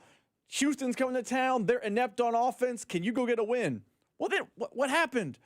The Texans beat the Chiefs. I don't disagree the Chiefs are going to be better next year because there's some regression to the mean, or I guess progression to the mean, and they will not be a top 10 pick team. But when you look at the teams that you're telling me are contenders in the AFC, they're contemporaries, head-to-head this season, they lost to all of them. Now, if you're telling me every single one of those losses is just bad luck, that's fine. I don't think all of them I are don't bad believe luck. that, though. Even if they're 3-3 in those games now. That's a playoff team. I'm saying they're 8-9, though. They're 9-8. They're barely a playoff team. That's not a contender. That's a playoff team. Those are different things to me. I think where you and I are just very different, and that's perfectly fine that we are different, is I don't think the Chiefs are going to be the worst rushing team in the NFL next year, and I think that is a significant upgrade for their offense. I think just improving that next year. Their leading rusher this past year was Kareem Hunt. Think about the teams that you think could do something. Your number one running back was Kareem Hunt at 3.7 yards per carry and averaged 35 yards a game rushing last year. I think adding Breece Hall to this team is worth 2 wins. Just him alone. Just having a guy that can run for 75, 85 yards on 14 carries. A guy that can get a carry for 20 yards. A guy that defenses have to respect and game plan for. I think that's worth 2 games in this offense. Just not being dead last and running the football the way that they were. Rob, can you imagine if I had told you? I'm serious. I just want to put into perspective how bad Isaiah Pacheco was. How many more yards do you think Isaiah Pacheco ran for than Patrick Mahomes did this year? It's going to be close. Think about it. Patrick Mahomes didn't play the final 3 games of the season. He is your starting quarterback. Patrick Mahomes had 50 fewer carries than Isaiah Pacheco did this year. How many more yards do you think Pacheco ran for than Mahomes did this season? I'm going to say 150? 40. Oh, yikes. Isaiah Pacheco ran for 462 yards. Patrick Mahomes ran for 422. Think about that. That's your number 2 running back. He ran for 460 yards this season. You add the 2 Chiefs running backs, they weren't a top 10 running back in the league this past season. If you add them together. So, yeah, I firmly believe that the Chiefs are still contenders. I think the Chiefs are going to recognize the error of their ways at running back and invest in the position. I think the Chiefs are going to spend significant resources to upgrade the pass rush. I think the Chiefs are going to spend some money on a veteran wide receiver. I think they will have better luck next season, and they will be back in it. I don't think they'll be 15-2 next year, because the Chiefs win 11 or 12 games and be positioned the same way that we thought Houston was positioned, or the same way that these other teams were? Absolutely. Absolutely. It's early, so I'm not writing off anybody at this point. But this season and how it went, it did not shake me from, I'm not saying Super Bowl or bust, but this is a team that needs to be competing for the division. This needs to be a playoff team next year. We need to think going into the tournament that they got a shot to make a run. And that is a contending team, in my opinion. I would consider that to be a contending team. Keep it right here. It's The Drive. The Drive with Carrington Harrison on your home for Royals baseball. 96.5 The Fan. I'm worth more. I'm worth a little more. I'm worth a lot more. I completely agree. You are worth more, and your car's worth more. And we want to pay more at GiveMeTheVin.com for good cars, because they are worth more, and so are you. And remember, if I don't beat the price on a CarMax or a Carvana deal, I'll pay you $100. For top price, trust, and ease of transaction, GiveMeTheVin.com, America's best car buyer. Sell us your car. GiveMeTheVin.com. So easy you can do it in your underwear. Call Hamilton today for our $79 mainline drain cleaning special. The pros at Hamilton will inspect your drains with video camera technology to pinpoint exactly what is needed to clear those clogs and help prevent expensive drain repairs. The expert technicians at Hamilton are ready 7 days a week to solve your problem the right way, the first time. Over 40 years experience and more than 8,000 five-star reviews are great reasons to trust Hamilton. Visit callhamilton.com/radio for details, terms, and conditions. License number 2025-11121. Finding great candidates to hire can be like, well, trying to find a needle in a haystack, but not with ZipRecruiter. Its powerful technology actively finds and invites qualified candidates to apply to your job. So while other companies might deliver a lot of hay, ZipRecruiter finds you the needle in the haystack. See why 4 out of 5 employers who post a job on ZipRecruiter get a quality candidate within the first day. Try ZipRecruiter for free at ZipRecruiter.com/free. That's ZipRecruiter.com/free. ZipRecruiter. Hey, it's Gold, and just because the calendar turned over to 2026 doesn't mean Shawnee Mission Ford still isn't on a mission to do more. In fact, they're still offering the largest discounts, giving top trade allowances in Kansas City. I'm still enjoying driving the great Ford F-150. That 360 camera makes the parking so easy for me now. Also, the heated seats for most start. It is a must in the wintertime. So if you're looking for a place to buy a vehicle, it is Shawnee Mission Ford. They're also going to be with you whenever you need the service done. Shawnee Mission Ford is on a mission to do more in 26. Finding great candidates to hire can be like, well, trying to find a needle in a haystack, but not with ZipRecruiter. Its powerful technology actively finds and invites qualified candidates to apply to your job. So while other companies might deliver a lot of hay, ZipRecruiter finds you the needle in the haystack. See why 4 out of 5 employers who post a job on ZipRecruiter get a quality candidate within the first day. Try ZipRecruiter for free at ZipRecruiter.com/free. That's ZipRecruiter.com/free. ZipRecruiter. Hi, I'm Lexi, your friend and jeweler at Shane Company, where we're all about you. Your style, your budget, your dream engagement ring. We'll take total care of you. First, come browse all the beautiful settings in our cases. Take your time and try on as many as you want. You'll know when you put your ring on. Your heart will skip a beat. Now, onto your center stone. We can look at different diamond shapes and sizes until we find the perfect match. Come visit us in store, because a friend wants you to get exactly what you want. Shane Company, your friend and jeweler. And Doug. Oh, what a horrible call. Hey, ref, open your eyes! Ref, you're really not gonna call that? Come on! Hey, ref, why don't you customize your car insurance with Liberty Mutual and save money? I don't think you get what we're doing. Sure I do. We're all just giving him advice. You guys on sports, me on saving money. Nope, that's not it. Only pay for what you need at libertymutual.com. Liberty, liberty, liberty, liberty. Wouldn't you like to take a vacation from your bills? Well, you can. With credit card balances at an all-time high and Golden Oak's 4.5% rate, you could be saving thousands of dollars after a simple phone call. Call today and get your cash in as little as 14 days and make no payments for 2 months. Call 913-890-GOLD. Golden Oak Landing cured my blues. 5.442 APR, FHA 15-year, 20% equity, qualified credit, additional terms apply. NMLS 114937. Anthony Plumbing, Heating, Cooling, and Electric. Visit AnthonyPHC.com today. Plumbing problem? Anthony makes repairs simple and stress-free. Right now, save $75 on any plumbing repair. Schedule today at AnthonyPHCE.com. Tonight, expect scattered snow with mostly cloudy skies and a low of 12. Weather brought to you by Duke's Mayo. Welcome to Duke's Mayo Country, where the mayo is so smooth and creamy, it makes every bite better. Duke's Mayo. Look for the yellow lid. You're listening to 96.5 The Fan from the DM Injury Law Studios. Mike's got this. Car, truck, or motorcycle wreck?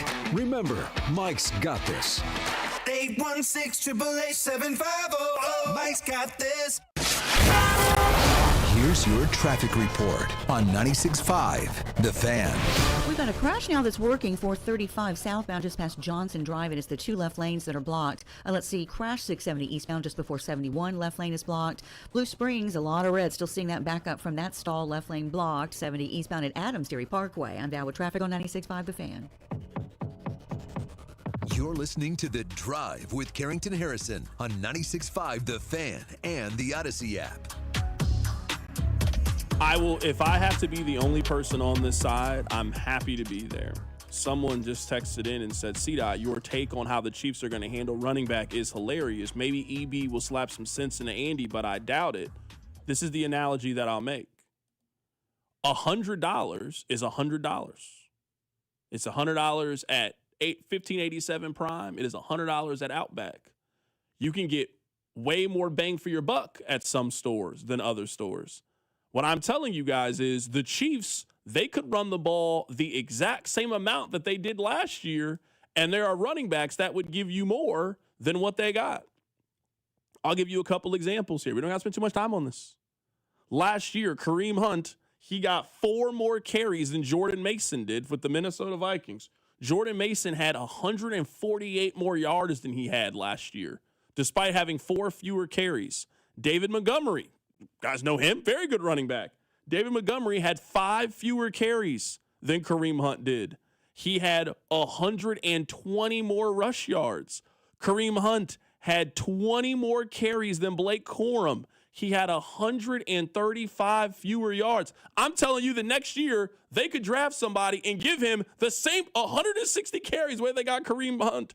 I'm telling you they could do better than 3.7 yards per carry. They could get somebody who could get you 4.8 yards per carry in that limited amount and be really explosive in that amount. Kareem Hunt was their number 1 running back. He averaged 35.9 yards per game. You know you can do better than that. So I'm never going to come on here and tell you the Chiefs got to be some ground and pound 3 yards in a cloud of dust. What I'm telling you is you could just get more production, and there's more to the running game than what they have. It's a lot more. That's it. I want to pass that message to you guys. I really do. I want to pass that message. I will say this, and we have all offseason to argue about it, and I can't wait to argue it. Psyched to do it. I do think they need to run the ball more effectively. I do think having actual running backs in the roster as opposed to the slappies they had last year is an improvement. I guess for me and you just differ is I don't know that an improved run game makes them go from what they finished 6-11 to suddenly a 12-win team. I don't know the run game alone is some mystical 6-game swing. I think if the run game's better this year, the Chiefs are 7-10, 8-9. I don't know that an effective run game is worth 3 wins, 4 wins, 5 wins in the NFL. I think if they had had an effective run game, that would have been their best offensive player last year. That's an indictment on the quarterback, then. I think that's an indictment on the pieces they've put around him. I'm saying is we have applauded, and I get it. I'm not here to diminish what Travis Kelce did. Travis Kelce had a phenomenal season. Travis Kelce is still a very productive player. Man, if your number 1 offensive player had 851 yards, you were not a good offense last year. You were not a good offense at all last season if that was the case. As bad as it was, Rob, Kareem Hunt was second on the team in yards. Your number 1 was Travis Kelce. Your number 2 was Kareem Hunt in yards from scrimmage. And your number 3 was Hollywood Brown. You do not have a great offense. I don't care how good your quarterback is. I don't care how good your coach is if that's your 1, 2, and 3. Not when I'm watching Seattle and I'm seeing Jackson Smith-Njigba, Cooper Kupp, Zach Charbonnet, and Kenneth Walker. That's their 1, 2, 3, 4. I'm sorry. No, you can't have a great offense. It's impossible. I don't care. I don't care how good your scheme is. At some point, you got to have dogs. They didn't have dogs last year on the offense. They got a chance to add a dog. Jeremiah Love's a dog. Hell, your guy Kenneth Gainwell, he a puppy. He ain't a big dog, but he a dog. He a puppy. Yeah, they just didn't have a lot of dogs last year. I'm sorry. Their number 1 wide receiver was Hollywood Brown with 587 yards. He played in 16 games last year. How good can your offense be if that's the case? Rashee Rice is out playing Speed Racer. Xavier Worthy played in 14 games and had 530 yards last year. They didn't have enough pieces last year. You add Breece Hall, you add a 900-yard rusher to the team. It should elevate everybody next year. Team Breece Hall is the team that I'm on. What team are you on their offense? You've given up on the offense. No. I'm just going to be savvy You on know, the you're offense. a team. You're on Team Chad O'Shea. That's whose team you on. We got a new wide receiver coach. Everything's fixed. 3rd round running back, Emmett Johnson or Jordan Price. That sounds great. I like Emmett Johnson. That's the kid from Nebraska, right? Yeah, I like it. Or everyone's excited about Jeremiah Love. The other Notre Dame running back would He was also good too. be He was a dog too. I would take him in the 3rd round. I'm a fan of day 2 running back pick. Yeah. And then Emmett Johnson had a great year last year. 1,500 yards, 5.8 yards per carry. Yeah. Chiefs fans forgot that you can run the ball and get 5 yards on a carry. They ain't seen that. Well, Karen, I don't know if you know this, but 3.6 times 3 means you get a first down. First down every time. So when the Chiefs run the ball 72 I'll never times a forget game. when the text line was arguing that. I'll never, ever forget. There's some days on the text line that just stand out to me. There's some days that, and when the text line was trying to argue that running for 3.6 yards per carry was good, I realized we had lost the plot. I realized we had lost it. Like, that's when people were afraid to tell Brett Veach, hey, you got to do better. Nobody's afraid to tell Brett Veach that now. Everybody's on the same side. Hey, we got to do better. Is that a bigger text line day than when Rashee Rice was a top 10 receiver in the league? That day still upsets me. Don't even bring that up. That day. That was like a small thing I said too. It was like, I wasn't even thinking about it. Like, oh yeah, you got like a top 25 receiver. The text line exploded. I wonder what happened. I thought the thing was broken. How dare you say that? Hold on, I was trying to respect the man. Text line told me he was better than Amon-Ra St. Brown, man. You know what? I'm gonna wash myself clean of that once we get to the Super Bowl. Once the Super Bowl is over, new season, new text line. I might change the number on the text line. Just let's start over. Everybody, we get a new season. We got to get the candles out, the incense. We're done with the 2025-2026 season. It's behind us. I am off tomorrow. I'm taking my MLK day. I'm moving it to tomorrow. I don't know who's filling in tomorrow. Logan will be on tomorrow. A lot of BYU KU talk. A lot of it. Get ready. I picked the right day to be gone. Take care of yourself. I'll catch you guys on Monday.